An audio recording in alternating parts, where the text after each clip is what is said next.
situation for the poor old male, but I guess that's all he has to do. Now apparently you can make bird's nest tea out of, some people make bird's nest tea. I'm just smelling this one. Smells like grass really. I don't think I'm going to make any bird's nest tea out of it though. But you can see how for a little chick this must be a lovely place to grow up, I think. Well, maybe not grow up, but certainly be fledged, because it looks so comfortable. It's lined with feathers inside, which you can't see from there, and a bit of spider's web, and so it looks like a comfortable place to live. Unlike, say, a vulture's nest, which is a platform of untidy sticks, which Brent showed you, I know, the other day. One more thing I do want to tell you about this is that it's not only host to weavers, it's also host to a cuckoo that we get here called the Diederik's cuckoo. And the Diederik's cuckoo will climb into this nest, lay its eggs, and then climb out again.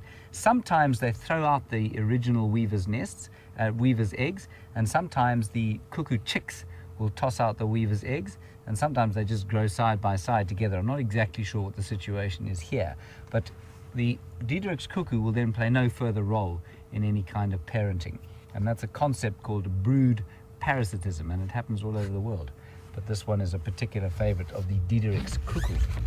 Right, that is the spotted-backed or village weaver. Here we go.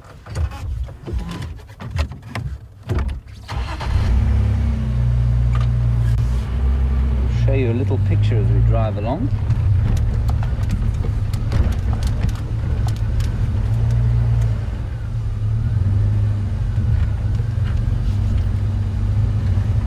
All right, I'm just going to get up onto some high ground here and stop. I'll go show you a quick picture of the bird before we head across to Scott to introduce himself and some pachyderms that he has managed to find. So I don't want to dwell on this for too long when you can see the real stuff going on in the wild. So the village weaver, somewhere in this book, there he is.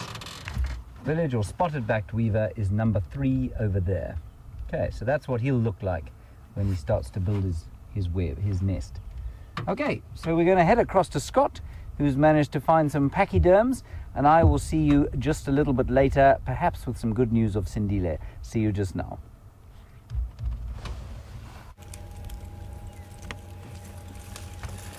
Hello everyone, and welcome on board with myself, Scott, and I'm teamed up with Andrew today. I'm not going to keep you with me for too long though, because as you can see there's some elephants just in front of us, so take a closer look. It's a large herd. There seems like there could even be possibly 2 or 3 herds in this area. And there's a few bulls that seem to be trailing them. Possibly some of the females within the herds are in season or coming into season, and that's what's attracted a few of the bulls, like the one we are looking at, to the area, because usually the bigger and older bulls will travel alone or in small groups of other bulls. So either that or just through default they've all come into this area. Right, Andrew's now panning across to a big cow. He's busy chewing the bark off an acacia tree. She's a little bit hidden behind the guarri bush in the foreground now, but you'll see her rolling this branch through her molars, trying to get the highly nutritious bark. The inner layer of most branches is not nutritious at all to the elephants, so they'll often discard that. And they have to be quite resourceful at this time of the year. There's not too much food around. It's coming to the end of our dry season, and it's been an exceptionally dry season due to the lack of rain in the previous summer months. But they all seem to be doing well. And in times like this, when it is dry, it's only the older or very weak animals that will not be able to tolerate the harsh conditions. Well, what a great start we've got off to. You got to see some kudu drinking with James, and now a lot of elephants await you. Quite a few of them are in the thick bush beyond the 2 that you can see now. Or the 3. Oh, there's a youngster.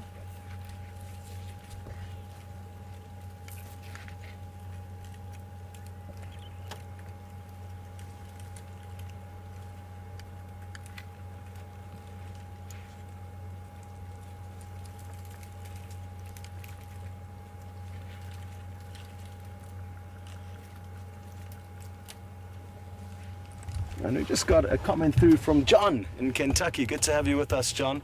And he's mentioned that it's 33 days until our official spring season has begun, and we can expect a lot of great changes in those next 33 days, and thereafter a lot of rejuvenation of the plant life and a lot of visitors, mainly birds coming from many different parts of Africa as well as Europe and Asia. So those are some things to look forward to.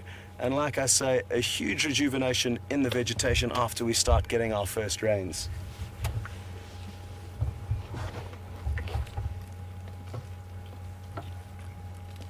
This big cow still swiveling the branch between her molars. Not wasting anything, it appears. And you'll notice the one in the background looks wet on the bottom half of its body, and it's been quite a hot day today. And it's not uncommon for elephants to swim in the water holes to keep cool.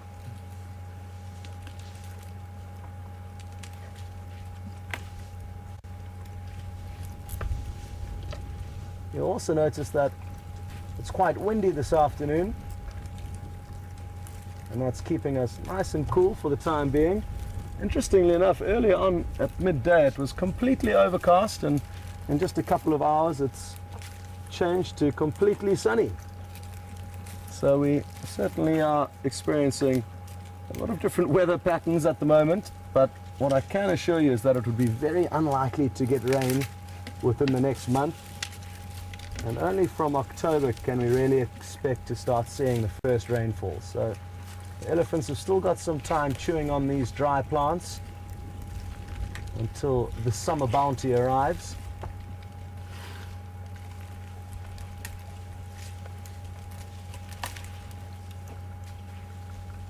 I guess it pays to be a little calf like the one we're seeing now, because it's easier to find the smaller little morsels and tidbits that it can feed on, whereas the adults, being a lot larger, don't have that ease and ability to do so.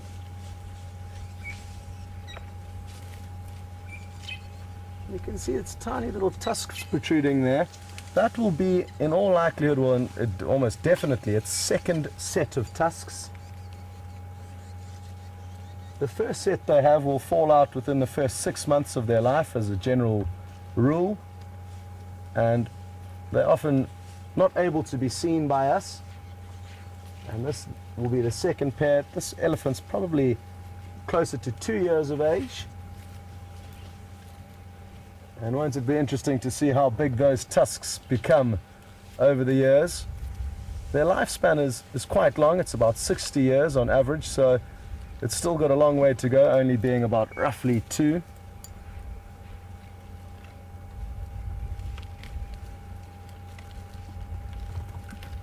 Oh, and this is a great sight. On the very shortly grazed grass, you can see this lady's toenails.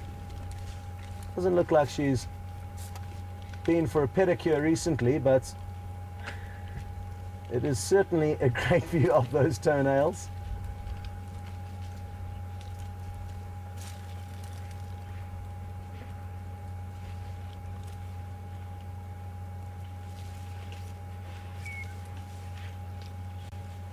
Quite possibly a mother and calf feeding next to one another here. The calves tend to stay in quite close proximity to their mothers and will create wonderful bonds between them. Females will probably stay in their natal herd for their whole life, whereas young bulls will start heading out anywhere from 10 years of age and upwards.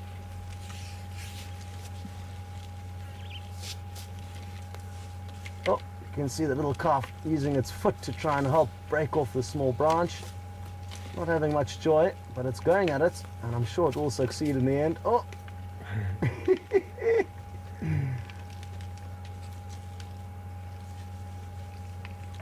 Well, surprise, surprise, the plant was the victor of that battle. And now it's decided to pick up some of Mom's leftovers. An easier option.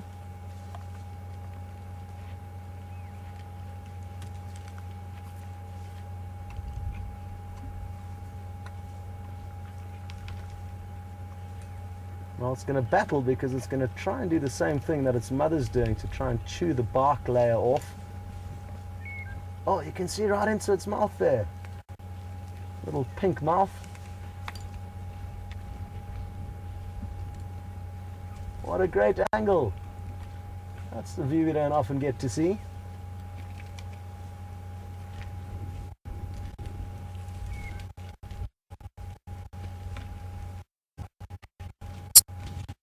Like I said, it's not really having much joy here. The sod branch is growing off the main stem, of making it hot for it to solve the branch. Its teeth.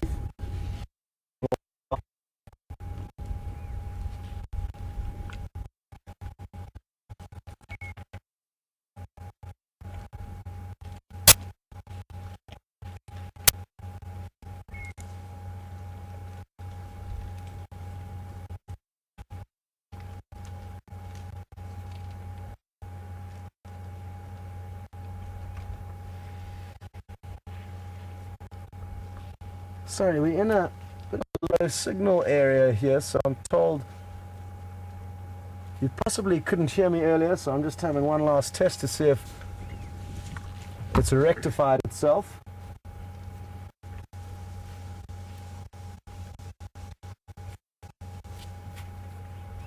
I guess even if you can't hear me, I hope you can still at least see the elephants.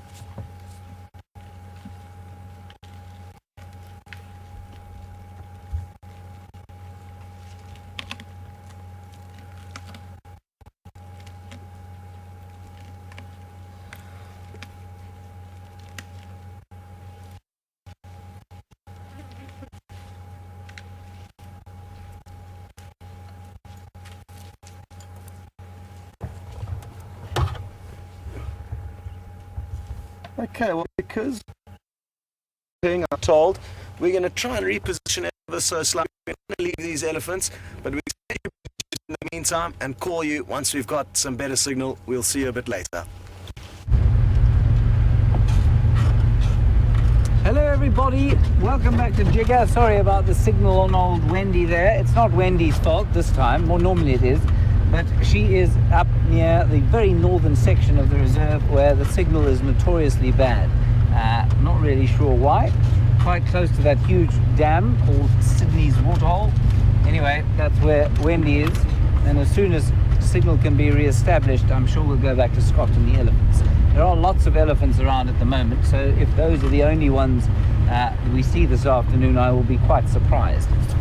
We've just left Treehouse Dam, where there was a giraffe wandering by, and I thought maybe it would come down to drink, and that is always something amazing to watch. But alas, she didn't. She was walking quite quickly, seemed to be on a bit of a mission.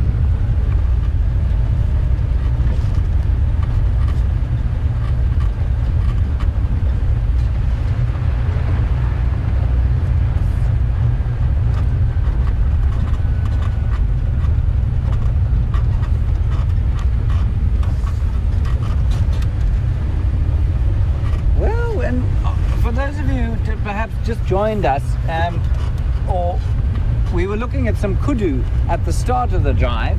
They were drinking a Treehouse Waterhole, and I was talking about their horns.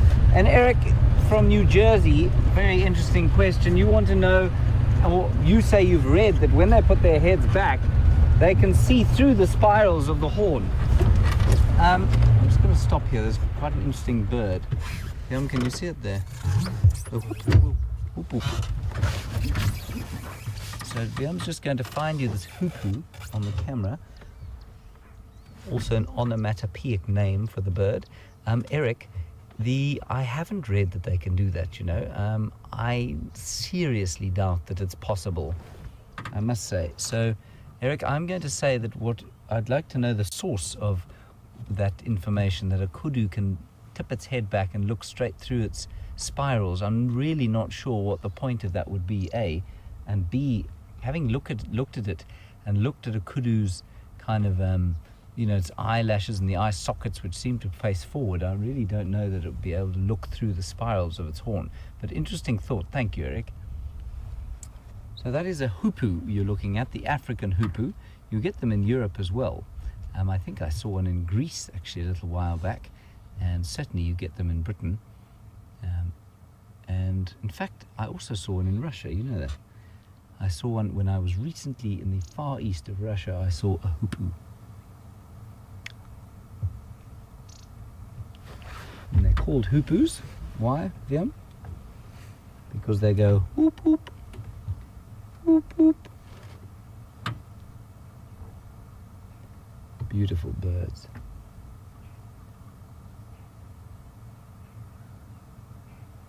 And that long beak is for probing. So lots of long beaks are for, like on a hummingbird or a sunbird, are for getting into the nectar, into flowers, so that they can suck out nectar. But that's a very effective probing beak. It'll probe under the bark of trees for insects and grubs, and possibly into the ground. They certainly do a lot of ground feeding.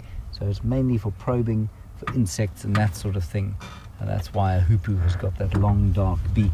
Now we are just about in the vicinity where we found Sindile this morning.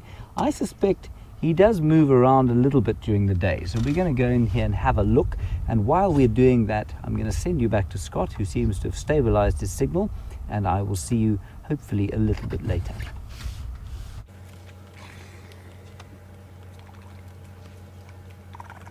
Welcome back, and it seems like we found a slightly better patch signal-wise, and thankfully we still have a view of the elephants. They are slowly feeding in our general direction, so it could mean that they come even closer by to us.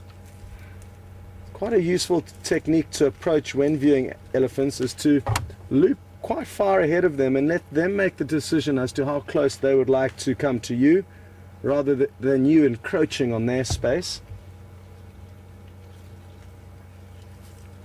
They are understandably very large animals, and they can be dangerous, but most of the time they are unperturbed by us, and they know that the people within this area don't pose any threat to them. And that's something that they would have learnt over many, many years, and that's why their behavior is often so relaxed around us. But don't be fooled. If you do get on their wrong side, they can change tune very quickly.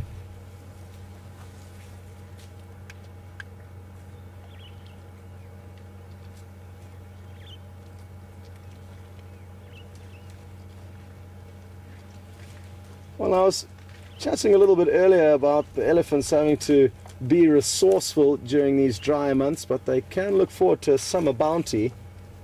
And Deborah in Canada has just asked a great question relating to the summer bounty that they can look forward to. There'll be a lot of wildflowers blossoming in the coming months, and Deborah's interested to know if the elephants will feed on them. And I can't actually recall seeing elephants ever feeding on flowers, but I can't help but think that they would like to, Deborah. So maybe it's just my memory not helping me out much here, but I don't recall elephants eating many flowers. It'll be interesting, and I'm sure we can ask James his thoughts on this question. And I'll be interested to know if there are any specific flowers that they do seek out, but there's none that I can actually think of.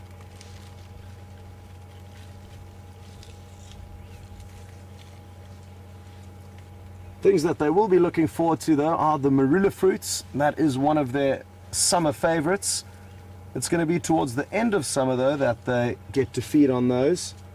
And they literally run from tree to tree in anticipation for all the fruits that will be lying below the tree. And if there's not enough fruits lying below the marula trees, they'll actually shake the trees to help speed up the fruits falling down. And I remember my last drive at the end of the 3-month broadcast in January this year, before we extended till where we are now. The elephants were literally running from tree to tree all around us in such a good mood. right now you can tell they're quite tired. They would have been spending a lot of time, or a lot more time, feeding and searching for food and water every day than they will have to in the summer months. And you can see they are on the go slow, especially now that it's quite warm. Oh, who said elephants can't be sneaky? Andrew, if you just pan over to the left, you'll see that we've been stalked by what looks like a young bull, and he's just popped up behind us.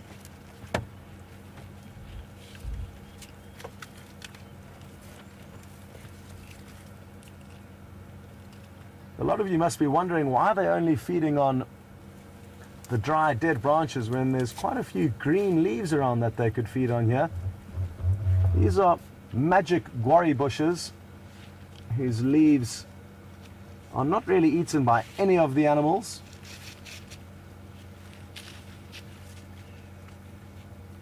So obviously no nutritional value for the elephants, but it is quite surprising that they are chewing on very dry parts of trees.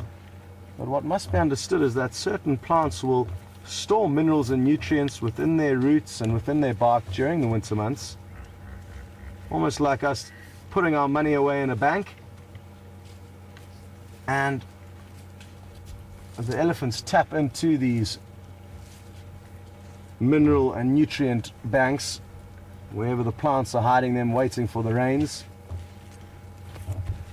There's a very pretty bird, Andrew, and I think if you zoom in now you'll go straight onto it. Slightly to the right in this bush. There we go, it's black and white, a little bit higher up. Let's just keep a close eye on it. It's on the top right of your screen. It's called a chin spot batis. And this looks like it's a male to me, and it may be a new bird for your bird list. Look at that, very, very pretty, bright yellow eye. And I hope you guys have been keeping your bird lists up since I've been away on leave. I'm sure you have.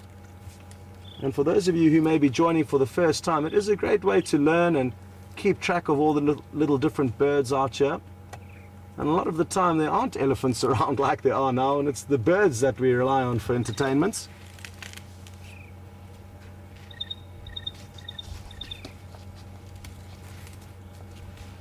What I'm going to do is get my book out and just show you a picture in the book, because it was fairly far away.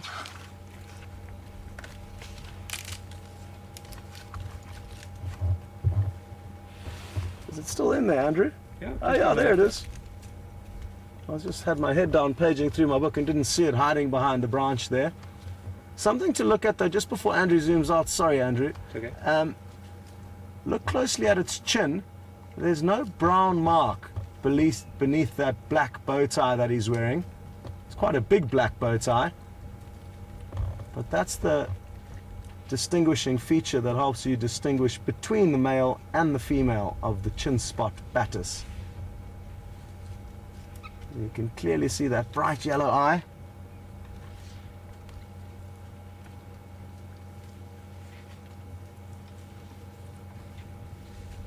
He's looking for little insects within this tree, and they'll often hop through trees searching in the cracks in the bark for little insects, and they will also catch little insects on the wing. And there's the elephant, jeez, showing some impressive agility there,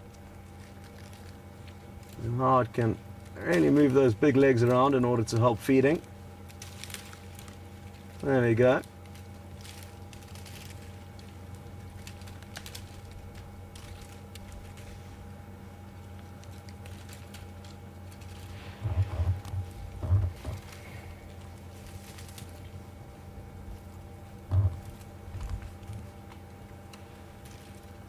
A lot of them are moving off into quite thick bush, but hopefully other members of the other herds around us will be in more accessible areas as the afternoon unfolds. But it looks like most of these ones are now moving off. Oh, the batis is back, and it seems to be coming a lot closer to us. I'm not sure if Andrew's going to be able to get an angle from where he's seated now, but it has flown quite a lot closer to us. Oh. Well, let's take this opportunity to have a quick look in the book, Andrew. And on the top right here, you'll see that the male chin spot batis has got this black bow tie, whereas the females have got a browny throat patch.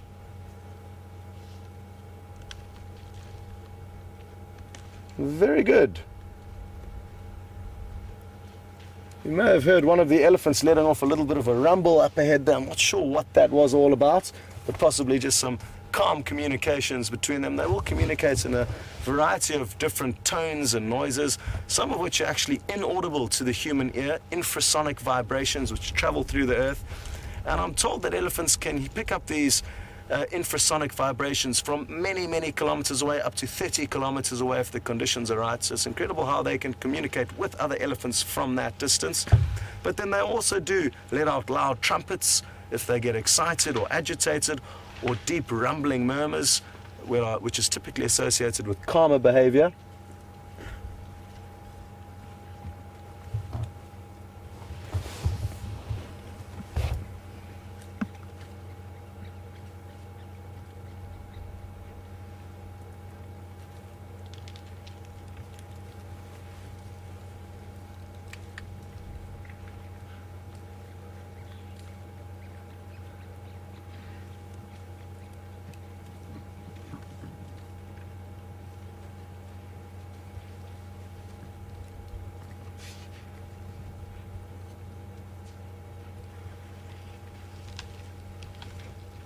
Oh, well, we've got some great comments from Jackie as well as Georgianne regarding elephants and flower eating, which was a question we got through earlier. I wasn't aware of any flowers or couldn't remember any specific flowers that elephants would feed on, but Jackie said she saw elephants in a park in the Western Cape called Addo Elephant Park,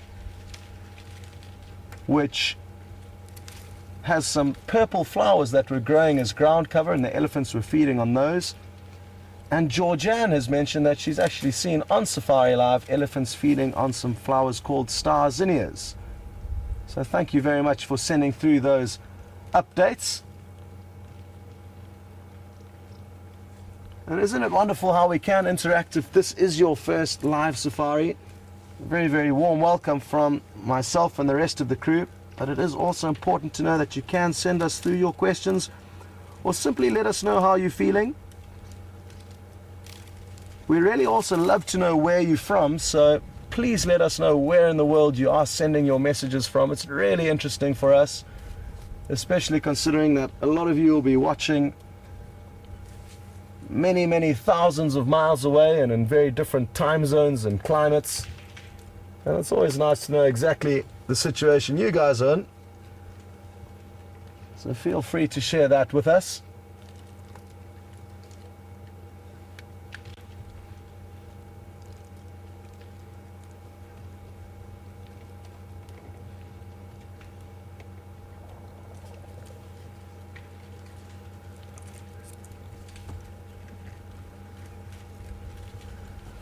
Well, speaking of new viewers, it's good to have Mario with us. That's a name I haven't heard before, and he's only 7 years old. So good to have you with us, Mario, and thanks very much for sending your question through. Mario is actually interested to know, at what age will the elephant's tusks start poking out, and is it similar to humans? Good question. Usually the first sets of tusks that only grow for about the first 6 months of their life before falling out, you don't actually see sticking out, so we don't often see those. They fall out before they start protruding. And then the next set can start protruding anywhere from a year upwards. So a little bit different to us as humans maybe, but they do have 2 sets of tusks. Interestingly, they've got 6 sets of teeth though. So just like our molars, our teeth at the back of our mouth, they've got very, very big, wide, flat teeth, perfect for grinding up leaves and bark, as opposed to chomping and chewing like a lion or leopard. And those sets of teeth, there are 6 of them. that will grow throughout the elephant's life. So they're a little bit different to us as humans because we only have 2 sets of teeth in our life, but just their tusks are quite similar to us, I guess. Anyway, it's good to have you with us, Mario, and let's take a closer look at these elephants.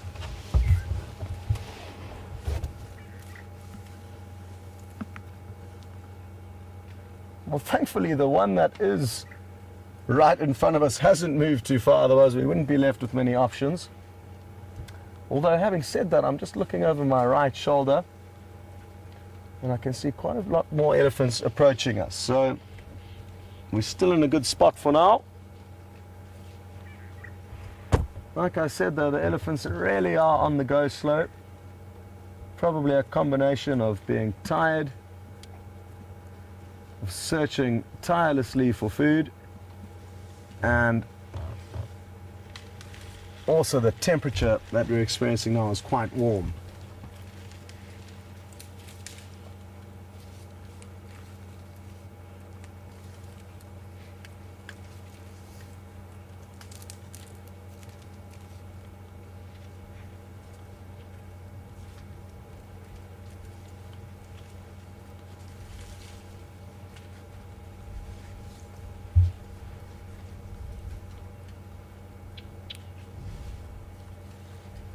Got an interesting comment that's just come through from Lisa, and she said that she's heard that it's possible to identify elephants from the fingerprints, or I guess the footprints that are left on their tracks.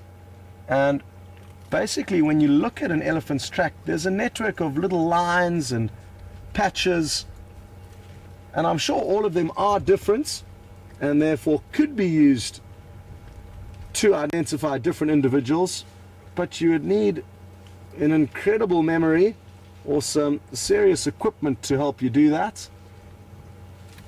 I think it certainly is possible, because just like us, all of our fingerprints are different, and I'm sure all of the pads on the undersole of the elephant's foot are also different, but I've never been able to look at them clearly enough to be able to tell one apart from another. Oh, I think we might be in luck here.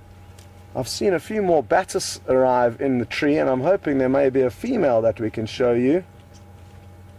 Oh, although I can't see any at the moment. They've all fluttered off as I lifted up my binoculars.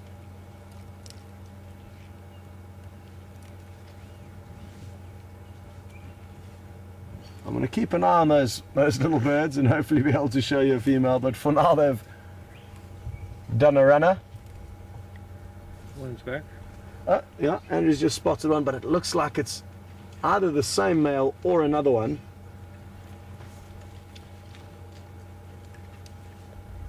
The other one that I can see flitting about is on the left of our vehicle, but it's in quite a tricky spot to get to now.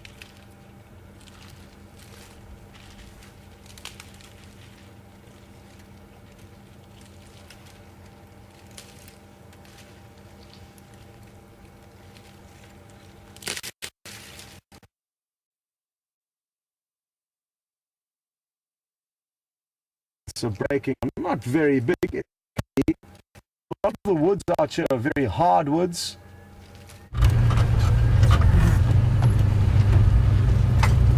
Hello everybody, welcome back. Sorry, it was a quick time across to us, but we're here off-road looking to find Sindile, where we were this morning. Now, Wium and I had slight memory loss.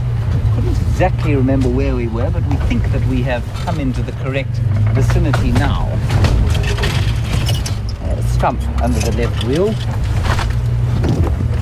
and young Sindile was lying underneath a guare bush, which is one of these green bushes around here, sometime this morning, and I'm hoping that he's still there and thereabouts. So if I don't look back into your eyes like this, it is because I am scanning the surrounds for the white underbelly of a young male leopard. What do you got there, John? I'm wondering why that's broken. That was an elephant, that wasn't us. I don't think it was us. I think it was just down here that we had him.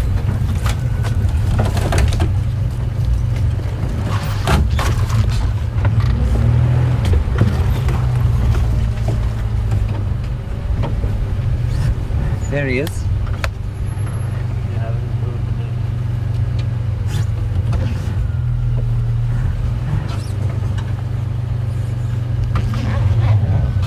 it. So young Sindile hasn't.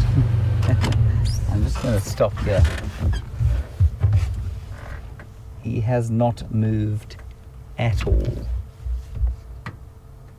Looks like he's spotted something, but just look, I mean, you can hardly see him there in the camera. If we hadn't known exactly where he was, it would have been extremely difficult for us to come anywhere near to him. So he hasn't moved in even a little bit. So thank you. Are we going to move into, try and get a better position to him now? And thank you to all of you for your comments about the hoopoes and the various parts of the world where you can see them. I think Joan in England said that she gets them there, and that they're known as offshoot migrants. I'm not sure what that means, Joan. Can you perhaps tell us what an offshoot migrant is? That sounds fascinating. Thank you for that. So I'm just going to go around the corner here and see if we can't get a better look at his face. And yes, well, here we are with a magnificent male leopard. He has spotted something though.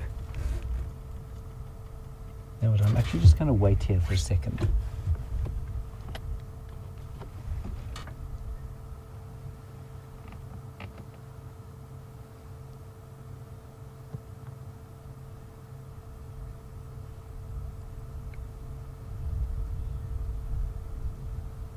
Well, this is very, very interesting. While we're sitting here with this lone male leopard, I've just had a report that apparently Tingana, or you guys have had a report that Tingana was seen mating with Shadow this morning. Now, we had a question this morning. Oh, look.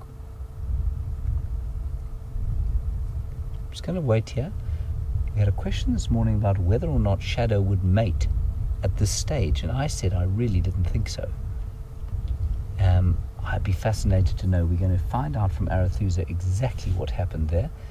We'll get onto the radio as soon as possible. I think Scott is heading across that way, and he will definitely get an update, and if he doesn't go across there, we'll get somebody to get an update immediately to find out if Shadow was in fact mating with Tingana, because that will be something extremely unusual, I would have thought.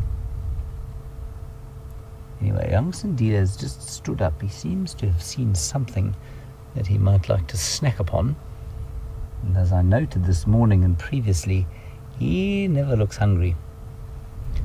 I think that he finds various things to eat during the day. Okay, he's a bit obscured by that guarebush. So I'm just going to go to the side of him as opposed to around the front of him. And that will help us just get a better view of what he's looking at. Possibly his magnificent little face as well.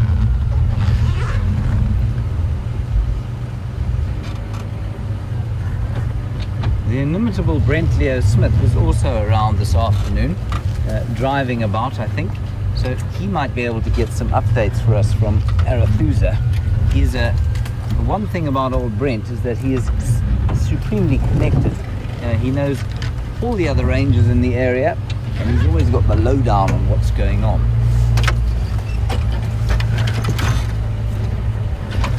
Yeah, I hope this doesn't take the teeth out.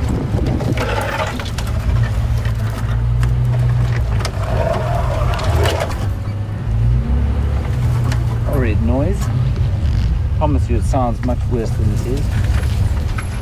There we go.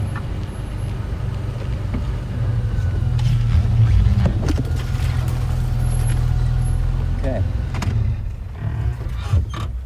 Should be alright for you. Can you see anything?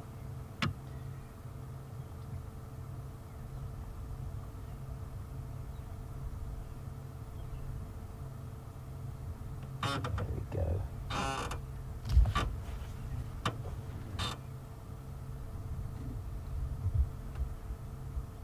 Magnificent little fellow.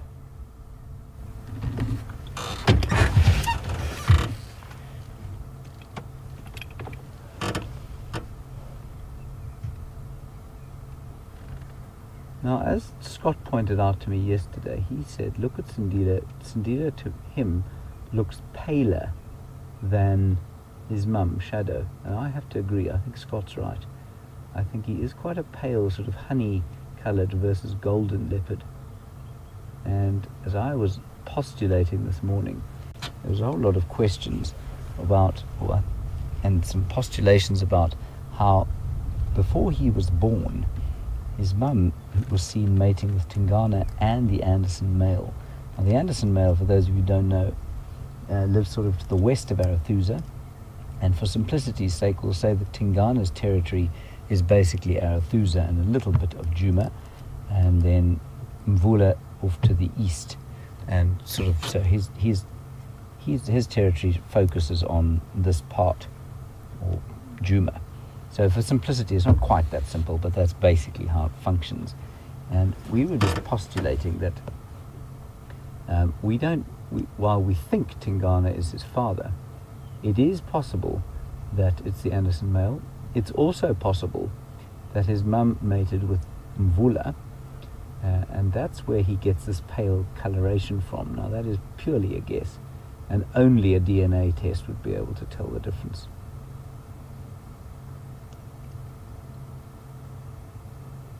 He's such a pretty little fellow. He's definitely spotted on what I suspect is a bird frolicking around somewhere in the thicket there.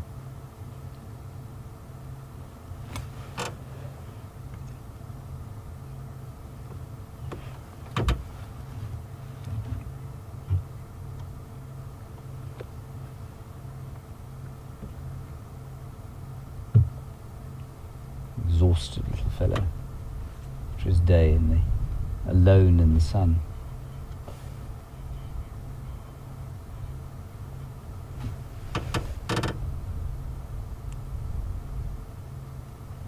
The one lovely thing about WildEarth, of course, is that we get to go out earlier than the other game drives, which means we get to come into a position like this without having to worry too much about the others.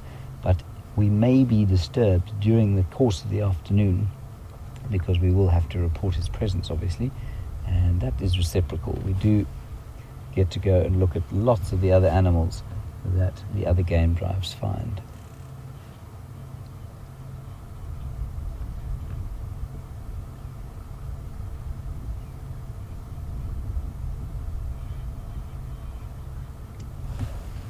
As I say that, somebody is on his way here. I'm just going to quickly communicate on the radio. So here I go. Ephraim, do you copy, Ephraim?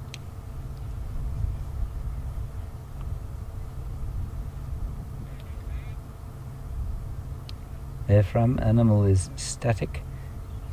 The best approach is to come Gari Main, about 150 meters to the east of the junction with Triple M. You just head due north, but I will get you audio from there.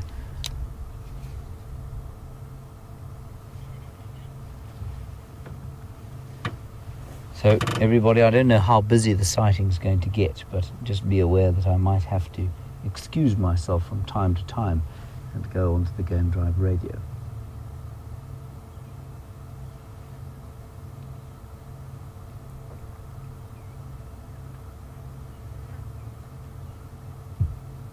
And like I say, we will try and get some kind of update on the veracity of the reports that Shadow's mum was mating with Tingana earlier today. Look, isn't he wonderful?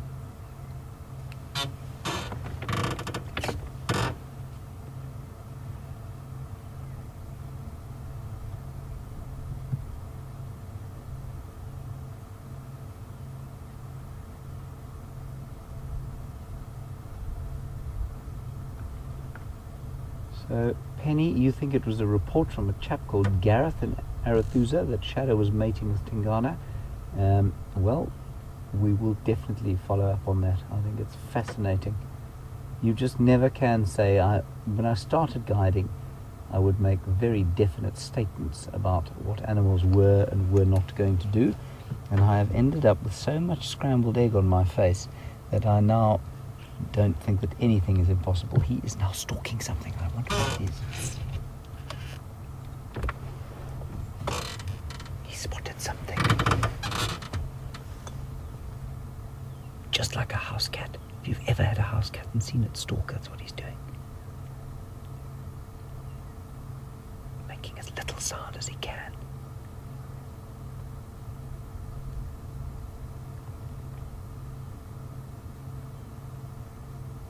Stepping so carefully on every little leaf.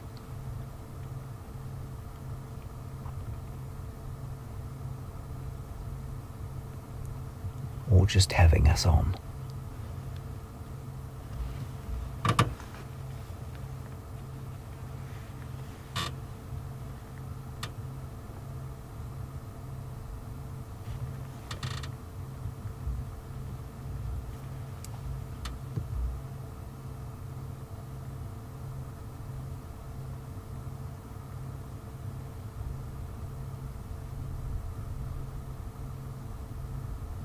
Wind is blowing straight into his face. Here he comes. He's stalking Wium now.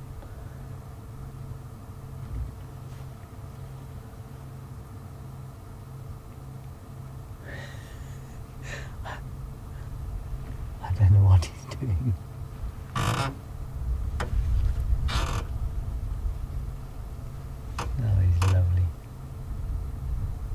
Just while we watch him there, I was talking about having egg on my face, and obviously not literally. Well, I have had it literally, but not in this particular context. Some of you who've been watching for a long time have an enormous advantage over some of the textbook writers, for example, which are maybe a PhD student or a master's student who will come into an area, intensively study an animal for maybe a year or 2 years, and then go and write it up. And from those sorts of studies, enormous numbers of generalizations are drawn.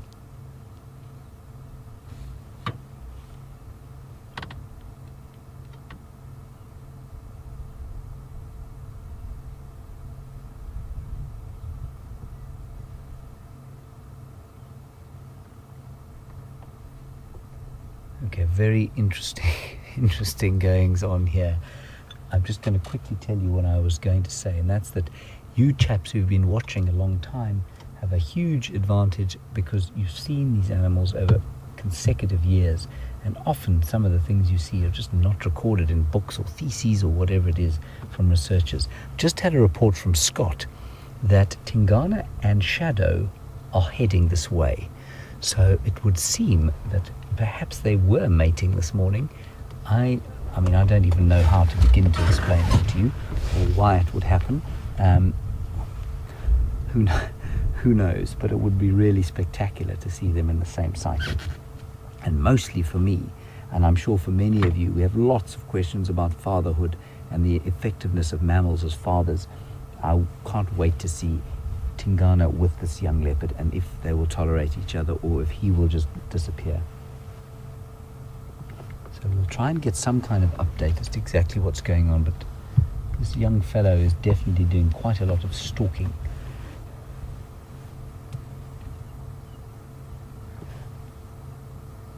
I'm sure that if Tingana and Shadow do cross the boundary here, Scott will let us know.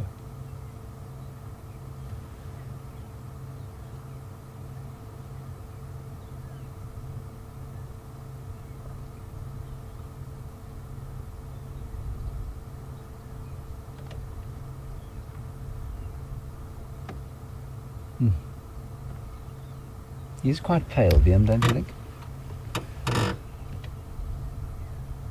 Well, I'm glad your opinion is such a strong one on the matter. Mvula's darker than that, hey? Yes, but Shadow Karula's quite pale. Quite pale, yes. So it takes after his grandmum.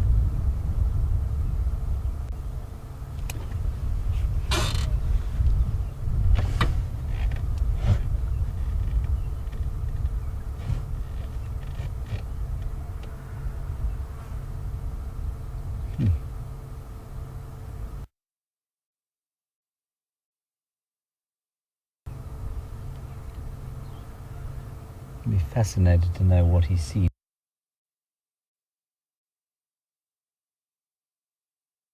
in there. His face is still so young, you know. He's got quite tall.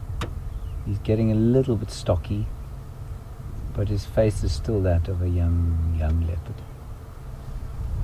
Just like with I suppose a teenage boy or girl when... Oh, here we go. What have you seen, little fellow?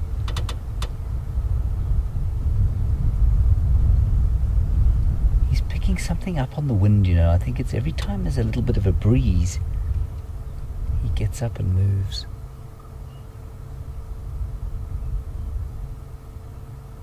I'm not going to move, everybody, so if you lose sight of him, I'm sorry about that.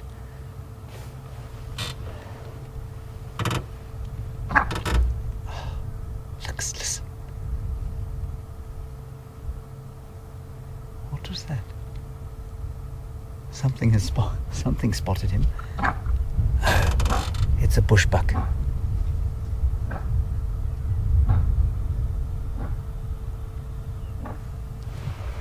Isn't that wonderful? I didn't see it, but it sounds like a bushbuck that was alarm calling and has now gone sprinting off to the south. Bad luck, fellow. That would have been quite a challenge for him. Not size-wise, but certainly we haven't seen him kill something that big yet. He's always been on the sort of Franklins and little Mongoose and that sort of thing.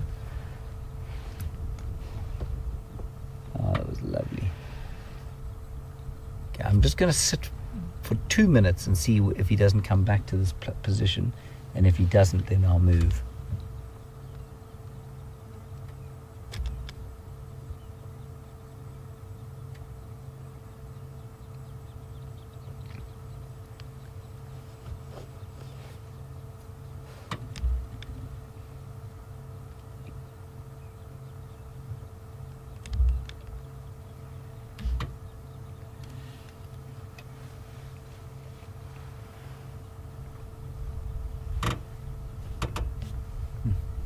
So, while there is a chance that Shadow is now mating again with Tingana, Mavis, you want to know if there is a new cub, basically what will happen. Will Sindile tolerate him, or will he be tossed out of the territory? Mavis, I think that he will be tossed out the territory fairly quickly. So let's pretend that Shadow has mated. Gestation period roughly 3 months. That'll put him at about 15 months. He could go independent at 15 months. It's not impossible, but it is quite young for a male especially. There he goes. He's still following up on that bushbuck, but I think that bushbuck is wilier than he thinks it is.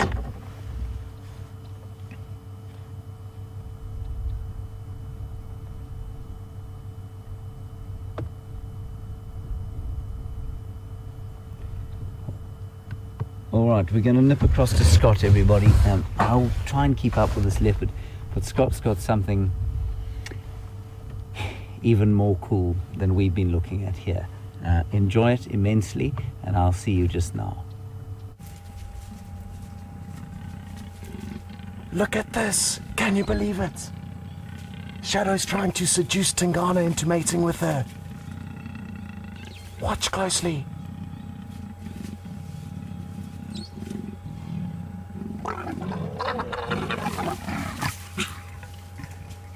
Can you believe it? We've just got here, and within seconds of arriving, we've got to see them mating. Absolutely incredible. Look at the size of Tingana.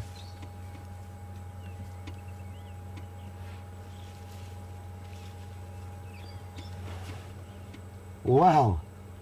I'm absolutely speechless. We just got a report from the Arethusa guides, Cedric and Ryan, that they had just found these two leopards. They had apparently been seen mating this morning, but we didn't get that message until one of the viewers let us know, and then I was rushing over to Arethusa to see if we couldn't get lucky. And on the way there, we got the radio message.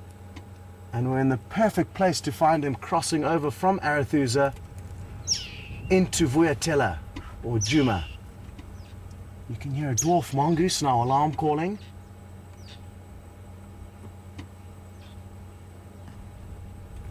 It's just stopped, but there was a dwarf mongoose that wasn't happy with these leopards being around. Absolutely incredible. And so awesome to see that this is, in all likelihood, well, certainly the mother of Sindile, the young male leopard you've been viewing with James now, but also quite possibly Tingana is in all likelihood his father. So it's the same two that were the creators of the leopard you've just been with, and now they're busy trying to create the next generation. Look at the size difference between them.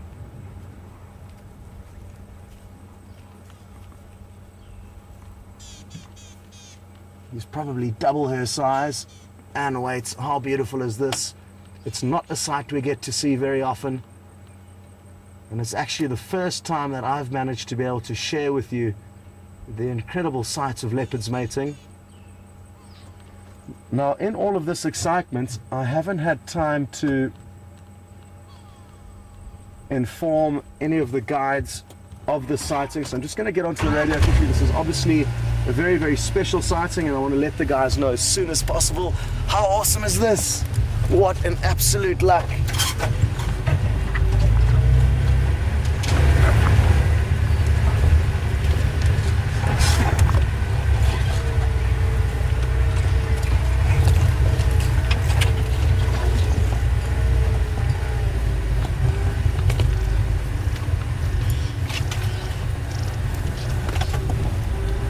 Stations Tingana and Shadow are Fagafagat.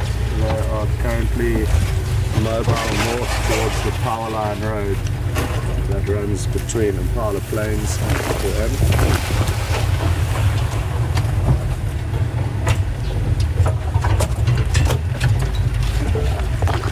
Copy that, Ephraim. Best access at this stage would probably come along Impala Plains Road, and let me know when you're closer by. They are mobile north and east from south of the power lines. Now it's going to get very thick in here, so we're going to have to just stay behind them, and as soon as she stops to seduce him again, which could happen in the next 5 to 10 minutes, they can mate at a very high frequency, and as soon as they stop to mate again, we'll try and rush into a good spot. Understandably, there's quite a few people now getting a hold of me on the radio, so I just need to respond to them. Last station, that's affirmative. You can make your way into this area as a third.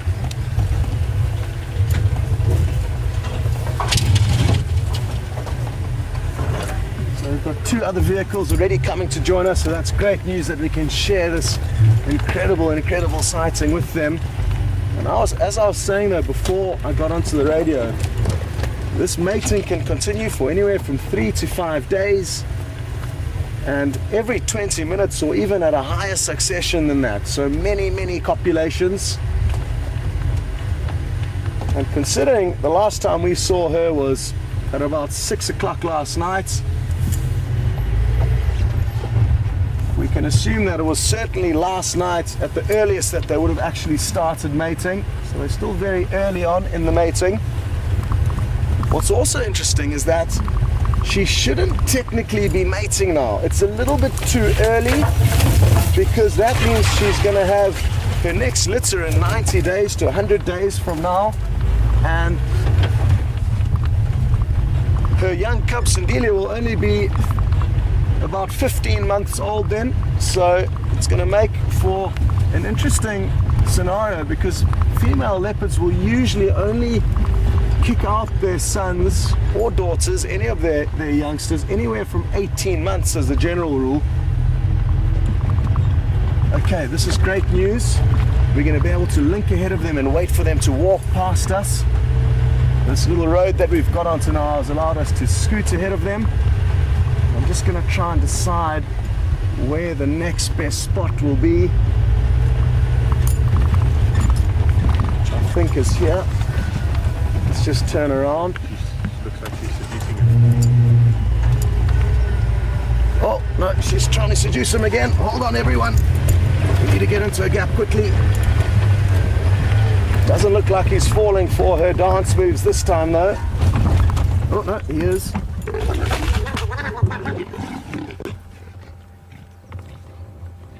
And we just caught the end of that.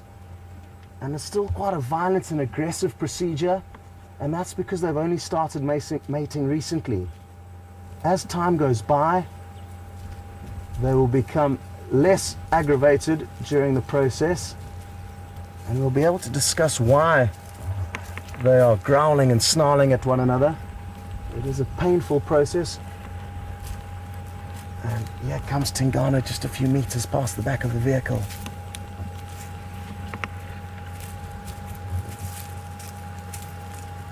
Incredible.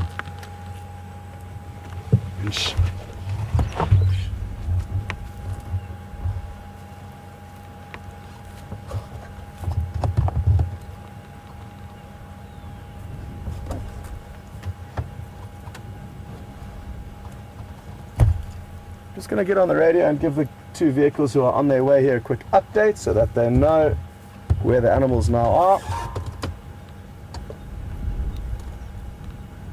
The station's responding to Shadow and Tingana. They've just crossed north over the power lines, still west of Impala Plains, continuing north and east.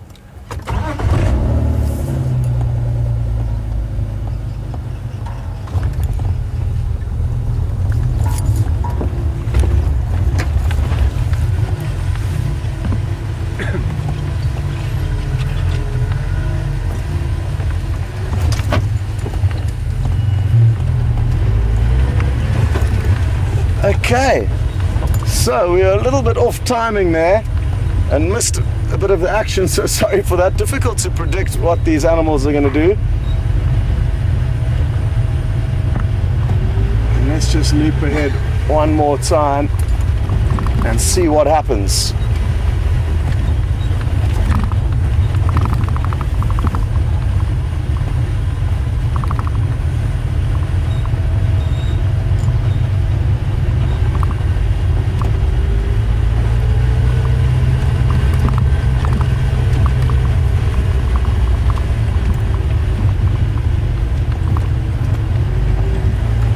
It's great to hear that the Twitter sphere is going bananas, and rightfully so. This is a magical sighting, and I know Mario is viewing for the first time. This doesn't happen every day, and I've been here since November last year, almost 1 year, and never been able to show you quite this well. I am going to just wait here. Tingana's approaching towards us. There's quite a few bushes in the way, but we just need to be a little bit patient, and he should just continue straight past us.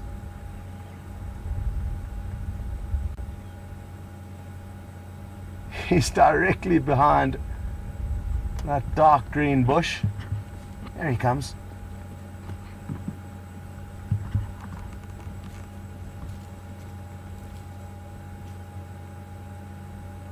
And I know a lot of you are mentioning that it is strange behavior. It certainly is. Oh, Shadow's looped her head in front of us, and now as Andrew zooms out, you'll see her approaching from the front. There she is.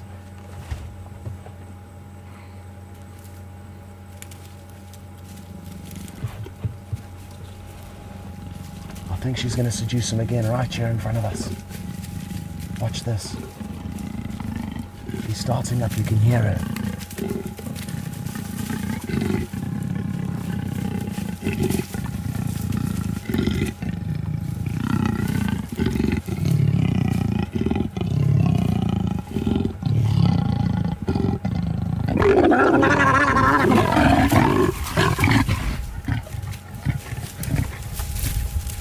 Can you believe it?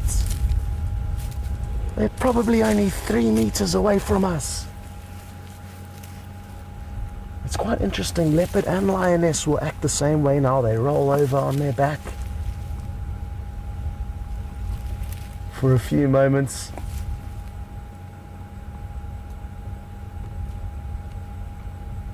And then get up and continue. Isn't it incredible to see how she has to seduce him and how fluidly her body moves?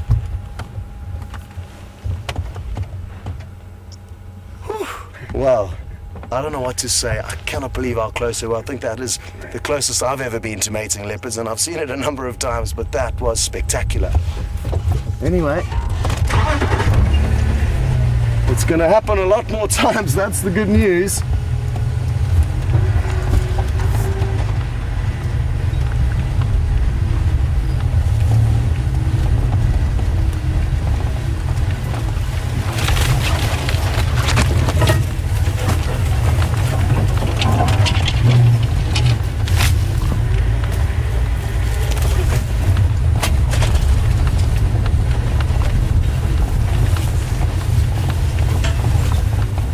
So a lot of you are now concerned about Sindile's well-being because she's mating with Tingana and Dear, Teresa, Helen, a lot of names that I can't remember all of them, are all concerned that he might be in some kind of danger now, young Sindile. He certainly isn't, not with Tingana, because Tingana is his father, so he accepts him.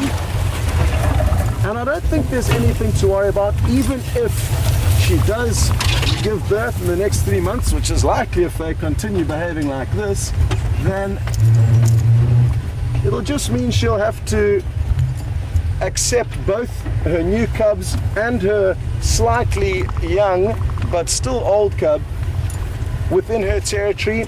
And I have seen that happen before, where even when the leopards are 2 years old or 2.5 years old, when their mothers give birth, they're still accepted into the family. And as long as the father is the same between the different litters, the father won't cause any trouble. It's only fathers, or sorry, male leopards that did not father cubs that will kill them in order to get their genes into the system.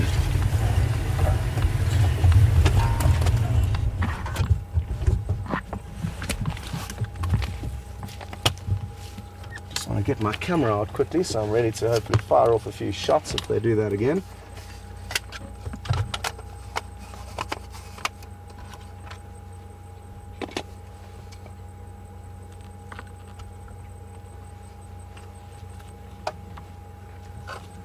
Well, Mauritius asked a very interesting question. Oh, here it goes again. So I'll talk about it afterwards.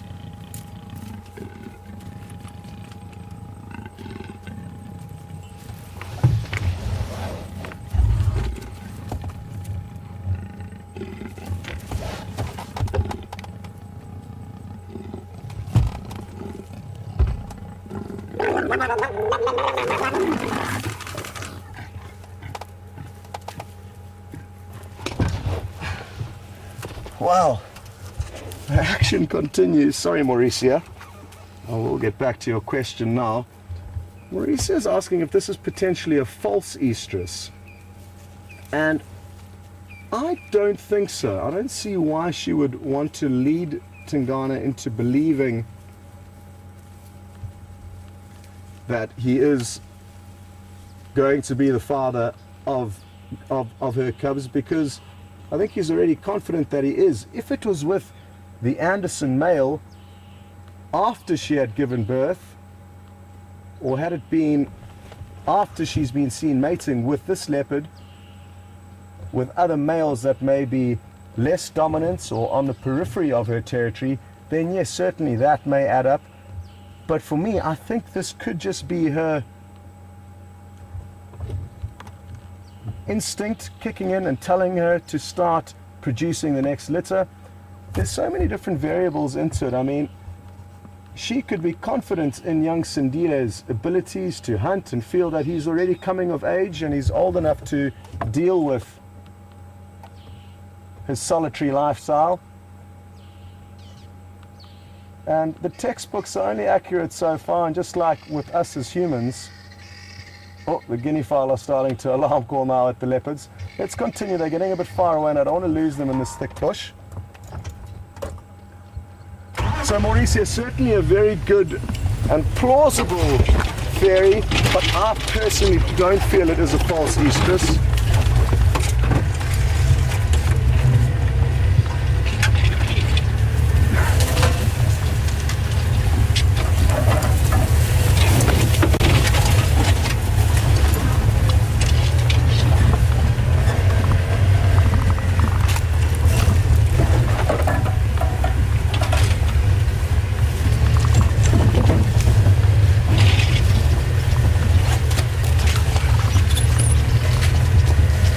So it's going to be interesting to see the guinea fowl. I'm sure they would have, a lot of them, flown up into some of the trees where they are safe from leopard. And you'll begin to hear their calls more persistently as we get closer. They're actually all still on the ground, so obviously not feeling too threatened.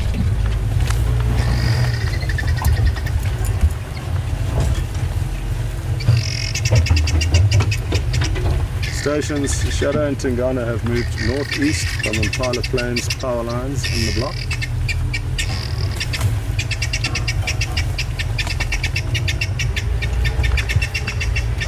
I just want to stop for a second to show you this guinea fowl.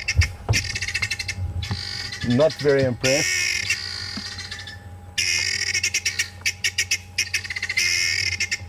Copy that, Aubrey. There were apparently 2 stations making their way here, Ephraim and somebody from Buffalo's Hook, but I'm not sure where they are.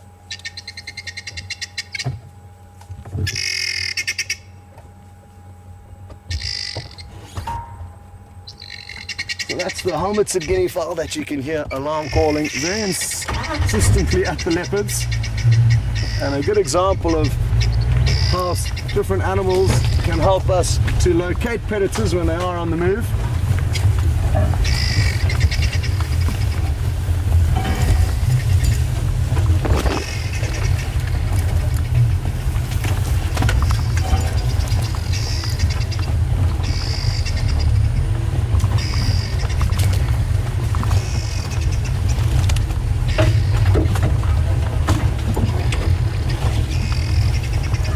So earlier on I said I'd let you know a little bit more about why they get so agitated and aggressive with one another when they're mating.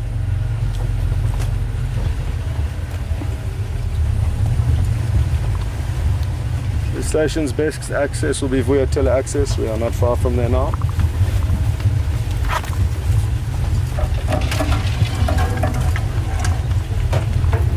Apologies, but it is important for me to try my best to keep everyone in the loop with what's going on here, and I want to try and get people here sooner rather than later, and then I can stop worrying about calling them.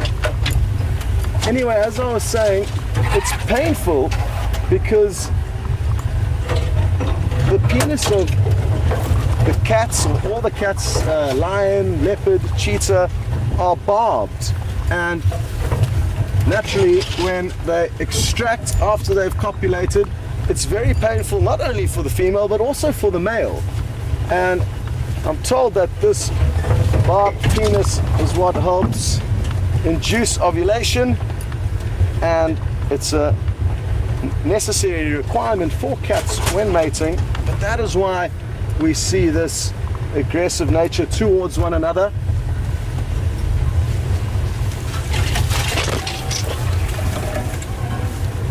They are going to pop out just north of Albury's Junction on Vuyatila access.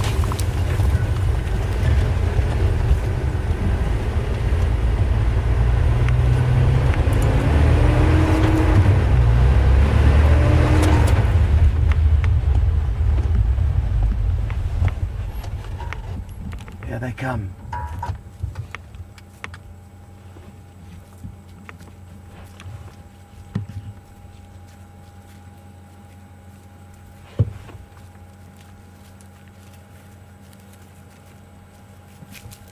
Just got a question through from Lauren on Twitter, and like I said, yes, Lauren, male leopards will have the same kind of appendage as a male lion, and that's why they both act very similarly when mating. There goes Shadow. So Tingana's actually stayed on the road heading south behind us here, so I'm not sure who's wearing the pants in this relationship. They're both taking turns to decide which direction they're going on.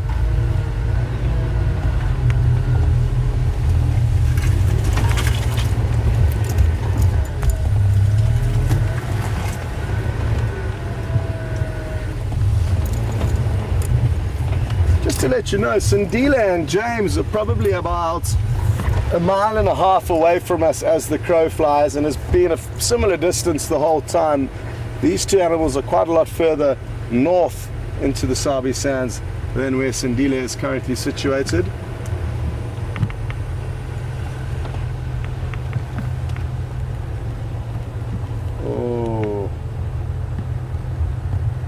And I'm told Vanessa and Lynn were both interested to know where exactly Sindile was in relation to these two leopards. So there we go, Vanessa and Lynn.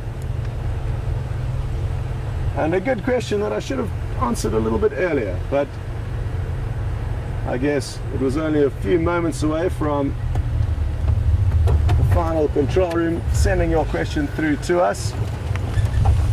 Okay, now 2 vehicles have arrived, so that's the good news. The bad news is they're about 1 minute late, and in their big vehicles they're going to battle to follow the leopards now.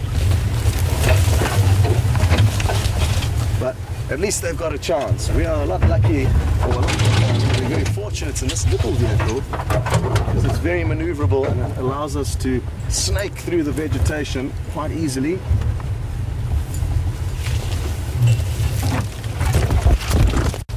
And while we are off-roading, it sounds a lot worse than it is, and we know which trees are capable of being driven over and those which are not.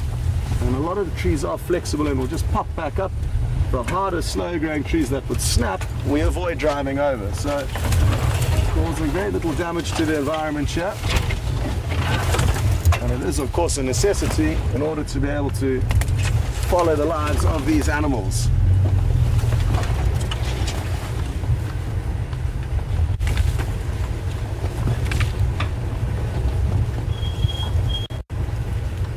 What's going to be interesting here is that Tingana is going to be very happy to head further east than where we are here, whereas Shadow will not, because she hasn't established her territory very far east into Juma yet, and we're actually heading into the area where Karula was last seen late last night. Brent had a brief visual of her, and who knows, maybe Karula, who is the mother of Shadow, could get wind of the mating and come in and watch. It actually won't be the first time we see Karula as a bystander with mating leopards. Earlier on in the year, Impala, another dominant male leopard, as well as Kwatile, a female leopard that we very, very seldomly see, were mating here on Juma close to Twin Dams, and Karula was lurking in the shadows watching.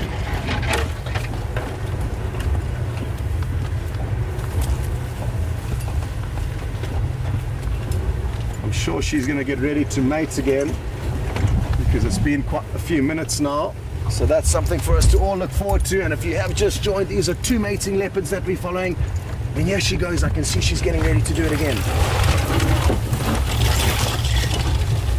She just flicked her tail a few times and straddled from side to side.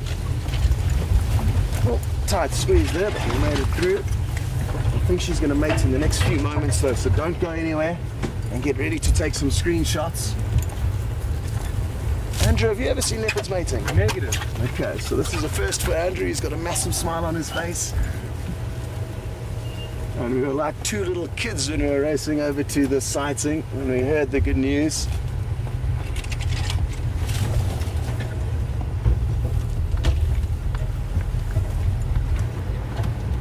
It's difficult for Andrew to film him while we're bumping around and moving, so just be patient and we'll hopefully be able to get some more great images of them mating as soon as she stops and decides to do that again.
Trying my best to keep close to them, but taking the path of least resistance.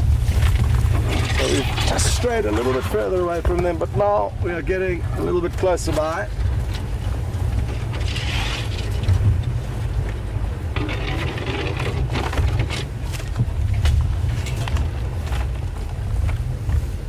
Let me just stop here for a second and let Andrew film them walking off. Now, I touched on earlier how the mating process can be quite aggressive. Some of you have also commented that it's a very quick process, and you're right, with all of the cats it just takes a few seconds to copulate, and it's painful mainly when the male extracts from the female, and that's why it's right at the end of the copulation that they really start swatting one another and growling one another.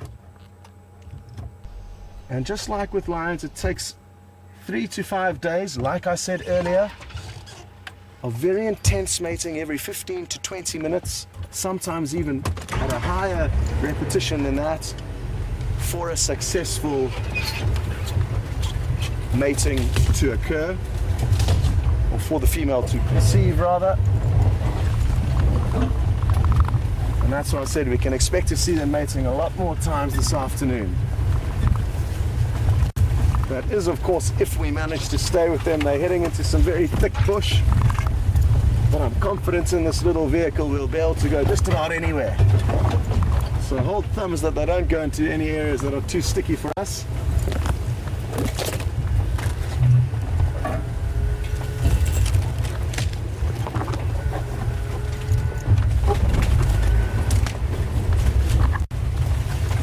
What I was mentioning earlier about Shadow heading further east than I've ever seen her. I've never seen her this far east. She may be lured into following Tingana, just like Kwatile would have been lured into Mvula's territory to mate with him. And female leopards will compete quite ferociously with other female leopards. It depends on the scenario, but they will compete ferociously with other females for territory. It could be slightly different in the case of Shadow and her mother Karula, because Karula may be a little bit more forgiving or understanding because she is her daughter, but at the end of the day, it's the fittest and strongest who survive out here. So, hard to say what would happen if Karula did come across Shadow and Tingana, but it certainly would make for an incredible sighting.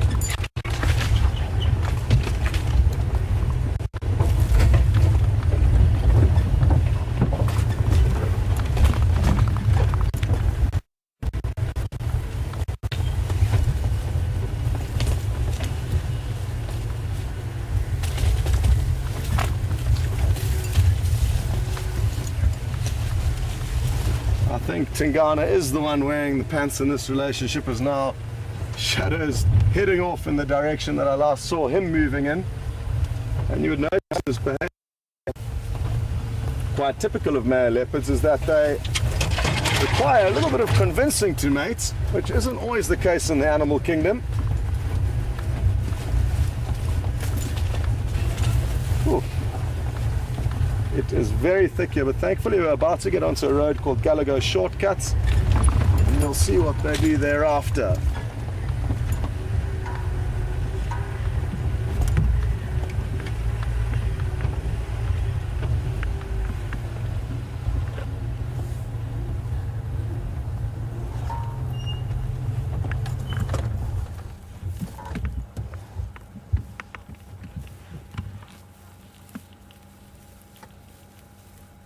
Like I said, they could expect to be seen mating for 3 to 5 days.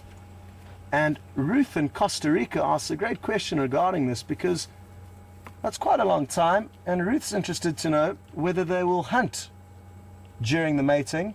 It certainly won't be a priority, Ruth, but I have in the past seen mating leopards with a kill that they made in the middle of their mating courtship. So it certainly can happen. I've seen it before, but only on one occasion, and I'm sure actually a lot of textbooks would suggest otherwise. Okay, well, James is still with Sindile, so let's send you back to James and Sindile, and then we'll catch up once we've got ahead of them again. We'll see you later.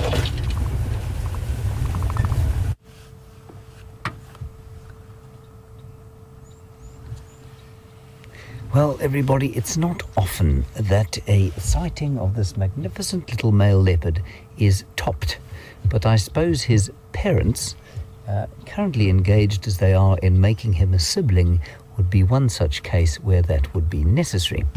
I'm extremely jealous of Scott, of course, but wonderful to be spending the entire afternoon as I am with Tingana and Shadow's previous attempt at reproduction, and here he is. Now, while Scott is looping around, I don't think you're going to be with us for very long. I'm just going to let you know that some research was done by the kind folks in the final control, and the average birthing interval for leopards is 17 months to 3 years. Now, certainly in my experience, 2.5 to 3 years has been the average that I've seen. So 17 months, if Shadow does become pregnant now, her birthing interval will then be 15 to 16 months. So that is well on the low side of even that sort of fairly vast range of birthing intervals. So certainly fascinating research, and like I said to you before, spending extended periods out here is really how we learn exactly what these animals do and how they function. I think it's absolutely amazing that 15 months later this little fellow could have a sibling from the same parents. I think it's going to make his life a bit more difficult, because I think he's going to have to probably move out of home. He may be able to hang around for a while, but I mean, if we look at the comparison of Karula and her 2 young males, and she may be pregnant now, but that's a good sort of 2.5 to that's 3 years since she last had one.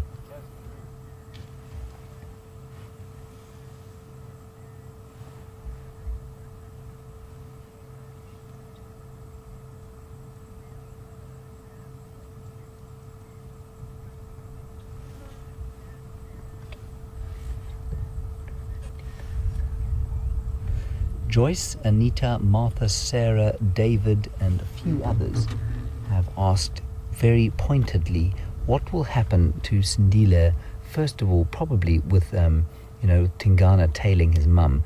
If they've just started mating, which I think they probably have, they'll be together probably for the next 3 or 4 days. And you were worried, all of you, about what that will mean for his food. Well, I don't know for sure, but I'll tell you 2 things that I think are going to happen. Firstly, I think that he is more than capable at feeding himself. I'm going to... Wium, shall I sneak slightly? Go back slightly. There we can see his face a little. But basically,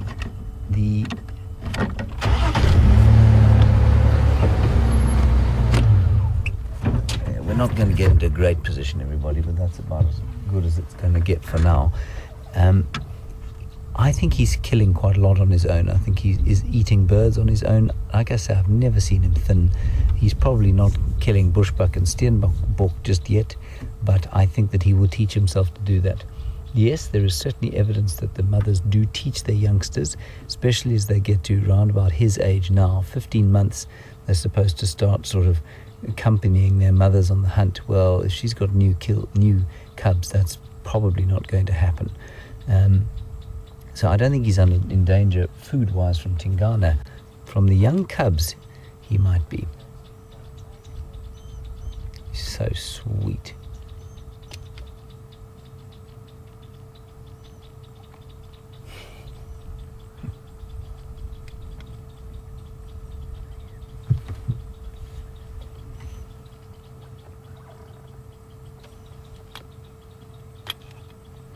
So another wonderful question that you won't find in any textbook, and one which I cannot answer. Brian, you want to know, basically, will he go back to his mum during this mating period, or will she come and find him? Brian, my instinct would be to say no, I don't think so.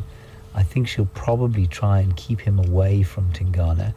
But I have seen, certainly, a place called Londolozi just down the road, we have seen males with females mating. So it's not, and fairly young ones, normally young females. So it's not impossible, but I think it's unlikely, Brian.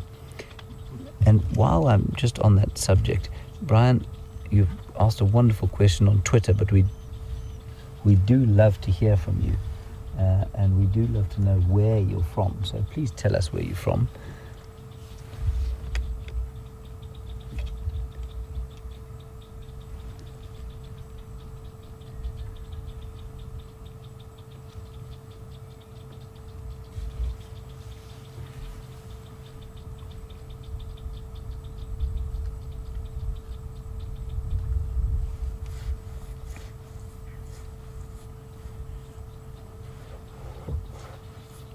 And just to give you a quick update, you are going to go back to the mating leopards as soon as you can. Scott is the only one following them through the block because the others have decided it's too thick. So I think he's in a little bit of a spot of bother, but he'll be back on the trail shortly, and we'll take you back to them as soon as we can. In the meantime, it's not often that one has to sort of sell the sighting of Sindile, I guess, but he is rather a magnificent fellow, isn't he?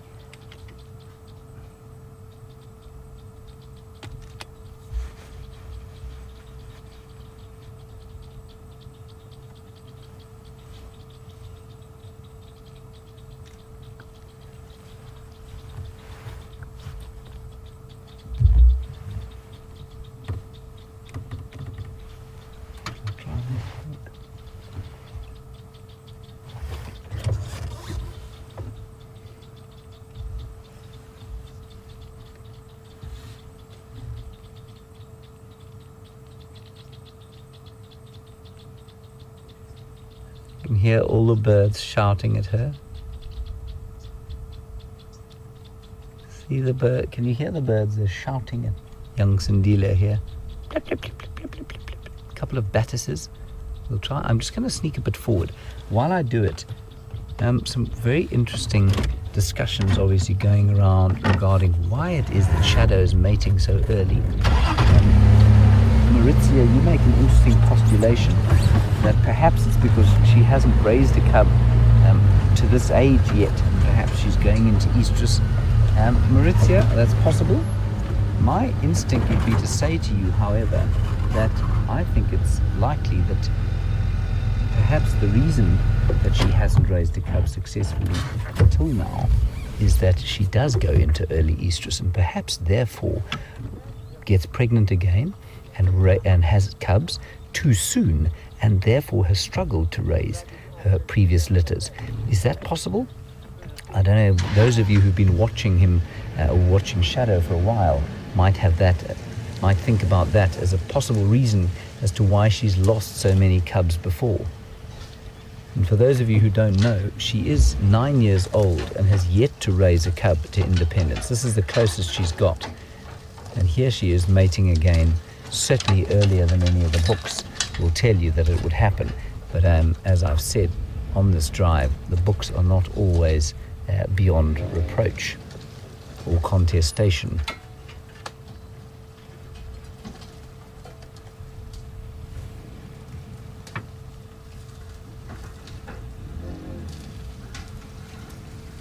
See, Ephraim is just driving away now. You can hear him disappearing. That's what Sindile is watching. She's watching a vast Land Cruiser cut a swathe through a forest of guari bushes.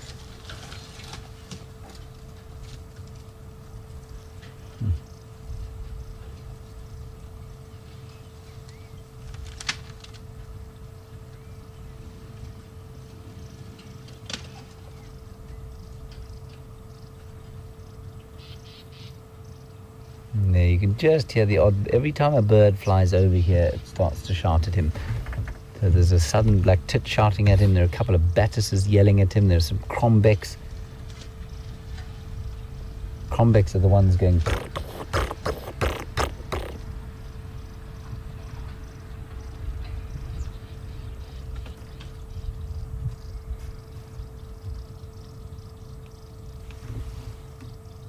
couple of Battis's alarm calling quite a distance from him. I don't know. Perhaps it's a fourth leopard for the afternoon. I'm not really being serious about that. Yeah, I'm going to try and move a little bit forward. This is quite a large gully in front of us. But yeah, you know, the aging Jiga is not normally too bad at this sort of thing.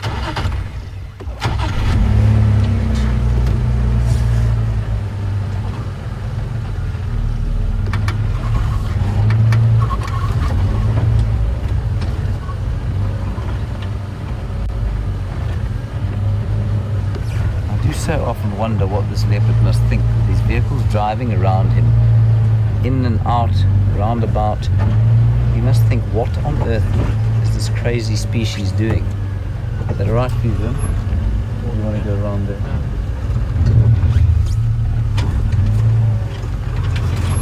Is that right?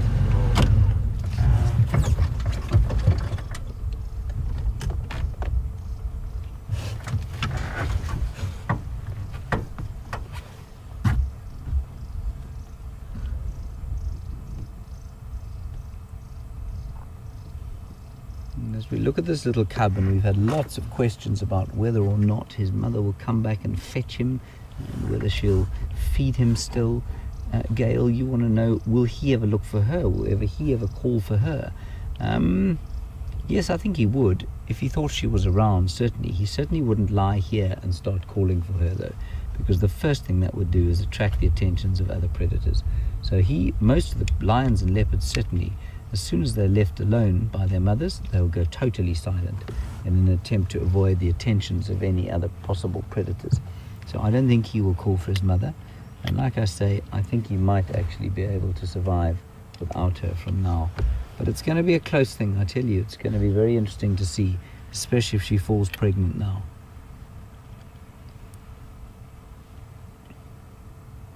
But look at his belly. I mean, his belly is pretty full.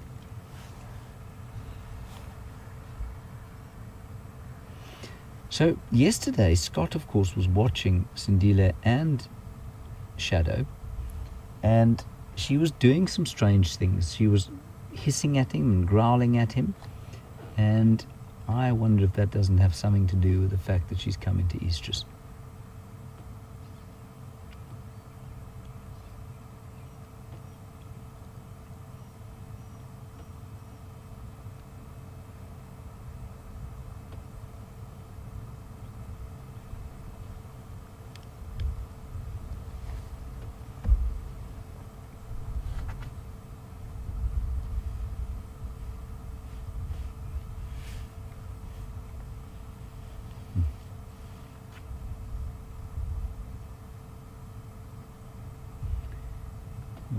Some lovely comments as we look at his fat belly there about the fact that he's going to have to kill quite a few francolins if he wants to eat in the next few days, because his mum's going to be a bit busy.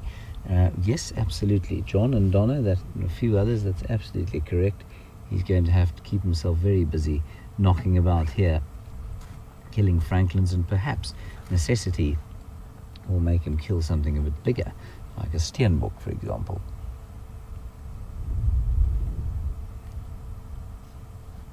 I must say, there's a piece of me that does feel rather sorry for him, because this is very early for his mum to be absconding with a man, running off, as it were, to escape her duties. So it would be great if any of you who've watched Shadow lose a litter before, I'd love to know how old they were, and if she perhaps did mate again, or was suspected of having mated again before she lost those cubs. It may be that there's some genetic aberration in her that makes her come into estrus sort of regardless of whether her cubs are still with her or not.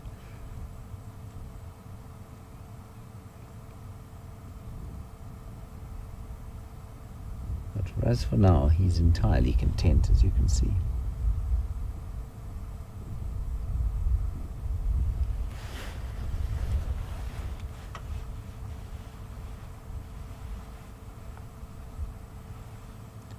Nice fat belly and shiny coat.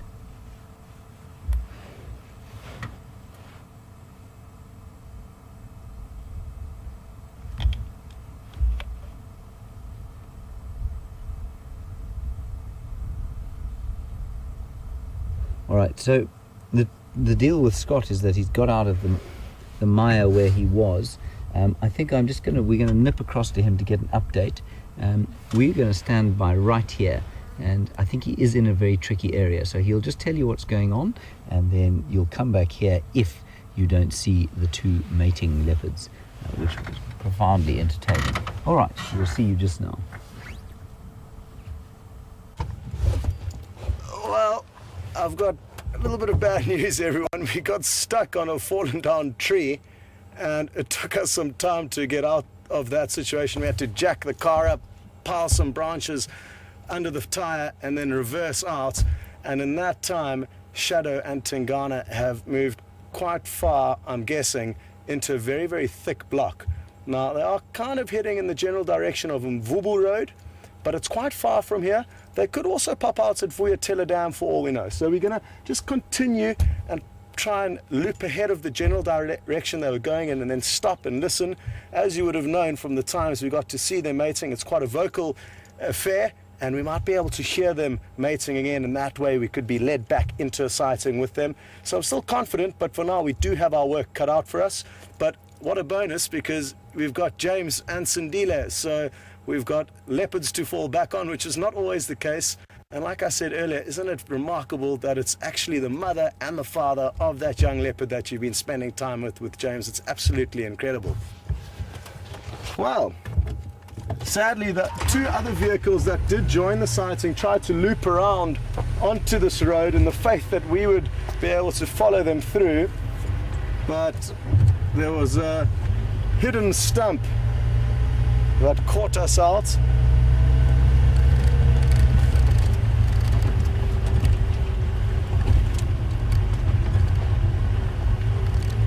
Sorry, orbs, go again.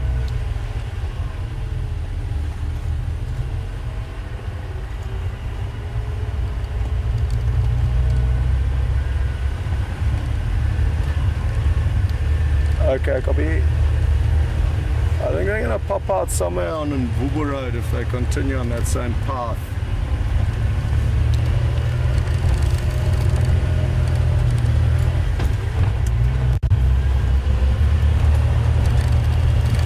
Okay, so I was just double checking. Aubrey hadn't relocated them. I heard his voice, and he is one of the vehicles in this area. So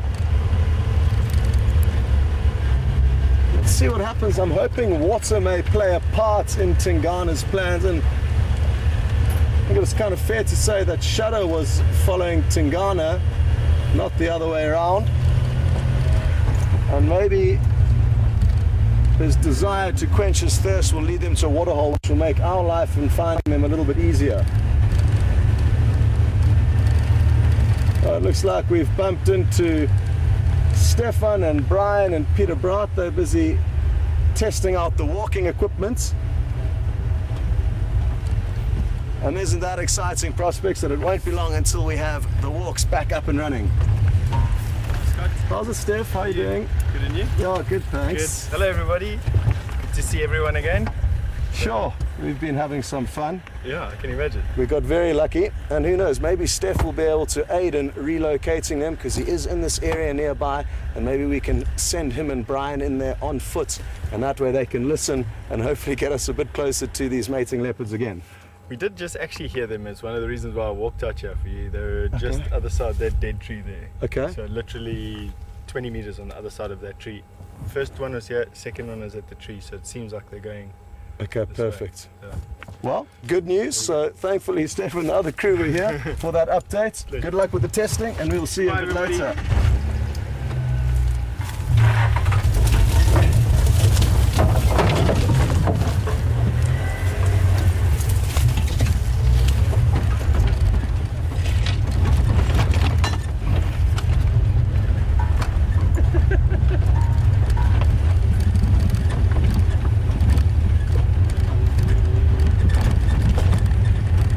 actually know a spot where I've seen Tingana slinking through before, so I'm going to go straight there and see if it doesn't provide us with a little bit of luck.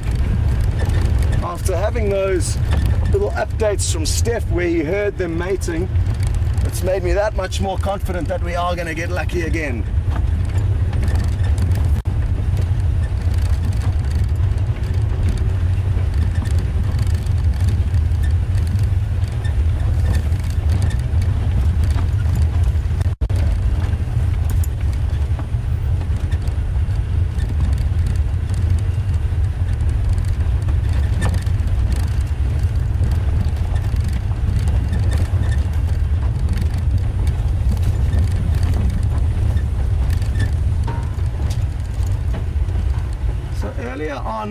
And I've tried to be quite careful with my wording, but maybe I've let it slip once or twice. I've said that Tingana is in all likelihood Sindile's father. There's no guarantees, and the reason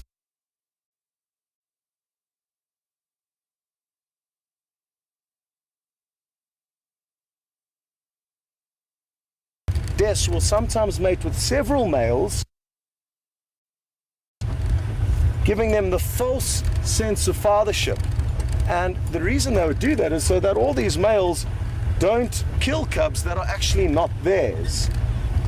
In the case of Tingana and her, that certainly could be possible, but it's fairly safe to assume that during the time that she was mating and did conceive Sindile, she was in the heart of Tingana's territory, and there were no other male leopards like Impala or the Anderson male putting pressure on Tingana.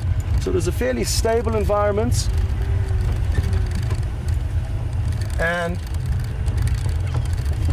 that makes me confident that Tingana could well be the father. The fact that they're mating again now has got nothing to do with the previous litter, so that won't be able to aid in our guessing of who exactly the father is. It's a completely different scenario, so that can't actually be used as an indicator, or a confirmation rather. Look at all these buffalo bulls. They're spending a lot of time around here actually. There's a small water hole behind them, and hopefully, just like I was saying, Tingana might want to quench his thirst. That's why all these boys will be here. But I do want to continue and get into a better area where we can hopefully relocate these mating leopards. Sorry, Andrew. Because buffalo we can see again, mating leopards not necessarily.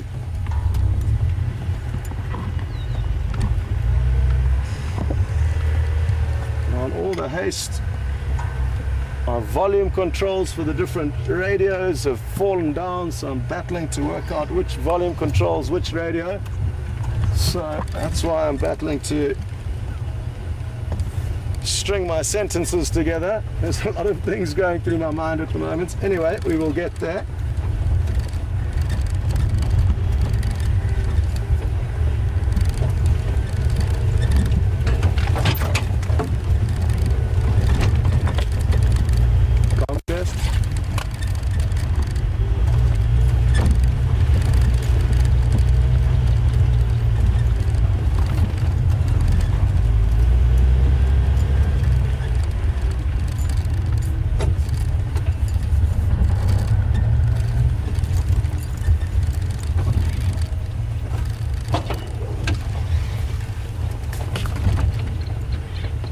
Told Anne, Deborah, Karen and Susie, a lot of you are asking if the behavior that we witnessed yesterday, the interesting behavior with Shadow rasping and also snarling at her cub Sindile, has got something to do with what we are seeing today.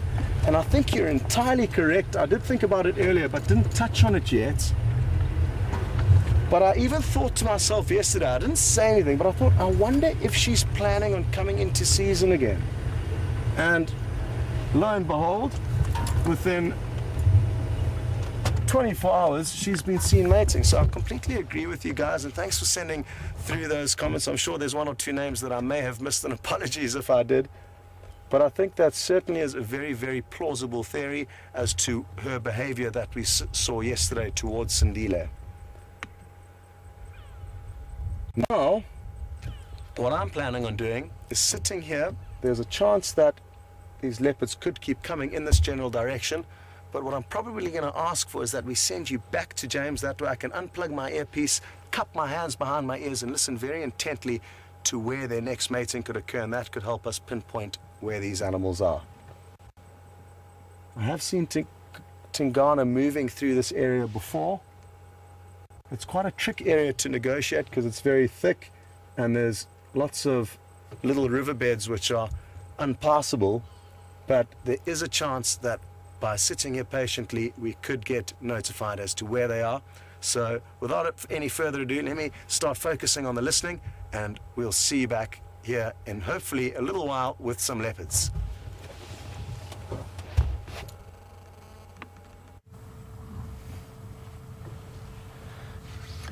Hello everybody, welcome back to the spectacular sighting of the sun and Wium and yes, and a young leopard, of course.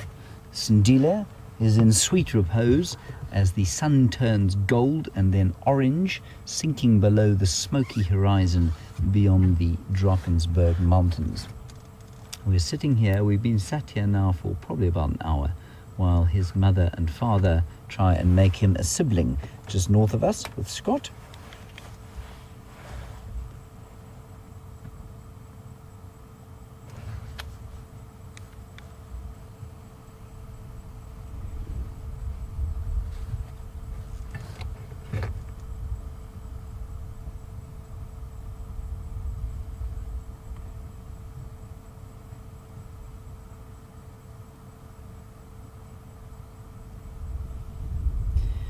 So lots of strange behavior viewed yesterday between Shadow and Sindile. There was some head rubbing, there was some kind of aggressive growling, there was some almost scent marking of each other, it would seem, and Mavis, you witnessed all of this, of course, and you saw him perhaps rubbing, I think it was rubbing himself in the dirt or herself in the dirt, and then she was rubbing up against him. And your question is basically, was that to familiarize him or her, or to help familiarize the scent of this young leopard with Tingana, his presumed father?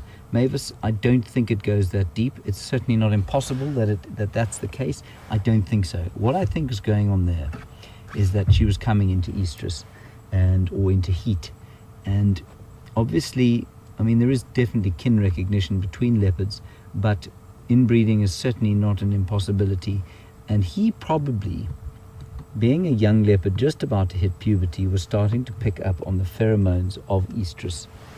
And I suspect basically that what was going on there was that he was smelling things he'd never smelled before and didn't really understand them. She was experiencing those sort of, one hesitates to use the indelicate term, urges that come along with an estrus in a cat, but I'm sure she was starting to experience those, and I think it was probably fairly uncomfortable for them both, and I suspect that's why a lot of that behavior was going on yesterday. So had he been 2.5, 3 years old, it's not impossible that he would have mated with her.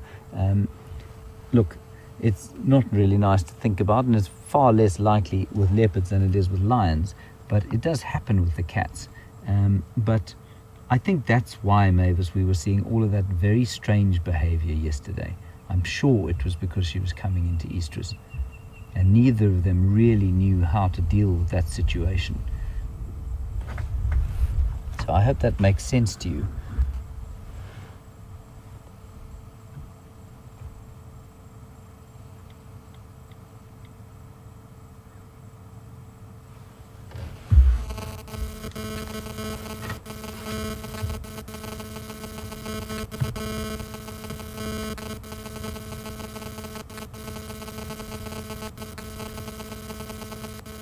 So we look at him.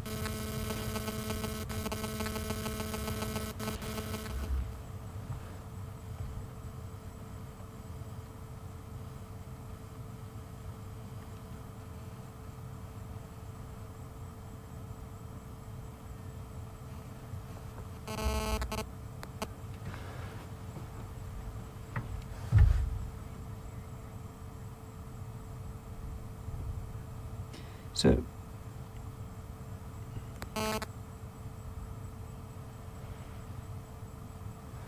Holly, Carol, and Ellen, you talked about Karula's last cub, which was lost last year in December apparently to hyenas, and you had to watch that, which must have been fairly traumatizing. Now at that stage, her two youngsters, Kunuma and Quarantine, were sitting at roughly 2.5 years, well, probably 2 years and say 4 months. So that's quite interesting too. So just to recap, if you perhaps just joined us, what's going on at the moment is that we're sitting here with Sindile, Shadow's youngster of about 1 year old. Just north of us, his parents are mating, and we've read that the birthing interval for leopards is normally sort of 17 months to 3 years. Now 17 months would obviously be very short, and 3 years would be quite long.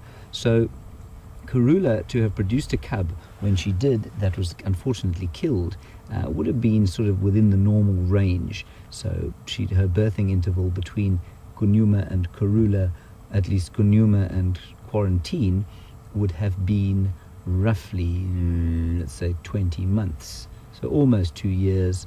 No, in fact, probably it was 2 years. So that's pretty normal. I'd still say, in my experience, quite short, but that's pretty normal. So what Shadow's doing now, if she produces another baby within the sort of, if she gets pregnant now, that'll mean 3 months until the next cub arrives, and the result of that, of course, is going to be that she would certainly break the records of any of the books that I've read, where her birthing interval will be just 15 months. But thank you, Holly, Carol, and Ellen. Again, constantly astounds me how much information I learn from our wonderful viewers. So thank you for that info.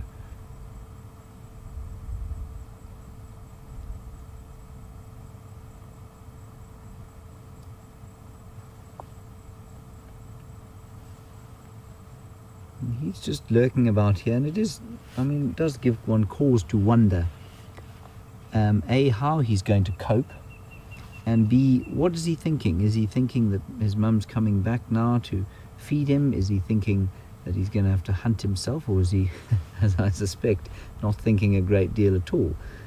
It's difficult to know. But I think mum's not coming back for the next few days, my boy, so you better find something to eat on your own. Otherwise it's going to be a lean time.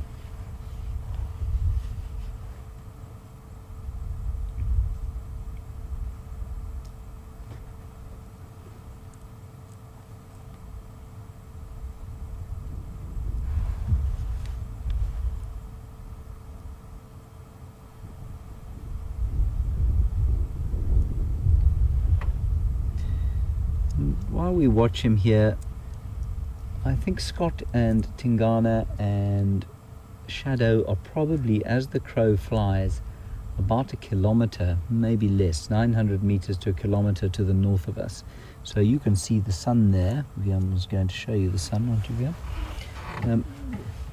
The sun is just to the west of us, obviously, it's setting now, and basically it's just to the left of where Sindile is. So basically behind Sindile's back by about 1 kilometer is Shadow and Tingana. And they, Colin Joburg, you would like to know, basically, does he know where they are? Colin, I would say he has absolutely no idea, I'm afraid, where they are. She certainly wouldn't have been calling him when they crossed the boundary. Scott caught them just as they came across the boundary, and so I don't think he's got any idea at all. She left him a good sort of 400 meters from here. He's come quite a long way east of where, well, not quite a long way, about 100 meters east of where we found him this morning, which was about 400 meters east, almost due east of where she left him earlier on. Now, this is exactly the kind of area she normally leaves him. Quite often in this sort of around the boundary here between Arathusa and Djuma, and sort of a major intersection for this area, just down the road there. And so I think he probably thinks not much is amiss, and she's probably off hunting for his supper, and he's probably expecting a call fairly soon. But I think it's Franklin's and possibly the odd lizard for dinner for the next few days. So no, Colin, I don't think he's got any idea where his mum is, I'm afraid.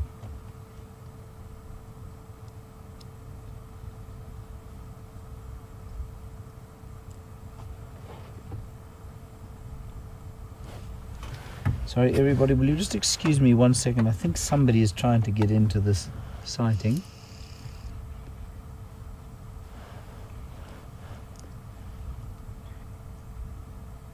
Is there a station trying to get into sighting of Shadow's cub?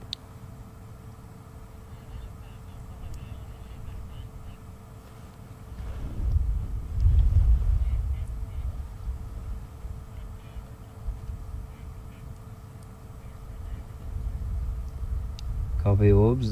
Just come towards the brown ivory tree on Rebecca's, close to junction with Triple M, and just head west from there. You'll see us from there.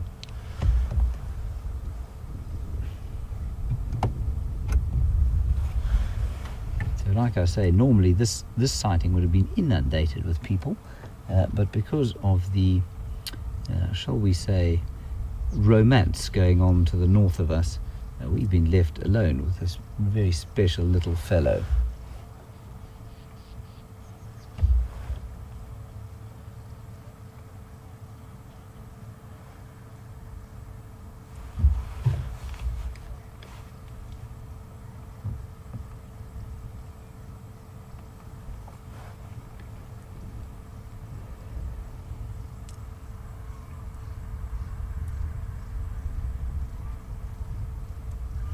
Hello, Suze in California.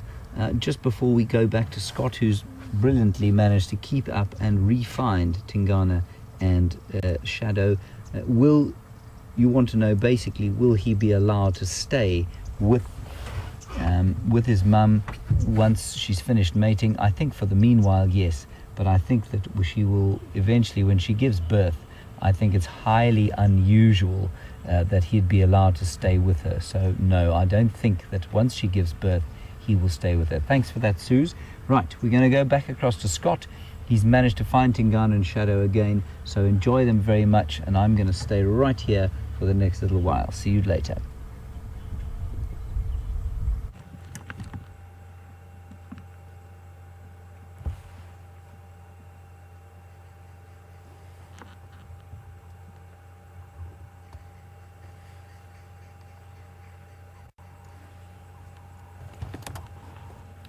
Welcome back, everyone. Sorry, my earpiece fell out, but we've got lucky. We found them again. They literally walked straight up to where we were waiting for them.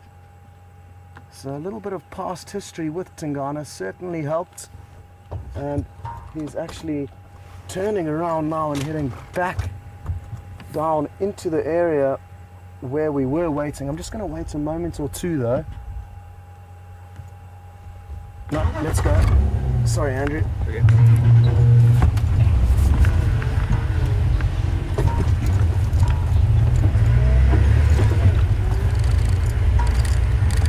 Well, what a luck. I really was about to leave and reposition and try and go somewhere else.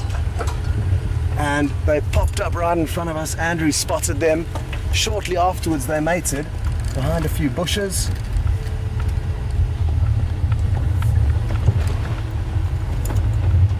This.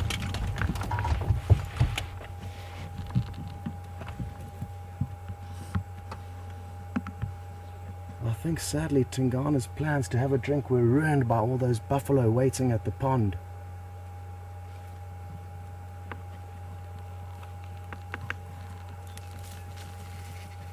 Tingana just scent marked on that small guarri bush. So he's multitasking, he's mating and at the same time maintaining his territory. And not many months ago, this was the heart of Mvula's territory, but now this male that we're looking at now has pushed in from further west of us where Arathusa lodges. And that's due to pressure from another male leopard called the Anderson male.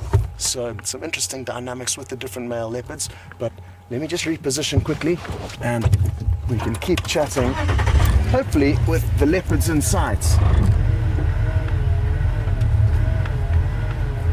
I'm guessing what he might do, I'm not sure if the buffalo have potentially moved off, so that is a possibility. I've just seen him looking back up longingly to that waterhole. Failing that, they may try go for a drink at Vuyatela Dam, which is also not far from here.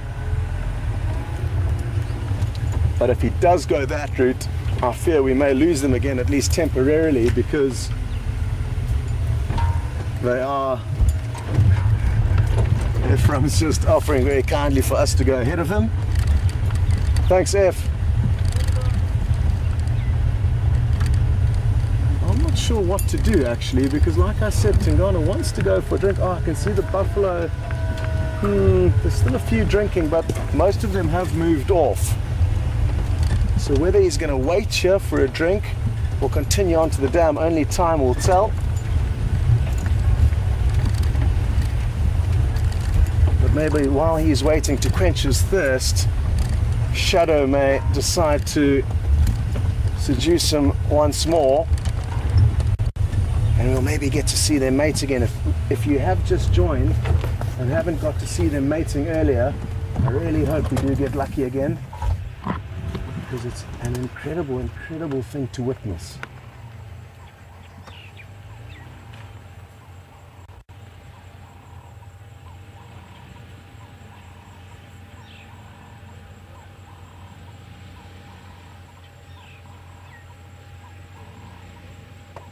Since we've been following them, they've moved at least a mile, and it's been quite hot, and they've been highly mobile. So I think drinking is high up on the agenda, but not from this waterhole. I think they've done their calculations and are not willing to wait for these buffalo to leave, so they are looking like they're continuing on, although Tingana is coming back for one last look. There he goes.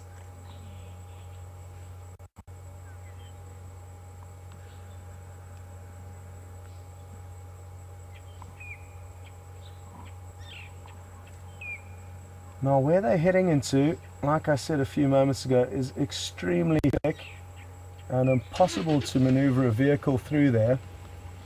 I think we may get one more glimpse of him as he pops out into this riverbed below us. Here he comes. Andrew.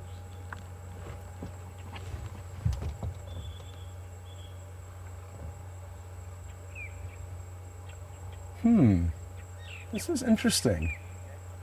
He's crossed the riverbed and is actually continuing up, trying to get closer to the waterhole. So let's see what happens here. Male leopards can take some chances, and they are also fully aware that they are masters of disguise and camouflage, so he'll easily be able to get away from these buffalo if need be.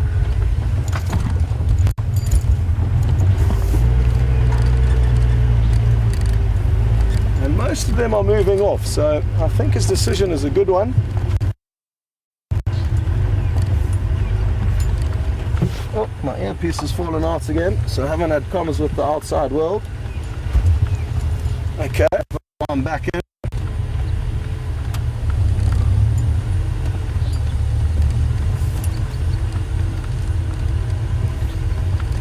Just going to try and reposition the vehicle. There's a small little opening where we may be able to see a little bit further down into the bush that he last headed into.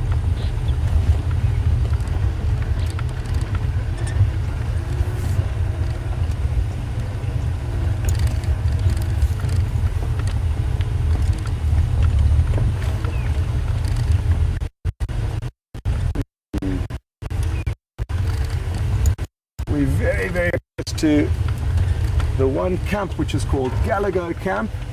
Two camps here at Juma, one Galago and one at Tella, 10 people, and we are literally 50 meters away from it. Can you believe it? What's through there, Andrew?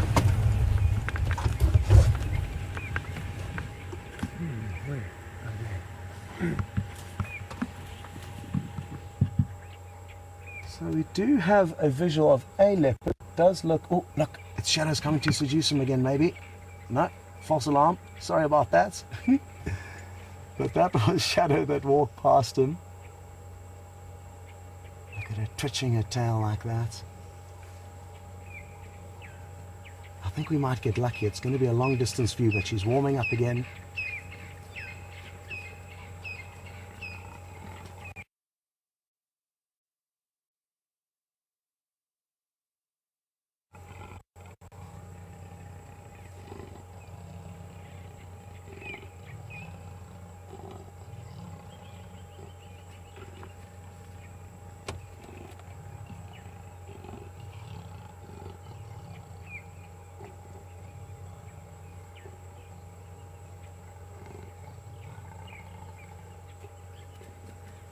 Oh, interesting. No growling or snarling there. And I'm not sure if he wasn't actually doing his job properly. I think that would have been the reason for that. And I think he may be losing focus a little bit and wants to have a drink of water before he carries on with any more mating. There's another little glimpse of him. It's such tricky work for Andrew here, but he is doing a great job. How beautiful is that with those green leaves framing her? Wonderful. Drew. Okay.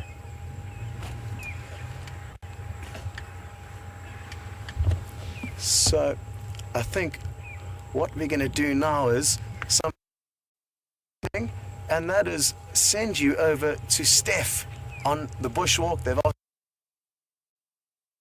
got everything working again, so over to Stef on the walking safari. Enjoy it. It's such an awesome concept, and we'll see you a bit later.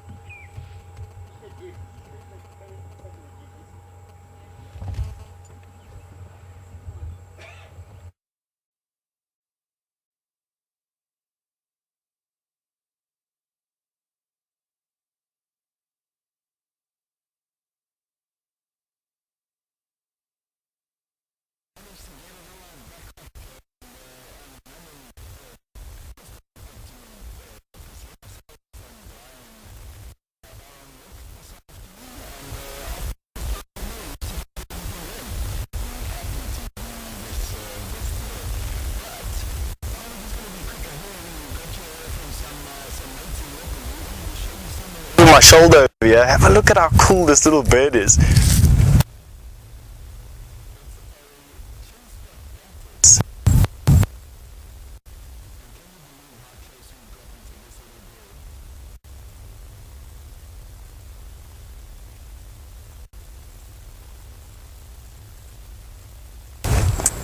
It's a male and a female sitting in the tree over there.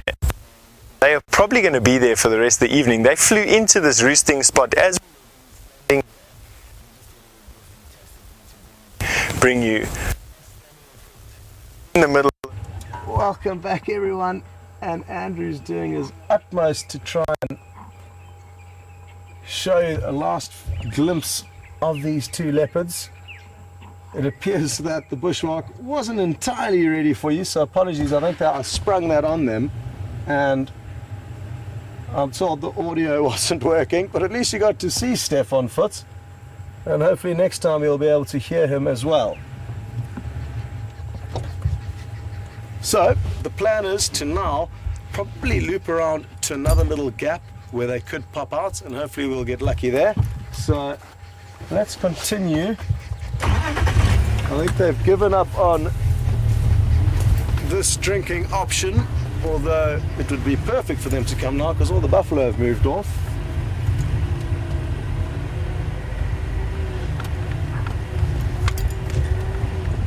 And Ephraim's going to link ahead of us, so that's great that there's two of us that will hopefully be able to relocate on this mating pair. I know a lot of you may have just joined the show and didn't get to see them mating earlier, so I really would love to try and show any of you that have just joined, and I guess see it again for myself, and Andrew would love to see it again. It's something that I don't think you can get enough of watching.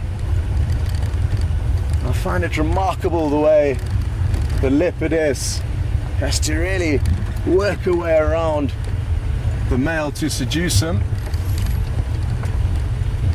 I find it quite beautiful to watch. So a lot of people didn't realize that leopardess had the ability to dance as they do.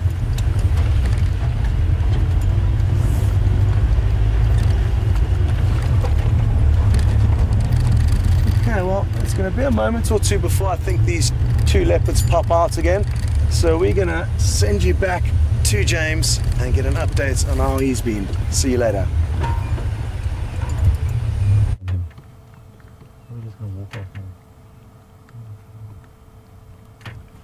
Hello everybody, welcome back to this magnificent sighting, the second most magnificent sighting of the afternoon, and he has just chased a scrub hare down through this bush, and the scrub hare, then he went into its, well, not burrow, they lie in something called a form during the day, and it went into his form, smelt around there, seemed to eat something or other, but now he's in a very playful mood. And so we thought we'd bring you back here to have a quick look at him before you go back to his parents.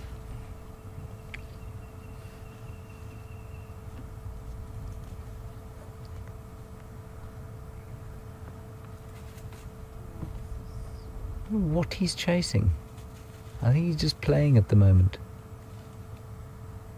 The scrub hare went off in that direction, but I think by now it's probably most of the way to Johannesburg.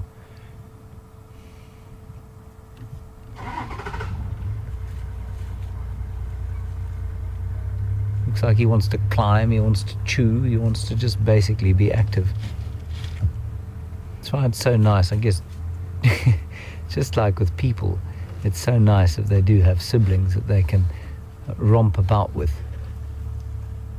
I'm not going to move from here, I think he's going to fiddle about, so the more I move, the more we're going to disturb his play and probably not improve our position.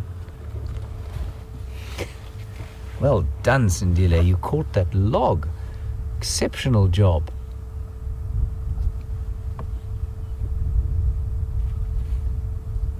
I suppose needs must, you know. If you've got to make your own toys, then you have to make your own toys. I had a lovely question once from Gracie in Ohio, who wanted to know if animals play. Well, Gracie, if you're watching us, you can see now that animals do play, and I think you even asked if they have toys. Well, Sindile is making his own toys at the moment, and at the moment they're sticks.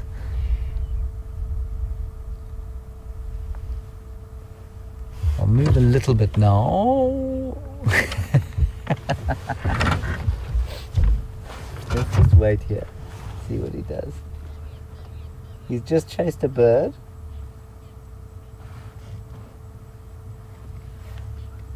This is so sweet.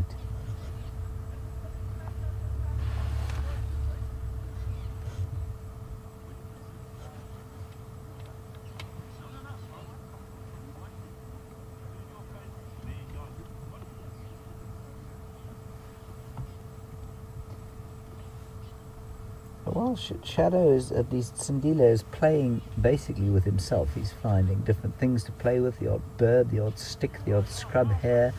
Linda, you want to know if his mum's away for a few days, will he basically carry on like this, or will he think that she's gone forever? I think a few days, no, not really. You know, she has left him for at least 48 hours before, so I don't think it's likely that he will I don't think it's likely that he'll give up on her completely. But eventually, if she doesn't come back, yes, he'll eventually have to move on.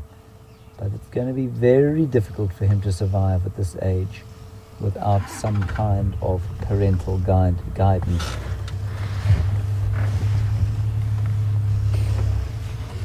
Where's he gone, Wium? In the bush there, around the Oh, forest. there he is, we've got him. Some oxpeckers flying over, shouting. Not at him, I don't think. I'm just going to wait here, everyone. I'm not going to move just yet because he is running around this area.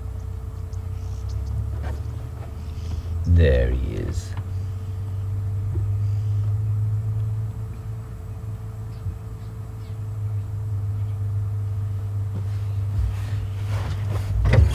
Let's just follow him up a little bit. And we've had lots of questions today about will he go to his mum, will he go and try and find her, would he call for her? And Deborah in Ontario, your question is, and it's a good one, if he heard them mating, would he go to them? Deborah, I don't think he would. I think he is he's pretty much pre-programmed to, that's a terrible analogy, but I think his instinct would tell him that if he heard a male leopard to stay away from it. So I don't think that he will go towards a male leopard, making the sound of mating like they do. It's quite an angry sound, and I don't think that he would go towards it. And certainly, given the sort of, once they're in the throes of passion, I'm sure if he did sneak up and he saw them, I think he'd back off very quickly. I don't think they'd become aware of him.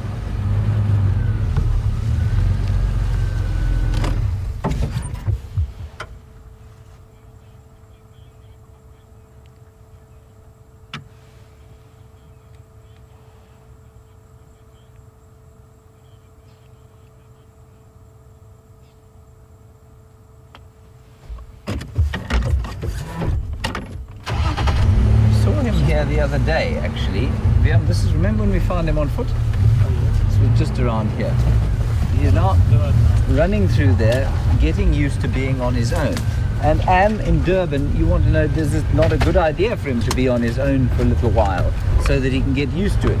And yes and no. I mean, in some ways, absolutely, but not for too long. You know, he's too young to be on his own permanently now. Sorry, Wium, I'll just try and get around him. So, and I don't think it's necessarily a good idea for him to be on his lonesome for too long at this stage of the game. This is on that termite mound in front of us there, directly where I'm pointing, is where he killed his little dwarf mongoose a little while back.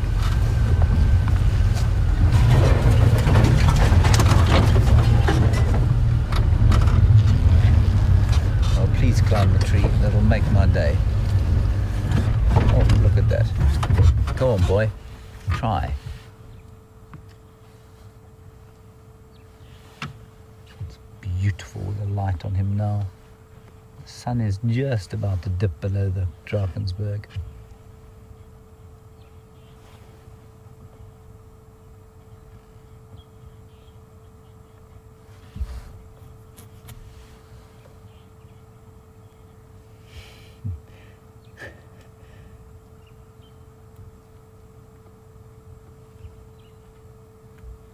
Just too sweet.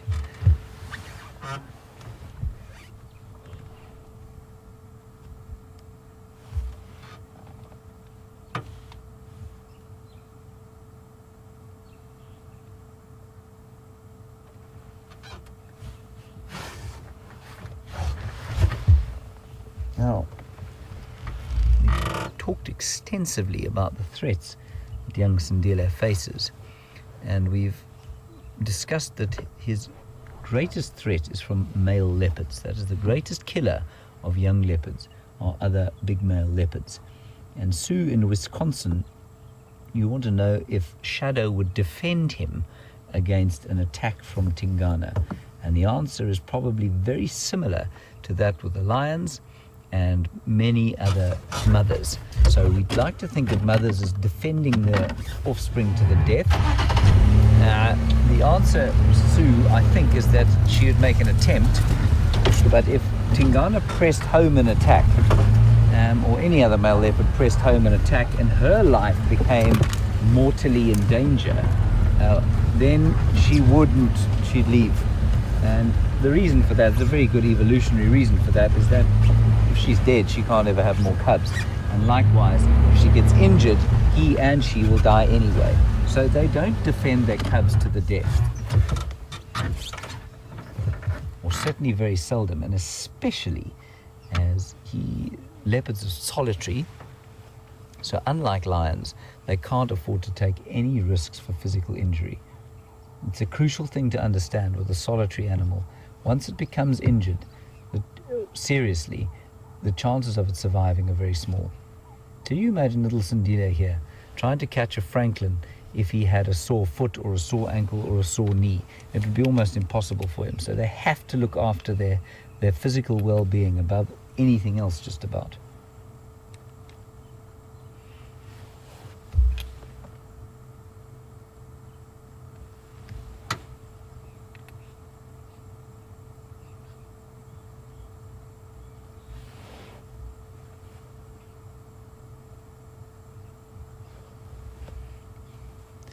And then a lovely update from Ellen and Georgianne, who say that Tingana, Shadow and Sindile have in fact shared kills. So that is not unusual, but it does definitely point to the fact that Tingana is probably, as we suspect, Sindile's father. Now, as he gets older, the chances of that, of course, will become that much smaller. I'm just going to sneak around this little corner here. There we go. Hello fella, sorry about that. Zebra wood there.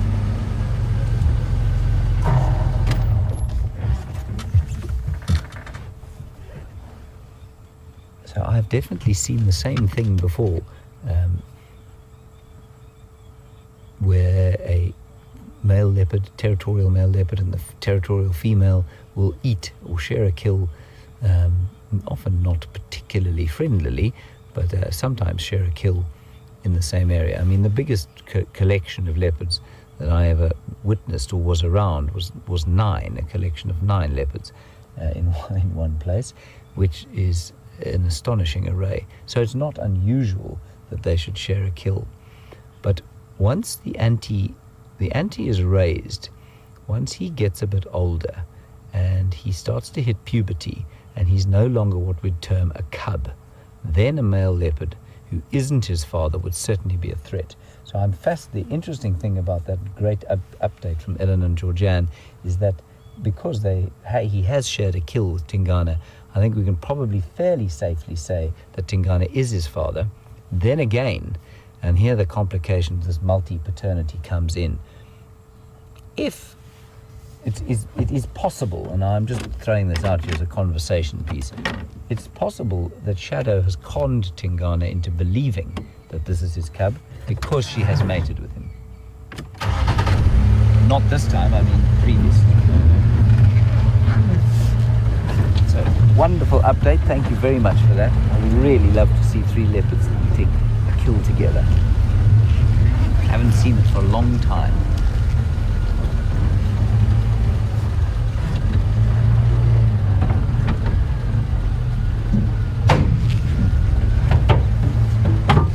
I think he's going back to his dwarf mongoose den.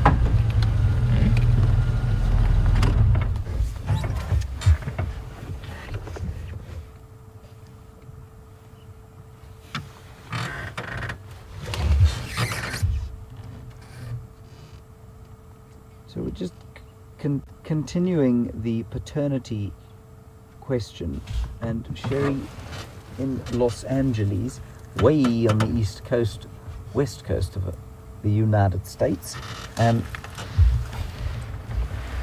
you'd like to know how on earth would Tingana know that this is his son? Would it be from scent? Would he remember mating? How does it work? Sherry, I think it's a bit of both. I think that to say, does he remember mating with her, I don't know if that's exactly how it works. But certainly his experience of mating with shadows would probably give him the impression that because Shadow's in his territory, that her offspring in his territory would be his. I also do think that there is a smell associated with it, a familiarity that comes with kin recognition.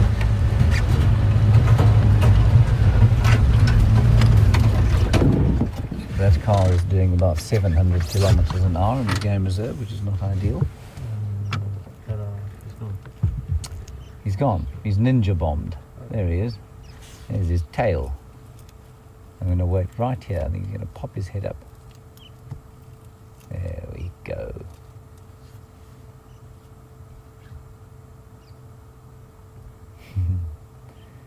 So Sherry, probably a bit of both. Look at that. I mean, that's just quintessential.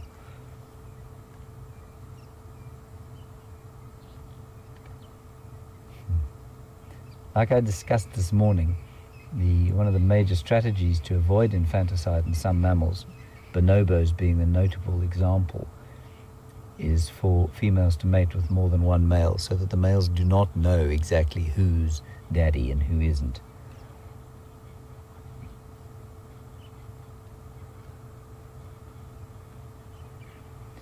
Yes, I think what he's discovering there is that that fairly uneven surface to the termite mound is not particularly comfortable.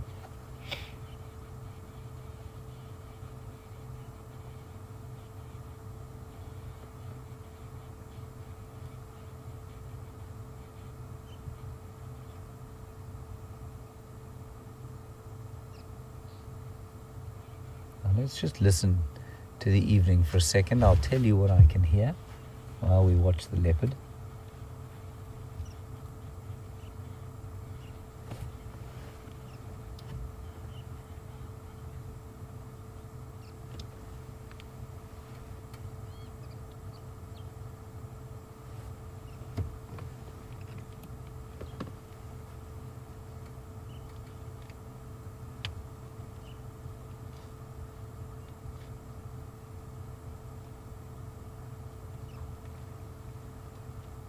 So I can hear some drongos calling and really not much else. There's a lovely gentle breeze blowing, slight smell of dry grass, and the odd red-crested korhaan calling. There, you can hear one now. That's a red-crested korhaan. Now we've watched him walk nicely, we've watched him lie down, we've watched his belly, and I have made the statement that I think he's in pretty good shape. Angela in Boston, I'm assuming that's Massachusetts, Boston in the United States. Thank you for your question. You'd say, does he look like he's in tip-top shape, or do I think he could put on some weight? I think he looks pretty much like he's in tip-top shape. I don't think that he is looking... There's a lovely Afrikaans word in South Africa, and that word is skraal. And I don't think he's looking skraal at all. Skraal means skinny, emaciated, and basically in need of a good feed. And I don't think he's looking like that at all. I think he's looking pretty good.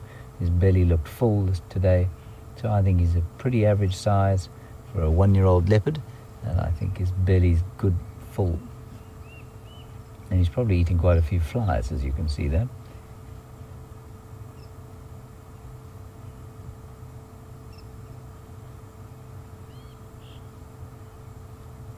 He really has given us a magnificent afternoon.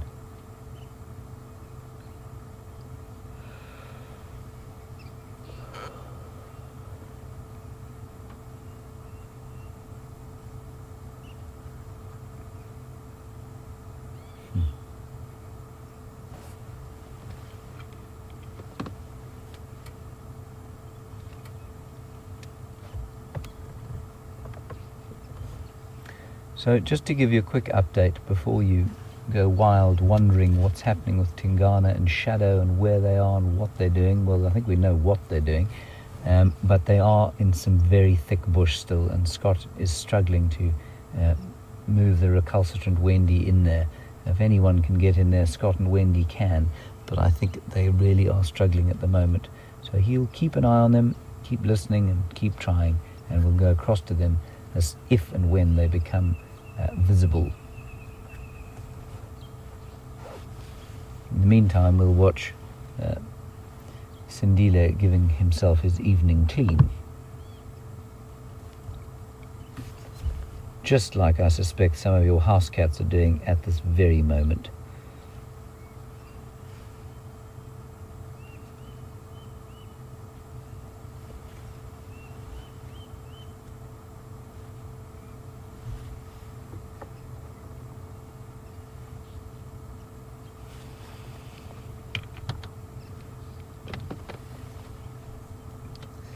Right, and as I speak, Tingana and Shadow have been found again, and before they nip into the thick bush again, we're going to go straight across to Scott and have a look at them. Enjoy, and see you just now.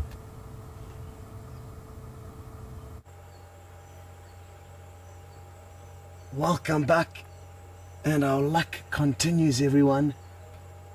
Thankfully, Andrew's hearing helped alert us to where they were, and they managed to sneak past us somehow, myself and Ephraim. But we have just heard them mating, and we haven't managed to find out where exactly Shadow is. But that's Tingana, the beautiful big male, and like I said, our luck really has been incredible today. We must all be so fortunate for what we've seen, not only here but also with James. So let's just hope we get to see them mating at least one more time.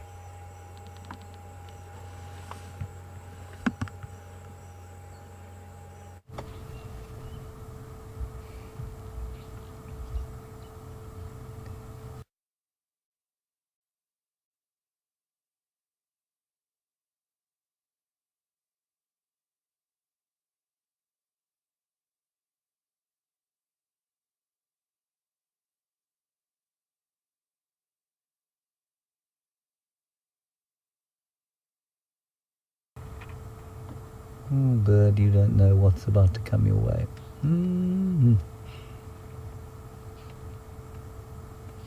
Don't go behind the termite mound.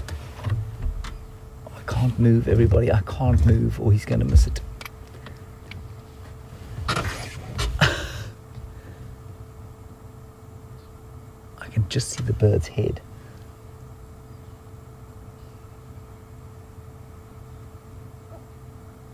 It's called. I'm going to have to move. No, I can't move. Sorry, chaps, I can't move. We know that Sindile on his own, so I can't risk ruining this for him. As soon as I hear him move, I will go.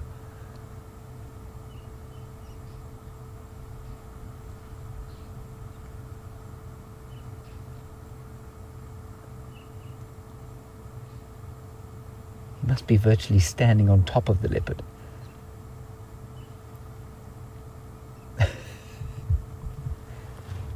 What do you think? I see nothing. I'm just going to stand up.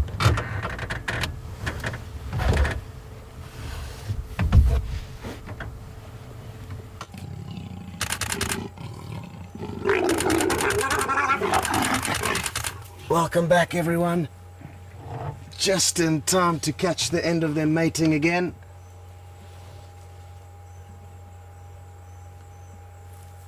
And like I say, could our luck get any better? Not an easy job for Nikki in the director's chair.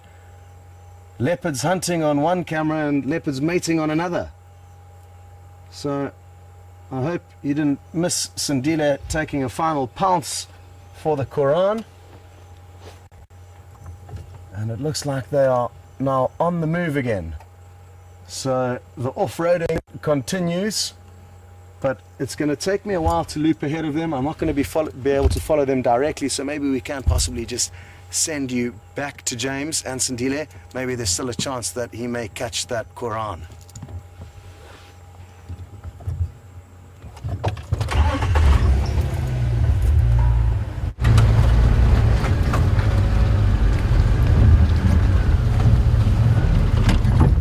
Hello everybody, welcome back. There is Sindile, and the bird is still there.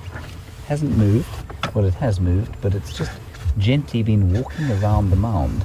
And Sindile has, well, it looks like he's well, I don't know what he's doing. He's just turned around now to have a look. You can see his tail. The bird did make one little squawk. But whether that means it's about to, whether it's spotted him or what it's doing, I don't know. We're now getting into exactly the same position we were before, where the bird is going to walk behind the termite mound into the leopard.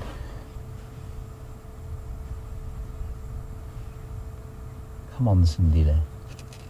Seize the day. There's a red-crested korhan if you're worried, if you're not worried, if you're wondering. There's a very irritating red-crested korhan. Come this way, bird.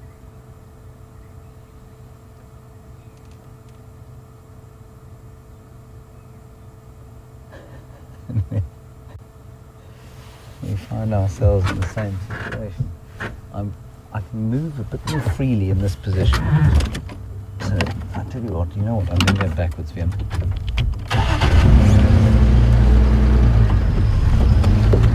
Hopefully not hit anything.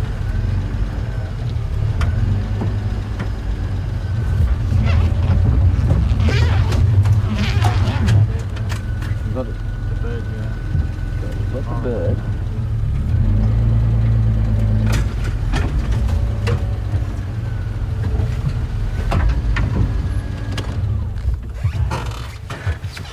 Not the leopard, and if I move again I'm afraid I'm going to smash something, so we're going to stay right here for now. I think Sindile will probably pop his head up at some stage. Sindile, the bird is leaving. Without it, who knows when you will next eat.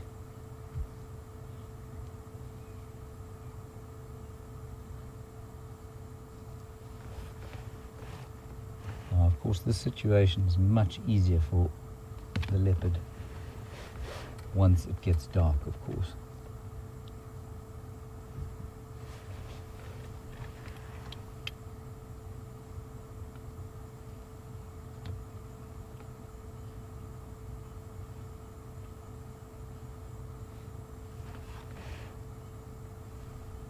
All right, everybody, we're going to leave Sindile now.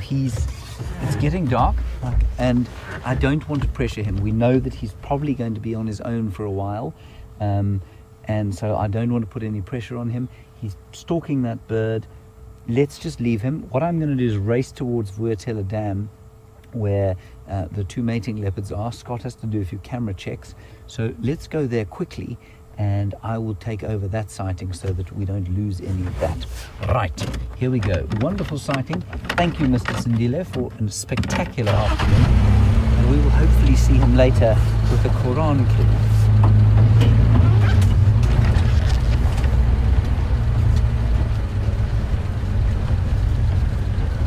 Oh, he just popped his head up onto the termite mound.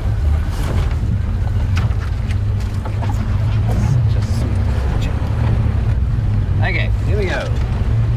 It's going to be a great speed.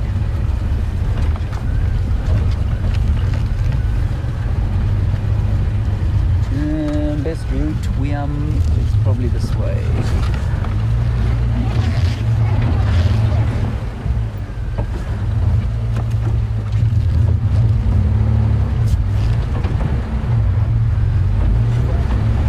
So, everybody, as you know, perhaps some of you from last night were with us, we did some tests on a night camera, and Scott is basically going to go and put that on. So stay with us. We are going to run a bit over time today, just to see if the night camera works on the leopards, and we'll try it off. So I need to go and get to them and stay with the mating leopards while Scott puts the night camera on to Wendy.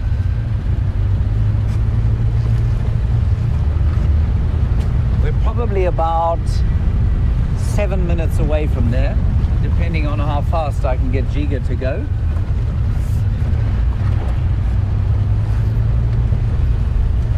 And of course, depending on whether I lose Wium or not over one of the bumps. Try harder than that. Yes, I'll have to try harder than that, but you really don't want me to do that, because I will then have to operate the camera. I did that for 2 drives before I was summarily dismissed from that position because I was so thoroughly appalling at it.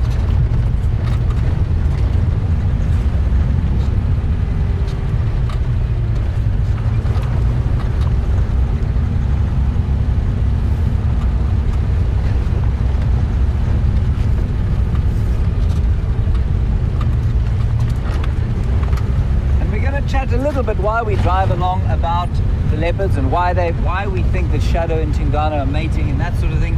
And we have been through it a few times, but I think it's important for everyone to understand. And one of the postulations we had, and it was a good one, I forget exactly who it came from, was that perhaps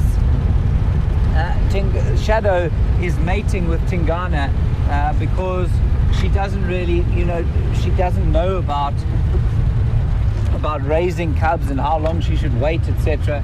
And Peggy and Sue, your question is similar. is she mating with Tingana now because she doesn't really know when she should and when she shouldn't? It's not a question of that at all. It's a question of when a leopard comes into estrus. Now, they don't have any conscious decision over that. She won't mate it's for the sake of mating. She will mate when her hormones tell her to do that, and that's a heat. Like a dog or a cat will come into, domestic cat or dog, they will come into heat or into estrus.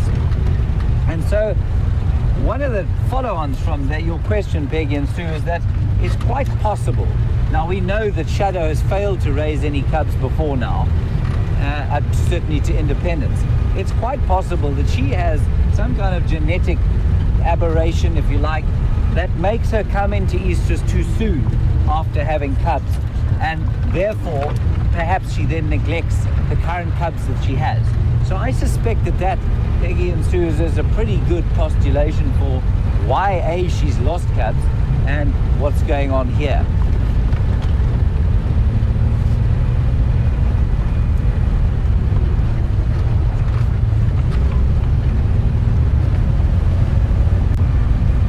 Try and drive a bit quicker.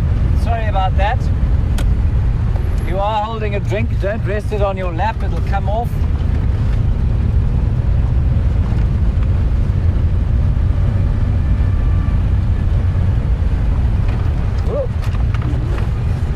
I nearly lost the back there.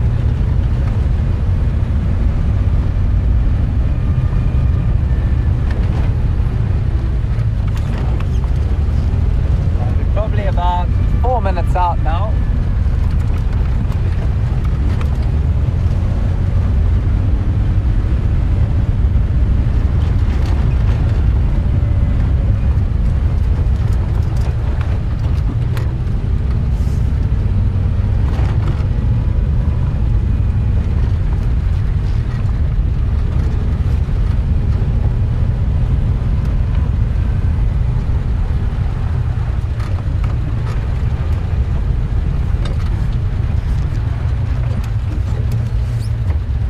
General recap, just quickly, while you see me herring along like this, it might be a bit confusing if you've just joined us. We've been watching Sindile, 1-year-old leopard. His mother and father, Tingana and Shadow, are now in the throes of passion at Juma Dam. And Kay in Wisconsin, very nice question, I think you have just joined us. Will she continue to provide food for Sindile if she falls pregnant? Answer is, I don't know. I think certainly until she gave birth again she would. Is she going to fall pregnant? I don't know. And would she continue to provide for him after she's had cubs? I think it's unlikely. But like I say, he looks pretty good. He looks pretty well fed. And I think he's making kills for himself. So while I would say that his future certainly is hanging more in the balance than it was yesterday at this time, it's certainly not all doom and gloom.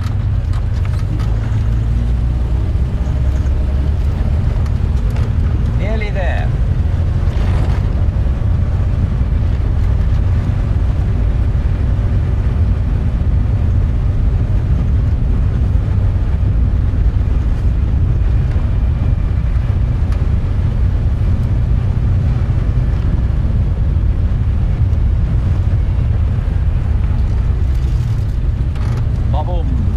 You can see where we live, and that's pretty close to Juma Dam or Gari Dam or Vuyotela Dam, I never know.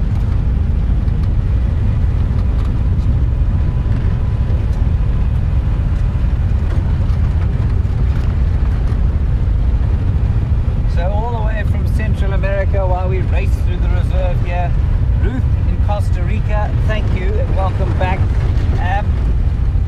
Do they come into estrus naturally? Is it a sort of, or do they choose to? It's an entirely cyclical thing.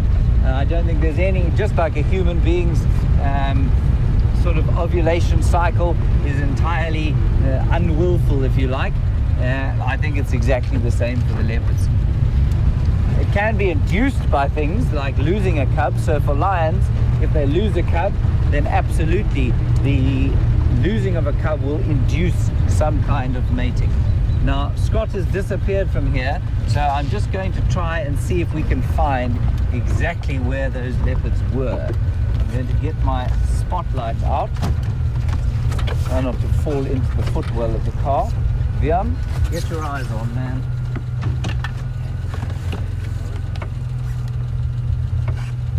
Turn these other lights on too. See what we can find.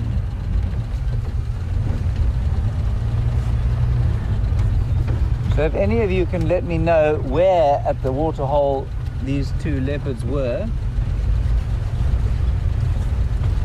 Right. I believe they were down here.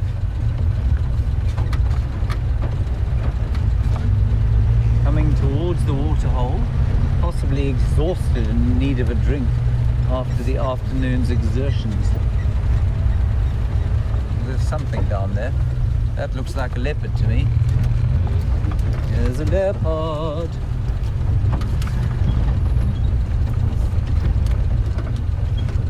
Yes, it is. One leopard. Not sure where the other one is. It's wonderful. I cannot actually believe. Second leopard today. That's Shadow. And there's the big boy. Just in front of us there. Wium? Shadow, Tingana's in front there. Yeah, all good time. All in good time, as you say. There we go. She's going back to him. I'll show you him once she's had her little drink. But he's just across the water.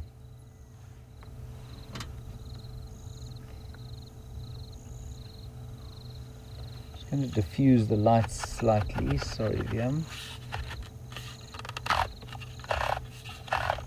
There we go.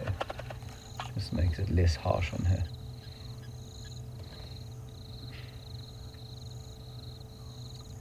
Yes, it's exhausting work producing new leopards.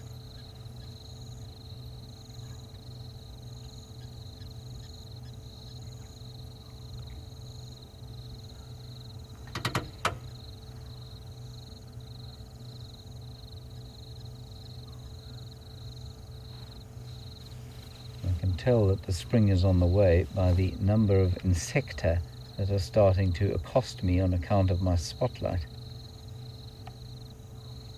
Shall we go have a look at the male, Wium? Would that be all right?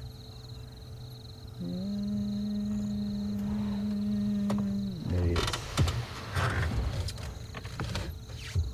There's the big fella there.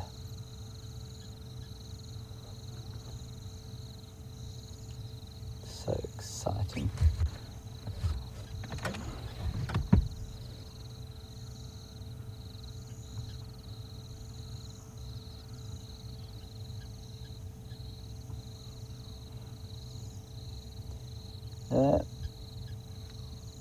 Right, here she comes. She's going across to him. I'm going to follow, and while I do that, Tim, you say you saw that Tingana was scent marking earlier, and you want to know is there a difference between just scent marking and... Ooh, this is going to be bumpy. Sorry about this, everybody. We don't sink in here. Tim, difference between scent marking and just leaving yourself. Tim, absolutely. And you can see the difference when they scent mark, and the males will normally save their urine basically for scent marking, but if they just want to go to the loo, as it were, they won't spray into the top of a bush. What they will do is they'll just squat like a house cat does. Sorry, Wium. Now, I don't know why she's leaving her erstwhile lover at some speed. I'm just going to wait here. There she goes.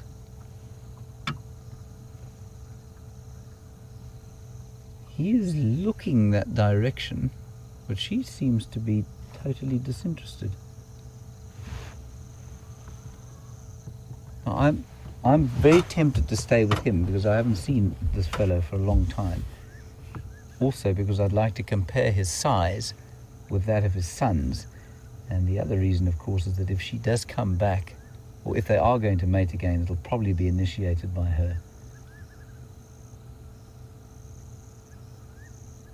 Oh, you can see the size of his head compared with Sindile's. That is not a small leopard. And look at the nonchalance with which he looks after where Shadow has gone. So I'm not sure why she's disappeared.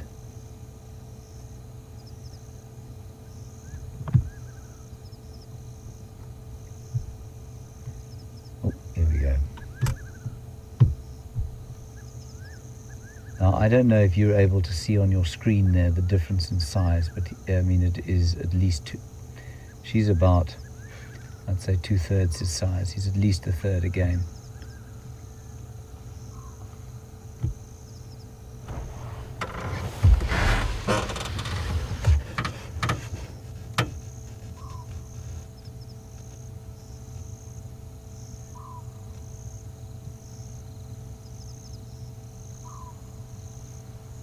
I'm sure we have run over time, everybody, but if you're still with us, you're still welcome, and you can still send us any questions you like, #SafariLive or questions@wildearth.tv. And if you're wondering why you're not on the highlights reel, well, it's because we're about to test a camera, and basically it's just also a very good idea to hang around with magnificent leopards for as long as you can.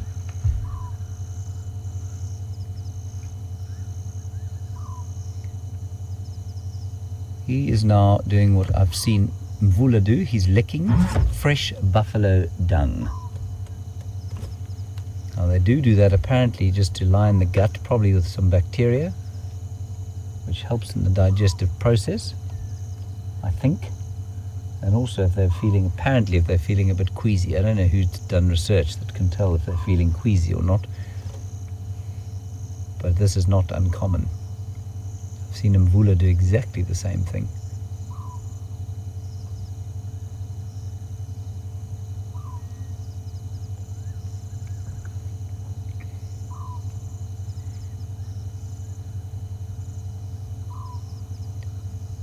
There's a bird starting to call here that I haven't heard for many months, and that's because of the winter. Now he's rubbing his head in it. That's also common. So there's a bird behind us called a Scops owl going prrp, prrp, but there's another one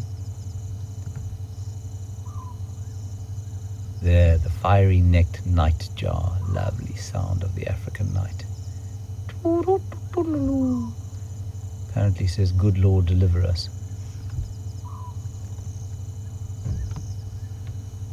Beautiful sound.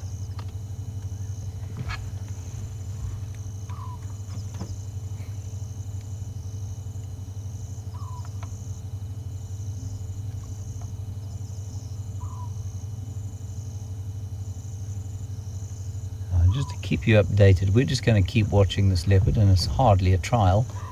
Scott is having a little trouble with the new camera, but I don't suppose that makes any difference to us, as we watched beautiful Tingana eating some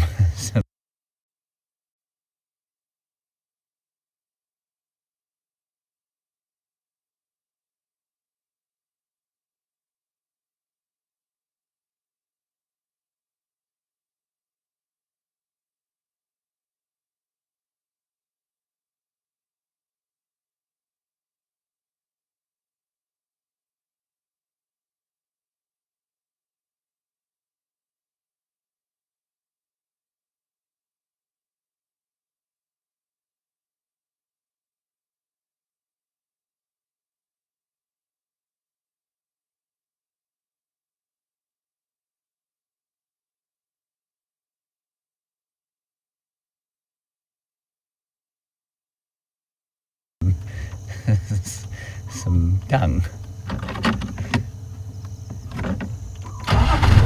Everybody, you've been asking about Sindile and wondering whether he'll be able to survive. Perhaps all he needs to do is come down the Gowrie Dam and eat dung.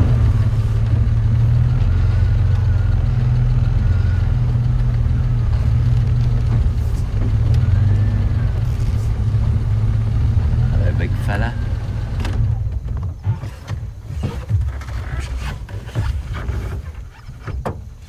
Enough light on him.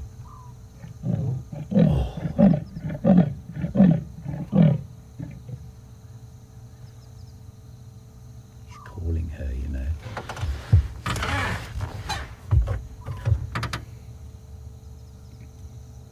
that wonderful? Oh, it's such a lovely scene.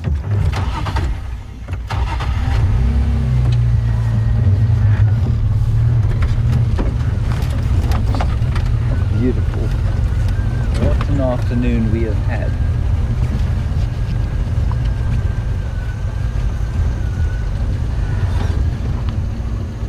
She went that way. Oh, don't turn around.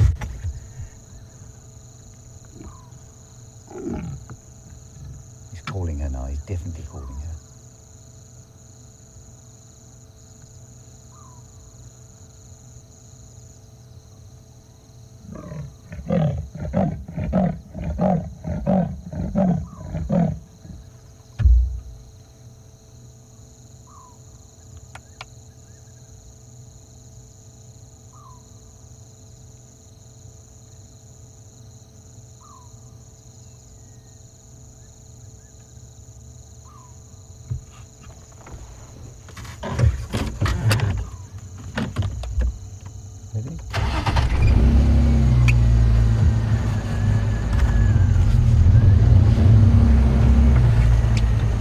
Well, this ain't your ordinary everyday Friday night.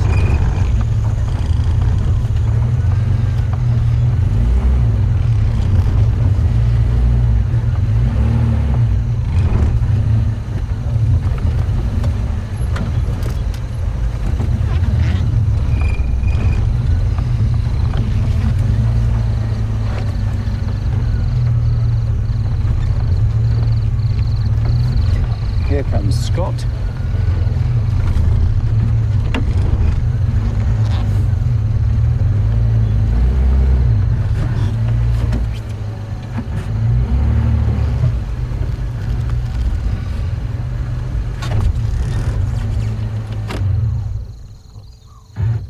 That's not Scott. That's not Scott at all. That's someone else.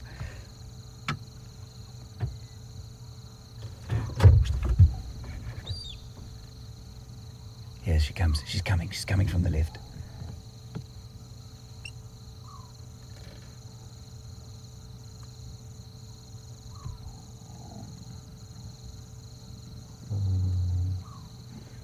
Love is in the air. Look at the size difference. Look at the size difference. He's twice the size of her.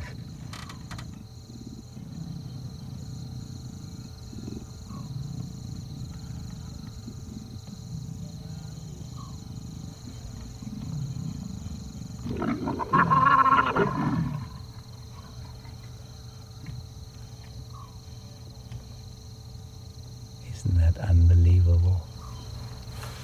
Gee whiz. People, this is such a privilege.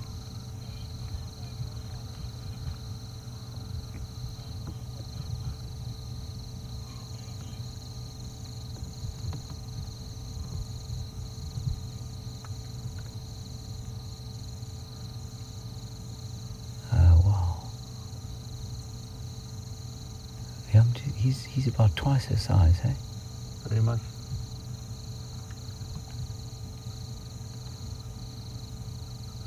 Now, Sindile's about her size now.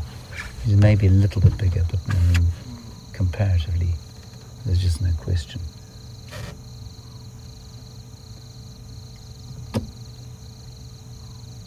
I think they're both going to drink now. I think we need to be the other side of the light. At light you can see, you can probably watch us on the Gari Dam cam if you want to. Just going to go around.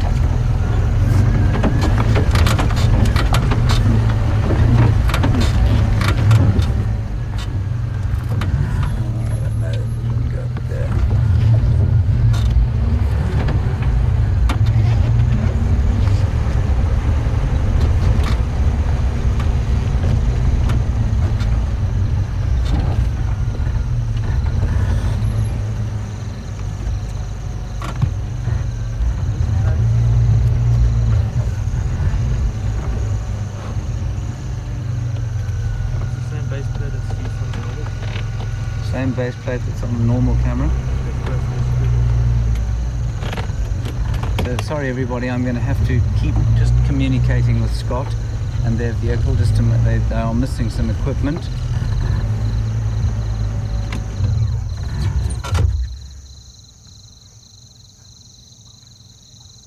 Tell them to take the one from Manfrotto in the fireside chat bag. And there's one in the Manfrotto on the fireside chat bag. On Tingana.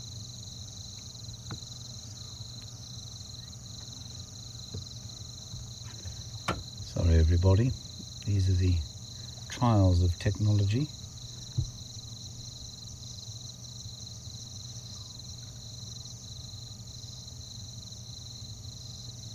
Such a beautiful warm evening this. I'd like to get around the other side of them, but it's going to be difficult at this stage.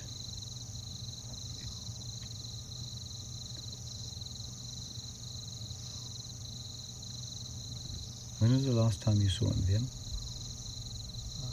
A while back. Yeah, before I went on leave. Yeah.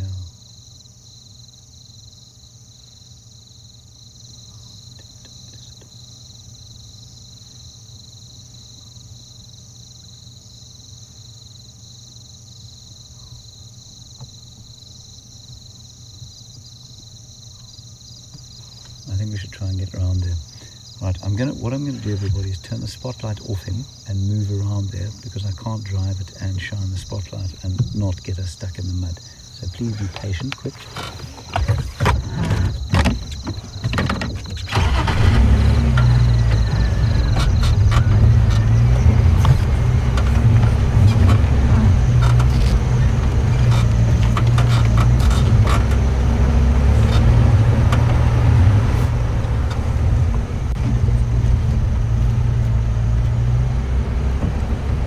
Just made an extremely good point, one which I hadn't been thinking about as we've been driving around. Shadow is now in the middle of Karula's territory, and basically they're at Untitled Dam, Ellen, like you say, and you say that she is in the heart of Karula's territory, which she is. Now that's not unusual actually when they're mating. It's not unusual for the females to go out of territory to find males to mate.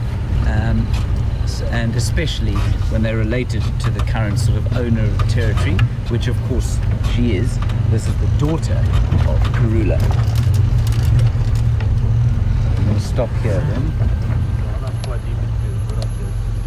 Yeah, and that's quite interesting too. As Wium just pointed out, Tingana, although he has been seen here, is quite deep into Mvula's territory.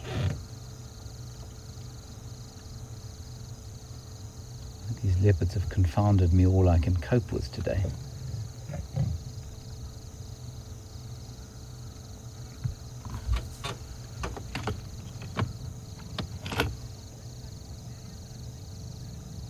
Look at this.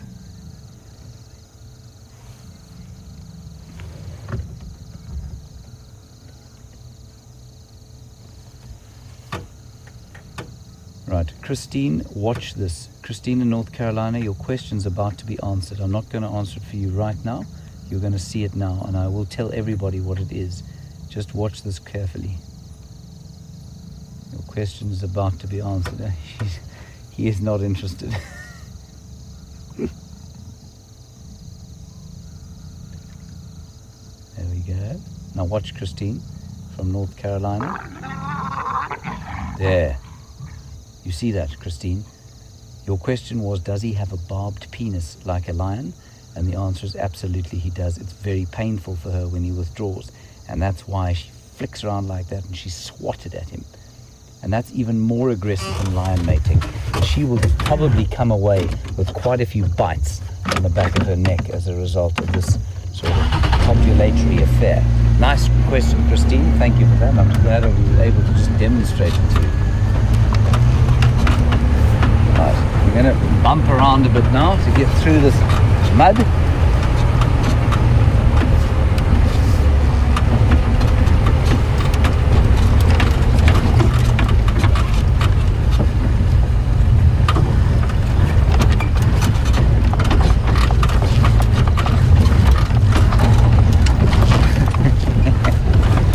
Sorry, Wium.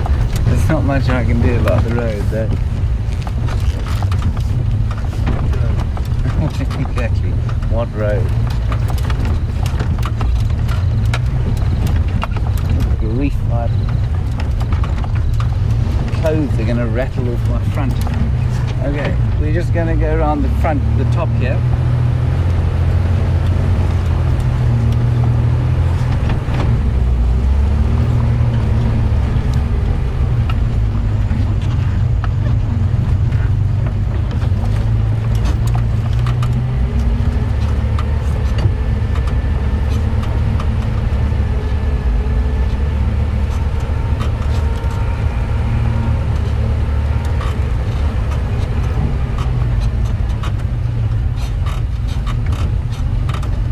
They go over the top there. From James and Kansas, I'm actually going to stop here and see where they go. You want to know, does she seek him out or does he seek her out? The answer, James, is that it's normally her. They often go out of territory to find a male to mate with. She's actually scent marking there. That's amazing. Is that him? No, that's him that's scent marking, you're right. There she is. He's scent marking in Mvula's territory, basically. I haven't seen Mvula for a long time. So James, mainly it'll be her seeking him out, although she will spray. And if she is an estrus, he will pick that up and he will then seek her out too. I think we're going to lose them if they go down into this drainage line, everybody. I can't get in there from here.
Spotlights on the back of that car. Okay, well we're down here now. Whether we can find them again, I don't know. Oh, there they go.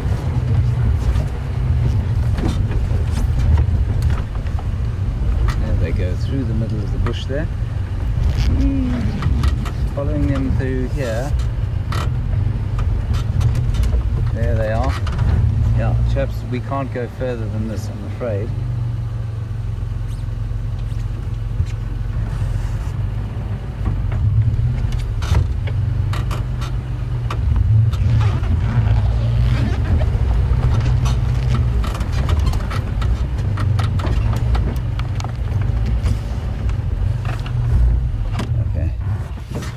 So everybody, I'm afraid they've disappeared down into the drainage line. The other camera has failed to function. So we may go back live at some other stage, but I don't think we're going to find these leopards again. So that's going to be the end of it for this particular evening. Thank you to Wium on camera. Thank you, Wium. Thank you to Scott and Andrew, of course, and to Nikki and to Tara Dales there in the final control. And as Lisa says, it's going to be a fascinating next few months with Karula around. She's been mating with Shadow in her mother's territory, with Tingana in Mvula's territory. Maybe Mvula will come back. Who knows what's going to happen? And as Lisa, there they're mating again. Can't see them, I'm afraid. And I don't think I can say it any better than that, everybody. So thank you for all your questions and comments. It's been a wonderful afternoon of information sharing. Thank you. And we will see you tomorrow on the Dawn Safari. Bye-bye. And have a great day, evening, morning, whatever it is you are, wherever you happen to find yourself on our wonderful planet. See ya.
Surprise and welcome back.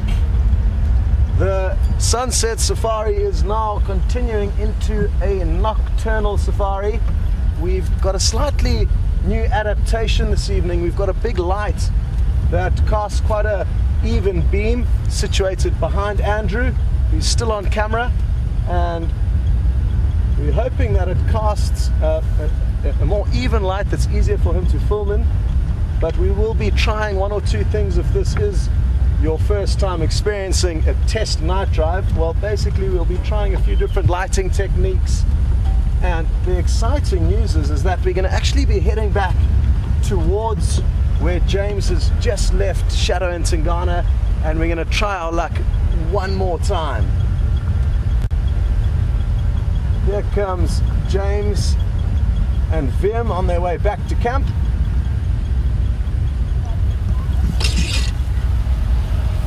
Good evening. See you later, gentlemen. But we don't have time to chat because we need to go and try and find those leopards.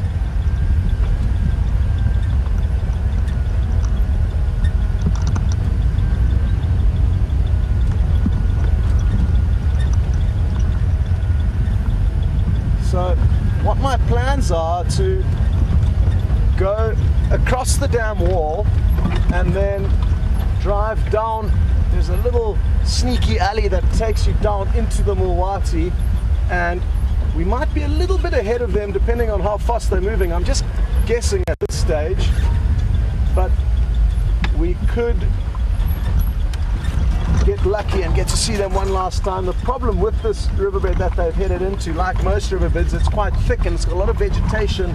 It's hard to drive through in a few areas where it's very difficult or impossible to cross.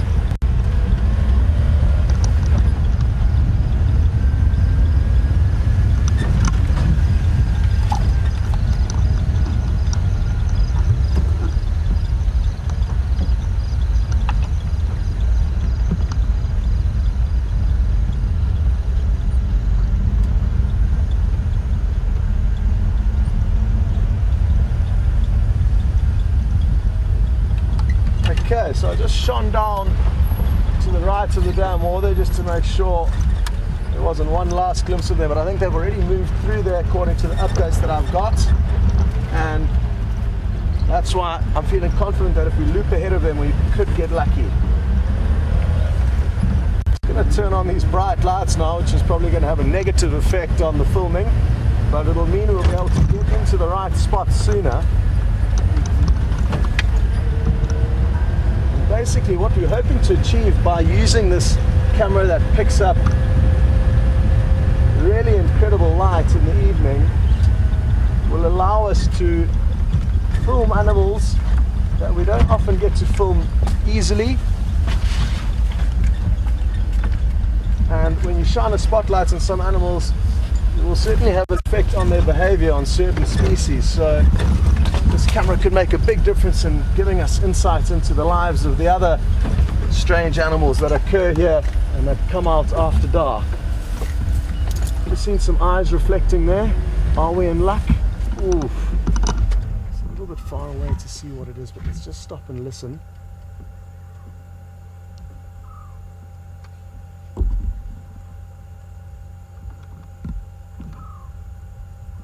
Could be them. It's so difficult to see. It's so thick, but I can just see. Ooh, no, that looks like an antelope. It dropped its head from where it was looking at us to quite a low angle, only capable of an antelope, because a leopard's neck is not nearly as long as that. So let's continue down into the dip here and see what we can find here. You can hear the stops owl calling every time we stop. And another call you can look out for, that's a really wonderful one to hear, and it's only started up very recently, is the fiery neck nightjar. I'm sure when we stop next you will get to hear that beautiful call.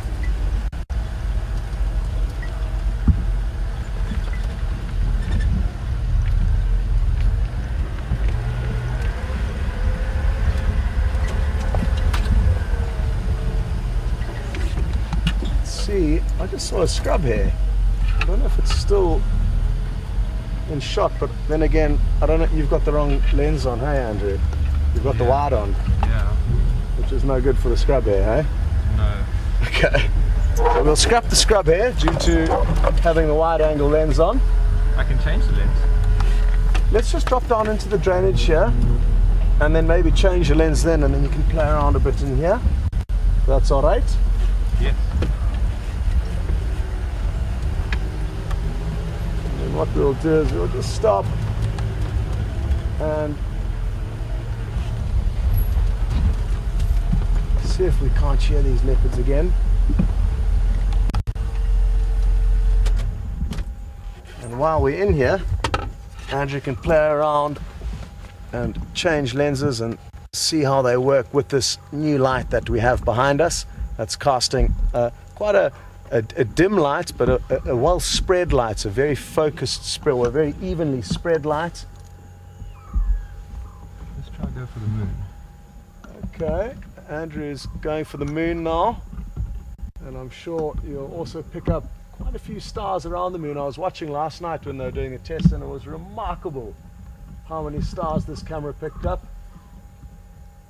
And astronomy certainly is a wonderful, wonderful topic to discuss, and this camera might open up that avenue for us on the night drives.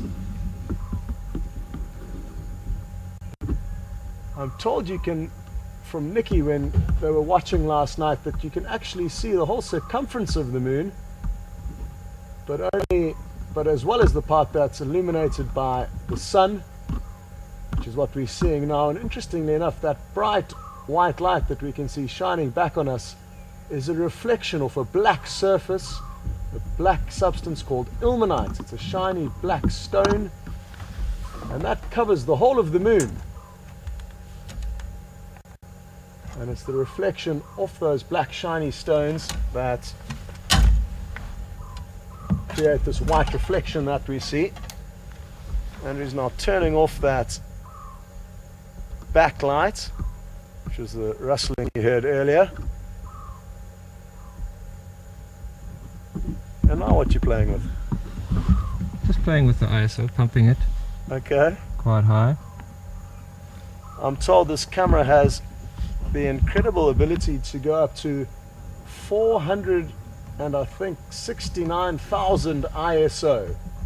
Now on my camera, which is fairly modern, certainly not the best of its kind, can only go up to the ISO of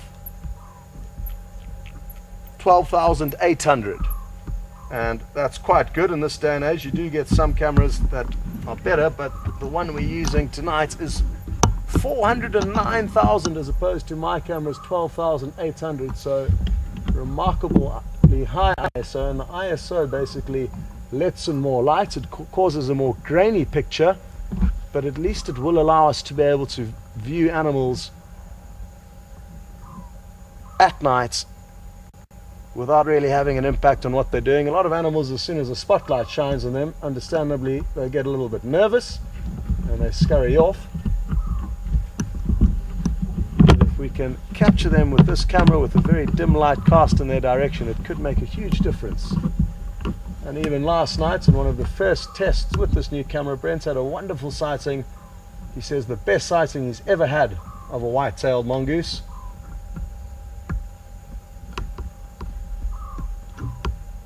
And hopefully we'll have lots more of those moments to share with you. You can hear the Scops owl calling. And why don't you time it? There's a 4-second delay between each call. So wait until the next one and then time it.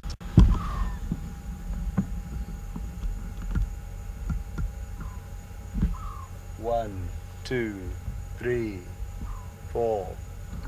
There we go. There's quite a few of them calling, so that may throw you off a bit. And my earpiece has fallen off again. So, or unplugged itself rather. So I haven't been in comms with FC. Go ahead.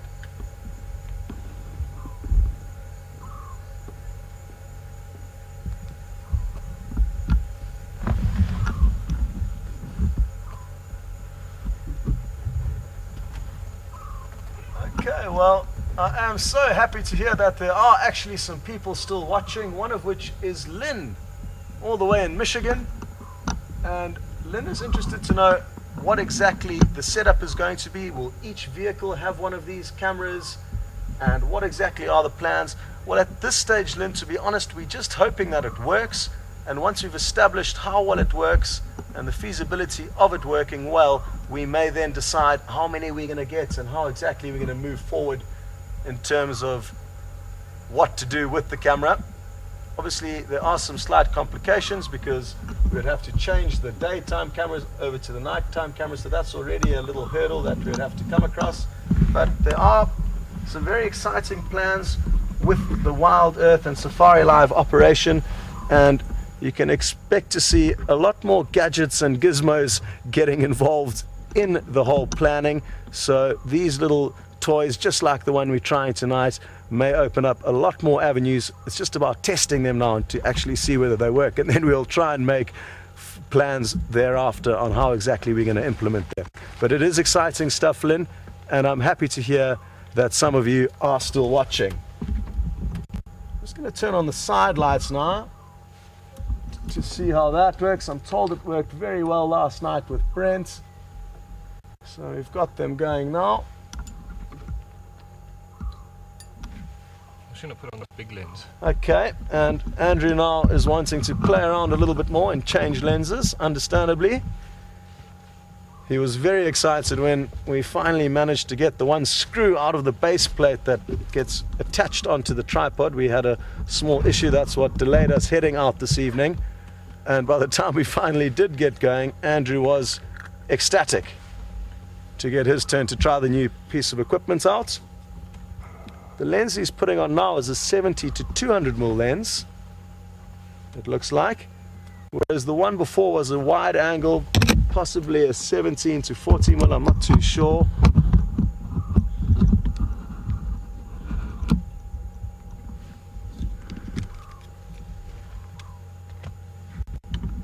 I'm told there were some issues focusing the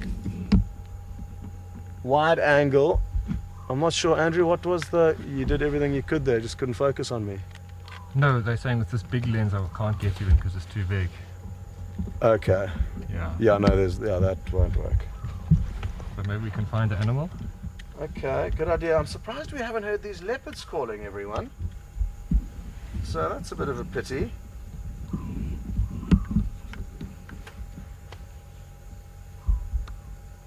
But I have been chatting away quite a lot, and with one earpiece in my right ear and my left ear not working as well as everyone else's around me, I fear we may have missed the call. But thankfully earlier on when I was with Andrew, he was pointing out where he thought they were, and he certainly helped us in getting to them. Do you want to play around a little bit more here, Andrew, or should we go and look for some animales? Let's go find a scrub here or two, I think. Okay, very good. Well, you heard Andrew's command, so that is what we shall be doing next. We are going in search of a scrub hare, which is actually exciting stuff because it's not often we get to say that. But now that we've got the right tool for the job, it could be quite fun. Still am going to use the spotlights initially to help us try and establish where animals are, and then we'll switch it off thereafter. And apologies, I know it's a very bright light, but this is part of the testing operation, and I'm sure you're all enjoying seeing the glitches and faults as we go along. Lost, Andrew. Elephants have just been doing some serious exterior decorating here and have repositioned quite a few trees.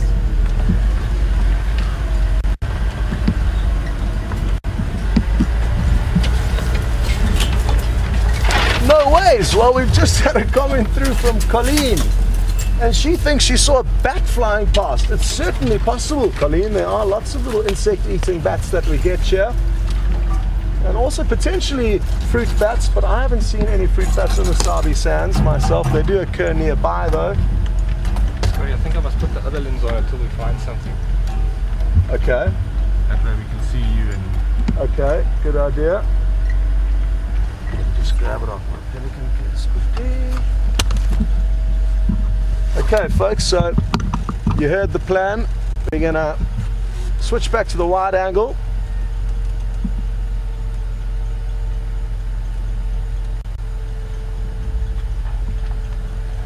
Confirm on the wide angle or the on the zoom lens.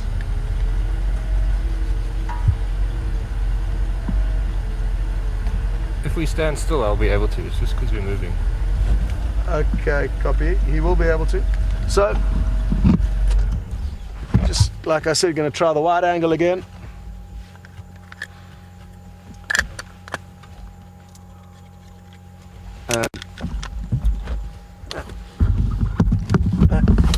Andrew says that as long as we're stationary, he'll be able to get his focus on me, which is the problem that I'm told you were experiencing earlier. But he hasn't been given much time to play around with this camera, and we've been on the move as soon as it got working.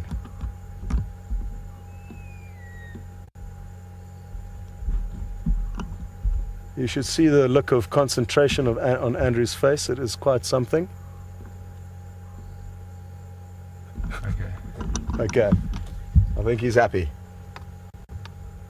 Oh, there's some bats. The bats are back. So luckily he's got the wide angle lens on. They're all over us. So watch closely. Let me see if we can shine the lights high up into the sky. Yes, we're seeing them. There they are. Look at them. They're everywhere. Sadly, I don't have a monitor, so I can't see what you're seeing, but oh, that one was close. I'm sure you got that one.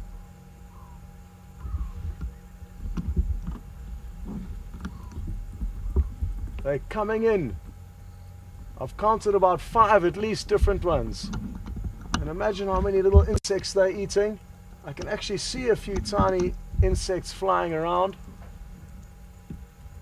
And they're an incredibly important part of ecosystems that often actually go unnoticed because they do all their work under cover of darkness. And people often don't realize how many bats live around them or amongst them. And without them, our planet would be plagued with insects. They have incredibly high metabolisms and need to eat huge amounts of insects, which certainly keep things a little bit more comfortable for us, especially out here in the bush where we can get plagued with insects. We need all the help we can get to keep their numbers down. Is that enough bats, Andrew, or should we? No? I think we all batted out. Yeah. Okay, fair enough. It's enough bats for now, because we're all excited to see the other capabilities of this camera. We know that you can get a few glimpses of bats now, but let's go see what else it's capable of doing.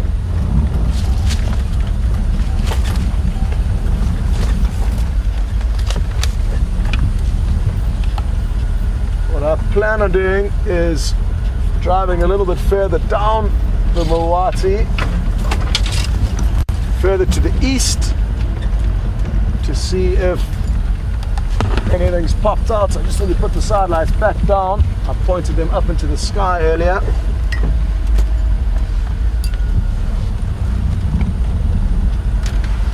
There we go.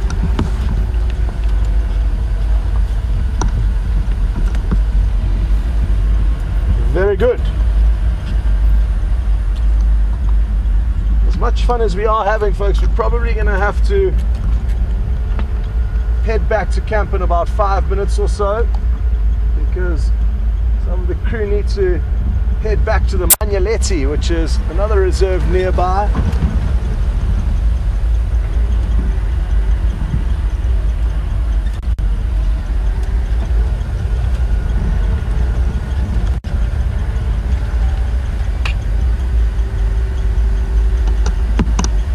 Well, change in plans. I forgot that Andrew actually offered to sleep on the couch this evening so that we can continue tonight's adventure. So everyone's in luck. The show will go on for more than the 5 minutes that I just said it would, but for how much longer than that I'm not too sure, but it certainly is exciting stuff. And I just feel sorry for all of the viewers that don't know about this. I hope everyone's got the message.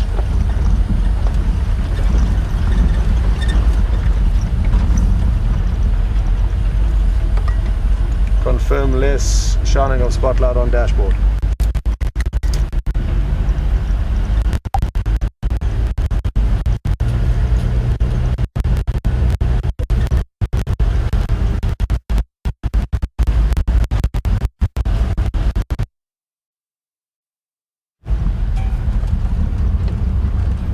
Okay, so I'm just getting a few updates there from FC, and we're going to have to try and fine-tune a few things. Andrew's going to try and move the little handle that you can see sticking out on the front left of the picture, bottom front, bottom left. And I'm shining the spotlight on the hood of the vehicle, or the bonnet as we call it here in South Africa. As the sensitive camera is picking up too much bright light and blinding all of you, so apologies for that. Okay, cool, we found an animal, Andrew. It's off to our right.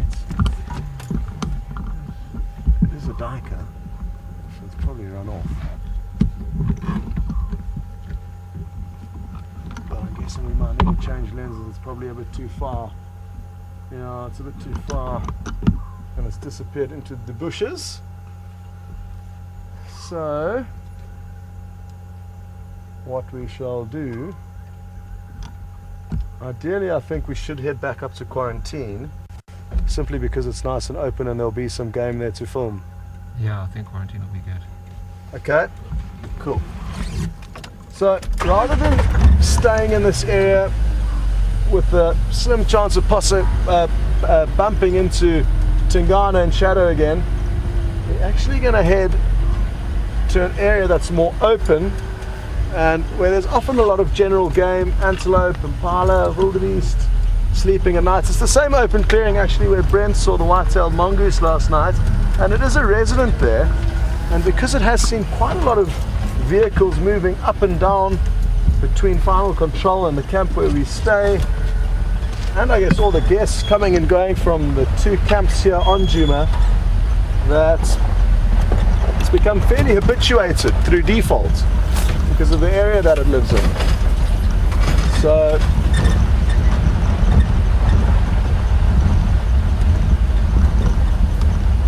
I think it's going to be a better bet for test driving the machinery here.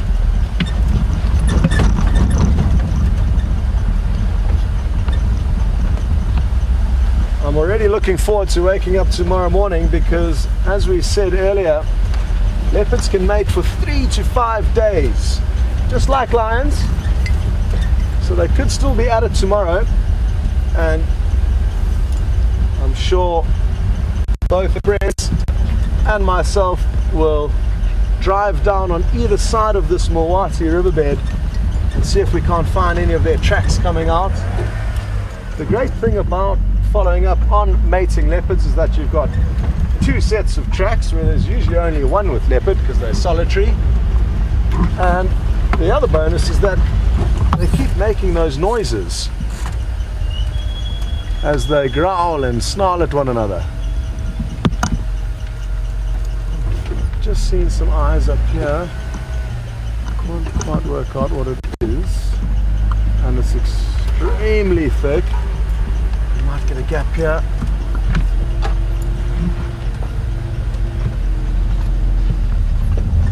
Andrew might also be able to see a bit better because he's higher than me. Anything in there?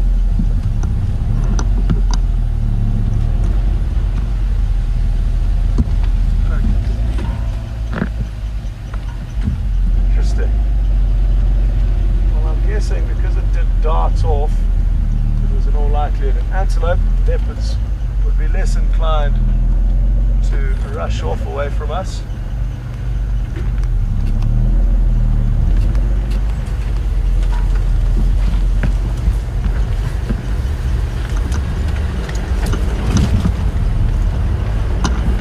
What also might actually be quite fun is seeing what's going on around the Juma waterhole on our way up to the quarantine clearings. Interestingly enough, there's a heron that's become a nocturnal hunter and uses the light from the waterhole camera to do its fishing after hours. So we might find a grey heron there hunting, or possibly some other animals coming down for a drink. Unlikely that it would be any of the prey species at night time after dark, but possibly some different predators. Maybe Karula will pop in, some of the smaller nocturnal creatures. A honey badger would be another incredible animal that we will hopefully see more of the more time we spend out after dark. They aren't completely nocturnal, but in the Sabi Sands they are, I think, most active after dark. Whereas in cooler areas of Africa they may be seen moving more throughout the day. Areas like the Kalahari,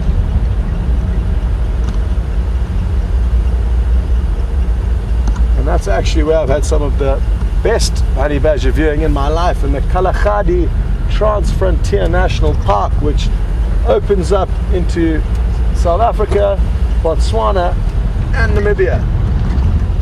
And it's an incredibly beautiful park. It's deserts and beautiful rolling sand dunes, and a lot of strange animals like aardvark, honey badgers,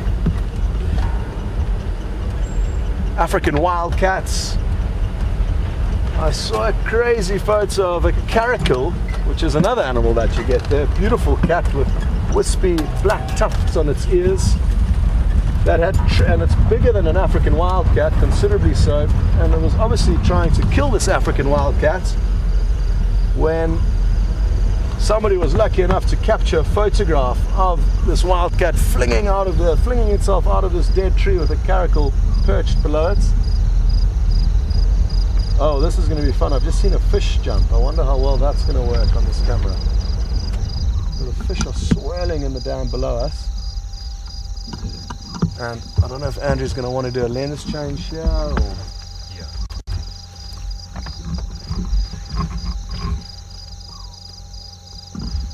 Let's check the stars and then we'll do a lens change. Okay, Andrew wants to do a bit of stargazing quickly before he changes lenses.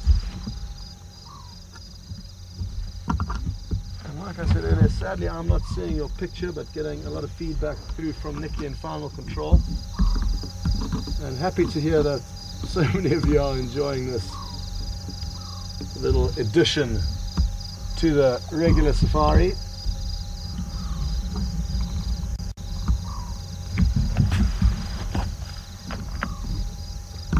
It's actually a wonderful, wonderful evening now. It's calm, no wind, a nice cool temperature. It was a bit hot earlier when we headed out this afternoon. So I'm going to try and point out the Southern Cross to you and the 2 pointers. I know Brent did point them out to you last night, but not everyone would have been watching. And I sadly don't have my correct tool. I wasn't ready for this. But with the laser lights, we would be able to do this job a lot better. But there's going to be a big wide beam pointing out to the Southern Cross, which you can see it's lying on its side with the length axis going this way and the cross axis going up that way. Now if you follow the cross axis, you'll get to 2 very bright stars just above them. Those are termed as the pointers, and they're called Alpha Centauri and Beta Centauri. And if you draw a line between the two and then a perpendicular line running down to the left, where that perpendicular line bisects an extension of the length axis, which would be somewhere probably here, you get celestial south. And then if we drop the torch all the way down to the land, that will become true south. So that is how you work out south. It's not just the direction that the cross is pointing in, it does need to be coupled with the pointers and that perpendicular line where those 2 points bisect. You drop straight down and you get south. I can't see too much else going on, although Scorpio is above us. I don't know if the camera will be able to, yeah, maybe. It might just be able to catch the tail. That's the tail. Yeah, we can get the tail. Okay. Now, with a lot of the star signs, they don't really look like the pictures you see in the magazines. You have to be a little bit creative. But basically, I'm going to try and run the torch the whole way from the tip of its tail all the way up its body. Oh, we can't get the top. You can't get the top. No, just the bottom. And there? Yeah, that's... Okay, good idea. Nicky's just told me to reverse onto a very well situated slope behind us. And that is going to make a very big difference. Well done, Nicky. Because the way that the camera is mounted onto a tripod on the back of the vehicle, there's only so much give that it can go back. And that's why sometimes when birds are flying above us, we can't continue to show you them. Oh, this is going to work like a charm.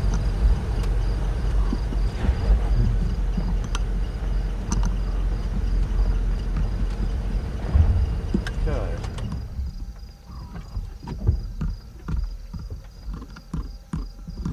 So, Andrew, how are things looking up there? We need that whole thing. Oh no. Too much. Too much to ask for. Okay. What can you get? Pretty much. Are we still at not a steep enough angle?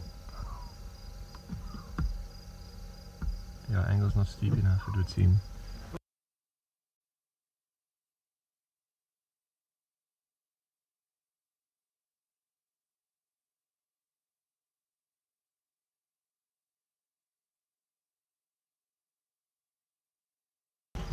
And there was a little crocodile clip clamped onto one of those battery, giving power to one of the many devices required to get this broadcast to you, especially with this new camera. There's a whole bunch of new wires that I'm seeing, and that's why we went black screen.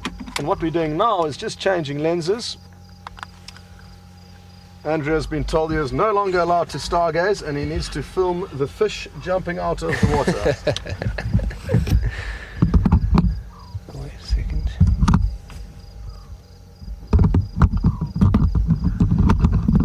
And he should be plugged in shortly.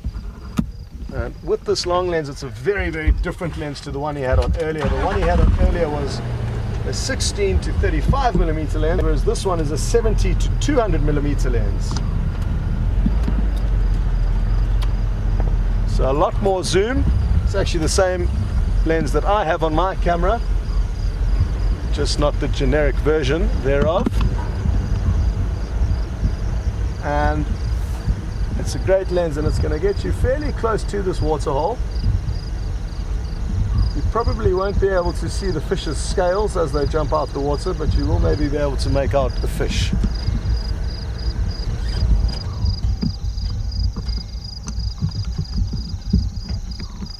And what I'm going to do, and what's actually a good trick to remember when on safari, is to use your binoculars.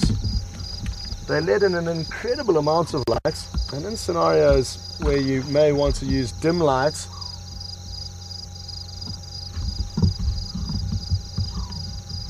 and I'm told you can see the ripples perfectly. And isn't this pond alive? The poor fish in here have their work cut out for them. It'll be a combination of at least two different species of fish you can see swirling about here. Some are called tilapia, and the others are called barbel, which are kind of catfish. The barbel may stand a chance of surviving, provided they don't get plucked out of these muddy waters, because they have the incredible ability to be able to encase themselves in the mud and a thick layer of mucus, and then breathe in oxygen while they wait for the next rains to come and fill up their pond. The tilapia, however, are not so fortunate.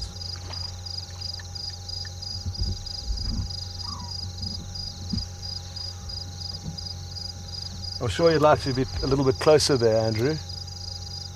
How's the zoom? Closer the better. We don't have them.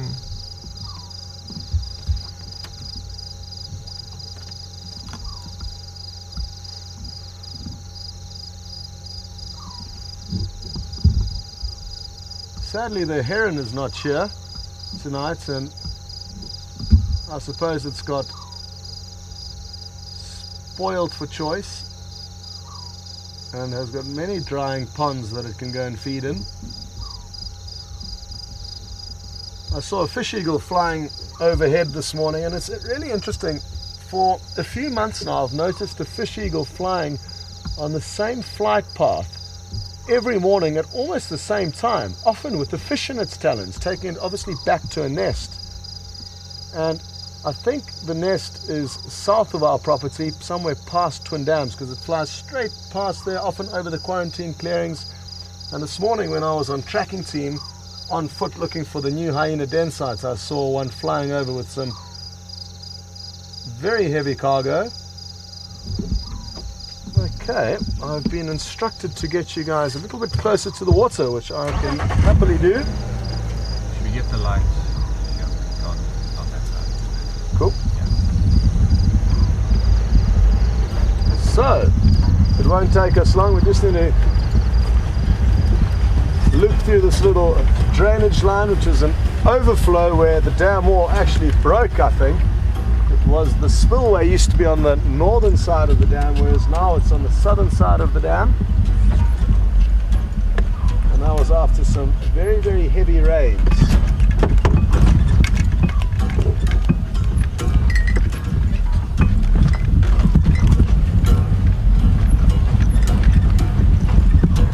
Come again, please.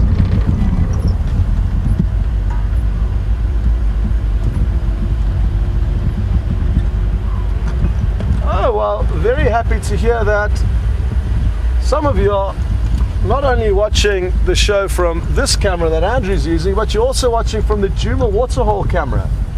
And I think we don't actually mention it enough, but for those of you who don't know, I certainly must tell you that there is a 24-hour-a-day live camera that we'll stop and show you once we get into the right spots. And it provides us with some incredible sightings and information of what goes on at this waterhole after dark. It's controlled by people who we term zoomies, and there are zoomies all around the world who actually control this camera remotely from wherever they are. Just going to stop here and Andrew can show you the camera, which is just up to our right. Hello everybody who is watching on the camera.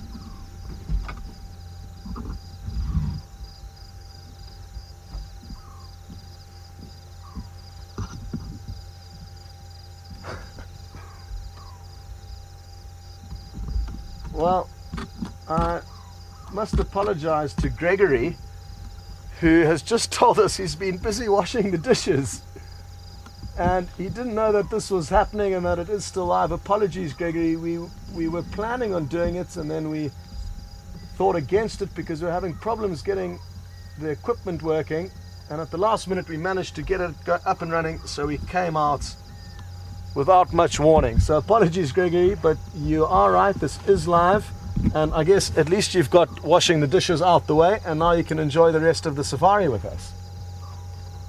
So, Andrew, are you happy with your filming of the cam? Did everyone get to see it? Yes. Okay. Let's get some fish. So, you all got to see the waterhole cam, and there's not only one here on Juma, but also at Arathusa.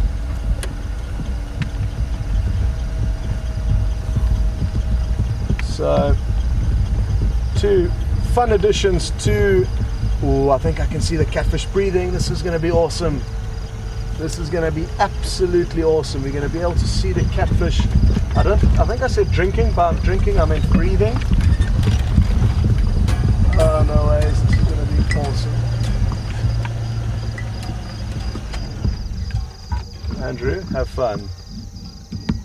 There are absolutely, maybe not hundreds of them, but there are so many. Look at that. I wish I was seeing the picture you're seeing, but what I'm going to do to try and simulate it is look through my binoculars. Like I said earlier, they really do let in a lot of light. And you'll notice the catfish have got very long whiskers sticking out. So those are the catfish that we're seeing. Tilapia won't be able to do this. Tilapia, like most regular fish, breathe through oxygen being processed on their gills. So water running over their gills and their gills then somehow filtering and capturing the oxygen as it flows over their gills. Catfish are different. They've got actual lungs and they are breathing in the air. There's obviously not much oxygen in this muddy water, and that's why they're all coming up to charge up with oxygen. They sometimes also do it during the day. I guess they might realize, oh, a bat just flew past, but I'm not sure if with this zoom lens it would be a miracle if it flew through the shot, but still possible. Oh no, where's Andrew? On the left, on the left, on the left, yeah. I just saw a whole catfish. It was probably 3 feet long. Look, there. Did you get it, Andrew? Coming into the shallows. Well done, Andrew did get it, I'm told. Let's just keep the light shining here, because I did see one do a similar maneuver earlier. It obviously gets fairly shallow there, but at least 3 foot long, possibly longer. They get quite big, these catfish.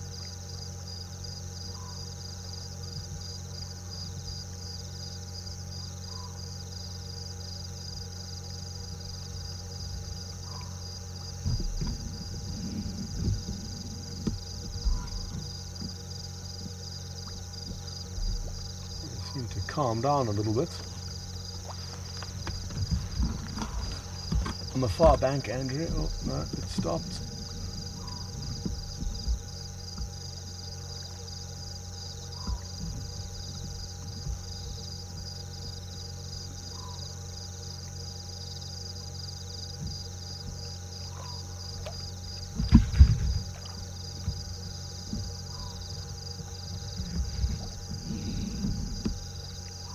Okay, now that there's only one scopsal that I can hear calling, we might be able to try doing the 4-second count between the calls. They stick to a very set rhythm. So on the next one, I'll count it out. 1, 2, 3, 4. There we go. I mean, my counting may have not been perfect timing, but close enough to just about 4 seconds. They repeat that call.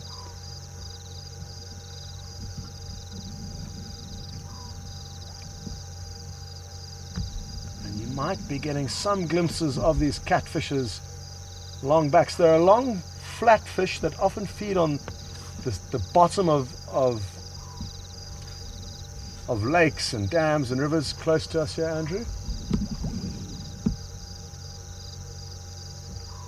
You got this one here. Oh, I'm not sure how much light I should shine on it.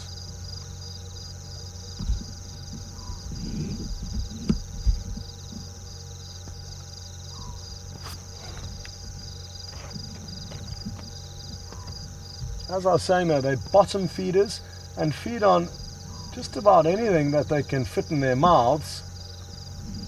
A lot of fishermen throughout Africa actually use soap to catch these fish. Literally a bar of soap on a hook into the water, catfish comes out. Hard to believe, but they eat soap and mainly meat ideally. Are carnivorous. Baby weavers that fall out of their nest will certainly be consumed by the catfish, and they are predatory fish, and in clear water they can even take fast moving lures if you are fishing for them.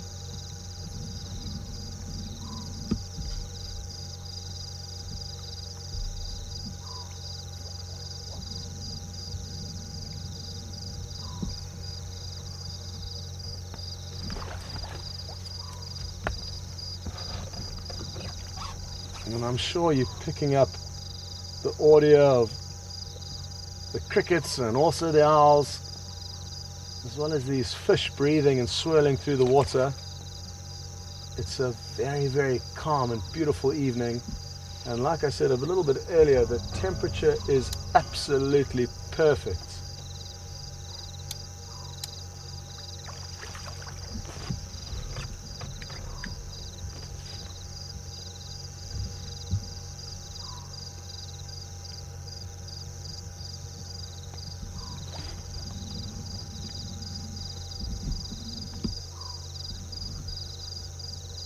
So I did say a little bit earlier that there's two types of fish at least in this waterhole. I know that there's tilapia in here because we saw a saddle-billed stork pluck one out of here not too long ago before a fish eagle prevented it from finishing its hard-won meal, and it chased the bird, and the bird dropped the saddle-billed stork dropped the tilapia back into the water. It was an incredible sighting.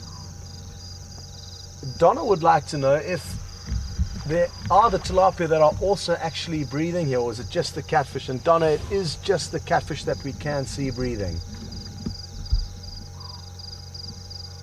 I guess because the water is so low, we may be seeing the odd tail potentially of a tilapia, but I'm convinced that they are hiding out in the deeper little puddles, and the catfish are more prone to this kind of behavior that we're seeing now.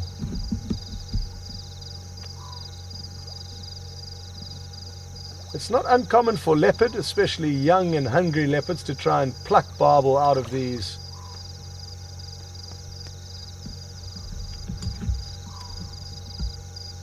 try and pluck one of these catfish out the water. I've never actually seen that, but I have seen other footage and pictures of leopards doing that. So imagine if we get to see one of our local leopards plucking one of these catfish out of here. It'll be incredible. And I'm just told that I've answered Shirley's question all the way in Canada. Shirley just asked if lion or leopard will ever eat fish. I haven't heard of lion doing it or seen footage thereof, but that's not to say that they will not do it. So it certainly is possible.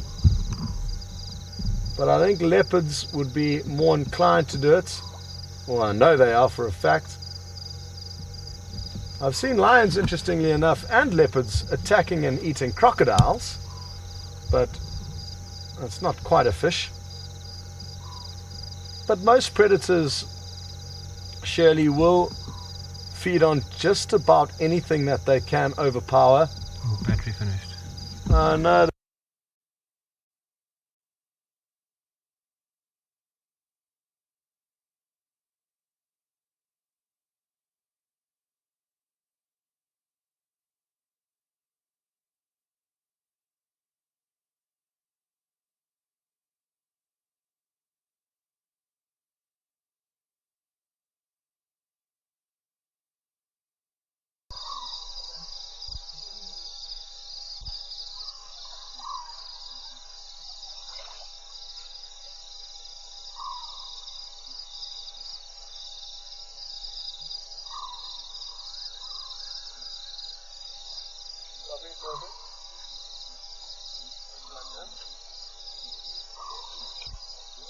Okay, well, welcome back everyone. We have just changed batteries. Surprisingly harder than one would have expected. We have just changed batteries, which was surprisingly harder than one would have expected it to be. And we are now going to continue on and see if we can film anything else that we don't get to see very often. I hope you all enjoyed the catfish.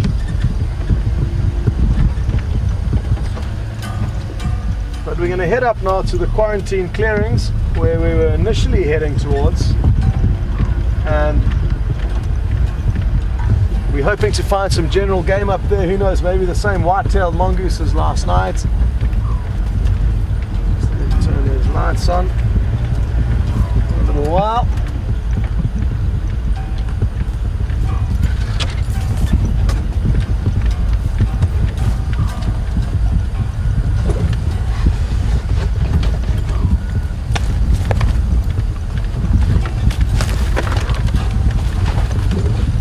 Alright,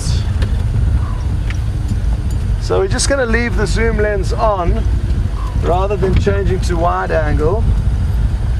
Are we live, or am I talking to myself? Oh no, my earpiece is off. That's maybe why I think I am not live, because I can't hear Nikki chatting to me. Hello? Okay, welcome back. You are all there. Good to know. So like I was saying, we're not going to change back to the wide angle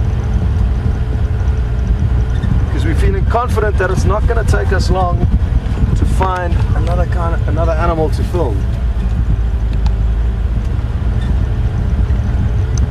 Again, I am going to use this big spotlight. I know it's very bright, but that's... Oh, we're in luck. We're in luck. Get ready, guys. On the right, Andrew.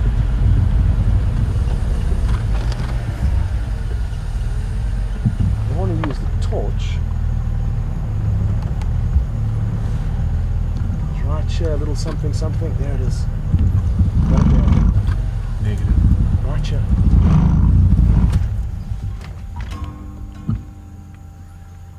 Got it?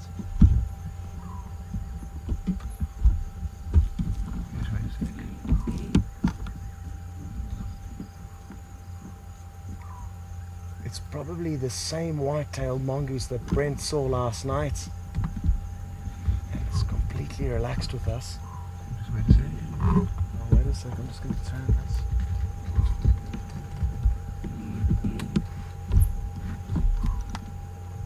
Won't it be awesome to see what it's foraging for? Maybe we'll see it make a kill.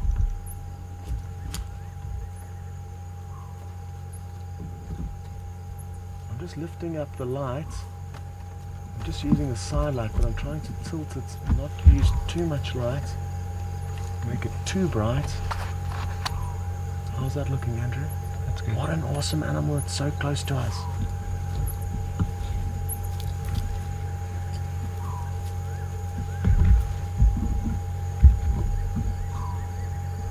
Hello. Look at how tiny its ears are. I can actually hear it sniffing from here. It's got a very powerful nose, and it'll actually smell small rodents and insects under the ground and then dig them up. And won't it be awesome if we get to see it do that? It's certainly possible.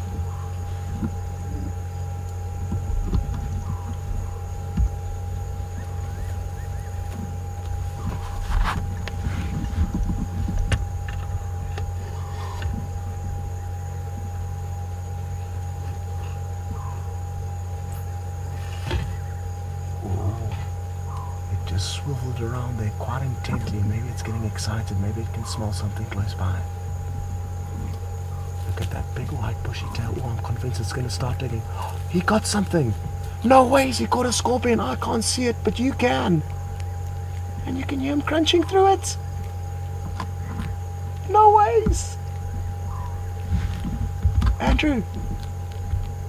Scorpion kill. Awesome. Listen to him crunching through that scorpion.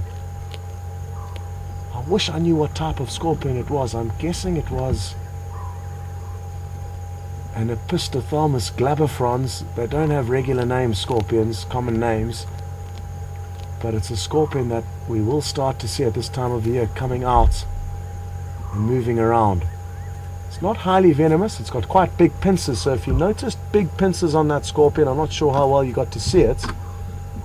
But if you did see big pincers or noticeable pincers like a little crab, then that would be an indication that the scorpion was not highly venomous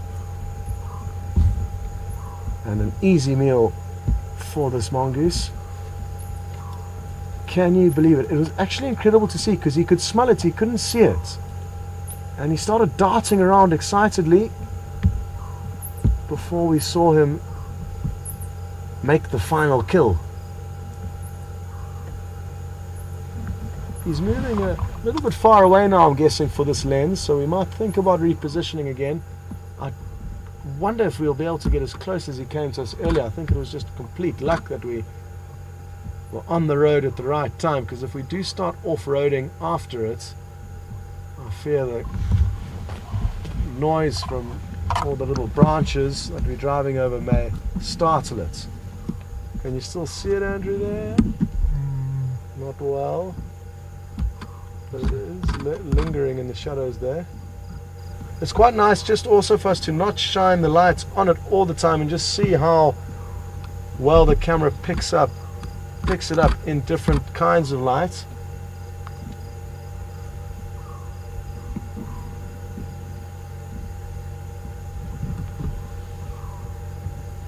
The flashes you're getting from the screen are little insects that are flying into the lights. It's coming when I change the f-stop. Oh, really? Yeah. So as you change the f-stop, it makes little bright lights. Oh. Just confirm that with FC, I think so. Maybe it is the bugs.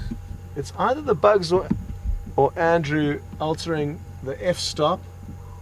I know as the bugs do fly past light, they do illuminate very brightly, and that could have been it, but it also could possibly be Andrew tweaking some of the settings. Should we leave the mongoose onto its business and see what else we can find? Yes. Okay, well, it doesn't get much better than that. A white-tailed mongoose catching a scorpion. It's something that I've never seen and certainly didn't think I would be seeing this evening.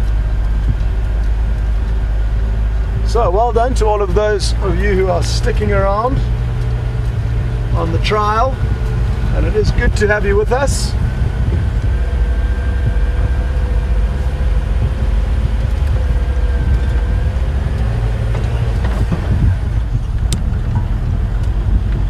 Oh, great. I didn't let you know much about the white-tailed mongoose, but thankfully Paul has sent through a question. Evening, Paul. And he's asked whether they travel alone or in colonies like the dwarf mongoose or the banded mongoose, and they are actually solitary. So the only time you see them with other mongoose is when they are raising their young or possibly mating. And we actually saw a pair of white-tailed mongoose mating on our way to visit some of the guides at Arathusa after work one night, and we got to see a brief glimpse of some white-tailed mongoose romancing. Good news is I've seen a lot of eyes up ahead. I'm guessing it's a herd of Impala, and let's test out how well it works with these Impala now. So we're getting progressively bigger with the things we're filming this evening. And wouldn't it be wonderful to film some elephant close up with a wide angle?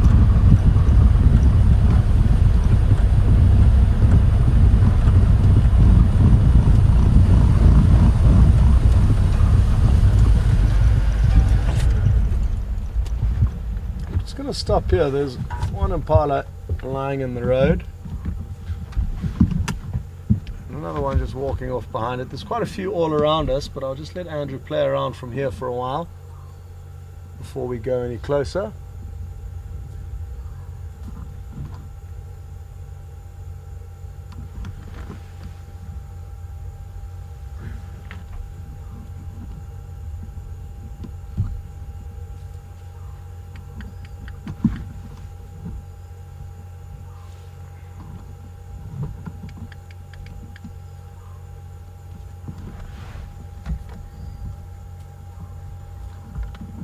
Just got a question through. I think it was from Paul in Canada, but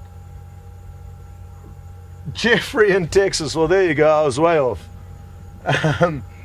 Sorry, Jeffrey. Jeffrey's asked if there's any chance of seeing a hippo. There certainly is, Jeffrey, although I haven't seen hippo tracks in this area that we're in right now.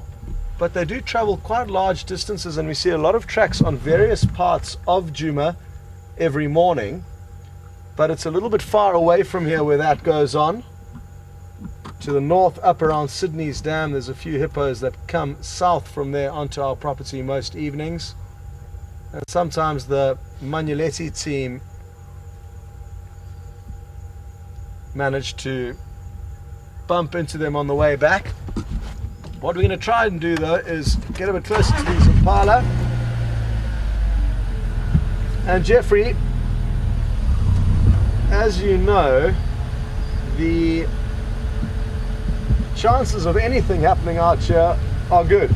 We often get pleasantly surprised, and who knows, maybe a hippo will waltz onto the scene. little bit closer now.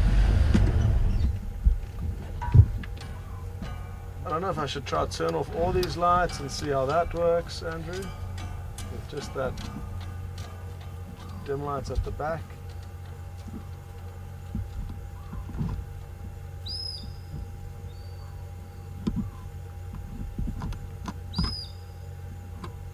We can hear a spotted thickney calling behind us. Sweet! There it goes again.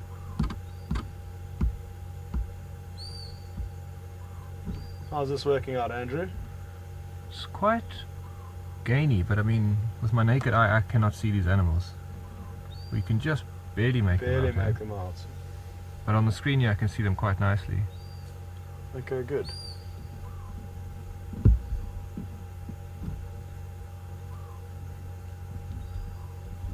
Now I can only see the two closest to us. The rest beyond that, not so much.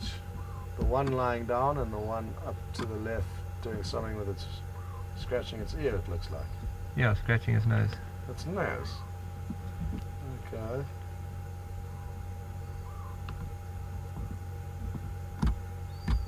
A smooth, well-worn hoof is probably not the best tool to try and scratch oneself with. So, not an easy job for the Impala.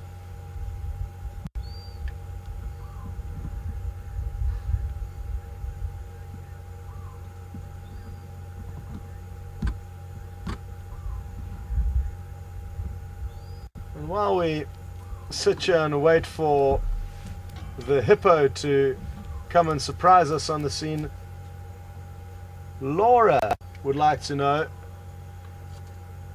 what other animals we can see. And Laura's all the way in Alabama, and isn't it wonderful how people all around the world can join in on the safari together with us. It's such an awesome concept, and good to know you're watching, Laura. Other interesting animals that we would not typically see during the day would be some I have mentioned, but I'll go through them again. One like we've just seen, the white-tailed mongoose, that's strictly nocturnal. Honey badgers, they're not strictly nocturnal, but more active at night in this specific area. Then the aardvark, which is also known as an ant bear. It's got a long, slender snout and a pig-like body. Very strange looking animal. They also are almost strictly nocturnal in the Sabi Sands, but in other parts of Africa they do come out during the day. A pangolin would be another great animal to see. Again, not strictly nocturnal. You can see them during the day, but more likely at night. Bush babies, a small primate, an incredibly cute animal. That would be really good fun to film and get an insight into their lives. So that's another one we could expect to see. The owls, of course. There's various different owls of all different shapes and sizes that occur out here, from the tiny little pearl spotted owlets all the way to the Verreaux's eagle owl. They'll be busy after dark. What am I forgetting? I'm sure there's a whole host of other animals that I am forgetting. The serval, I guess, is another animal that we don't get to see very often, that would probably be more active at night. The genets, the large spotted genet, would be another one. So there are quite a few animals that I can just think of off the top of my head that we could expect to see, but like I say, I am probably forgetting quite a few more. You could probably pick up the fiery-necked nightshark calling now in the distance. There it brings off. It's such an awesome call, and it made me so happy. On our first afternoon back just a few days ago, we headed out on drive and heard them calling. It's such a wonderful call.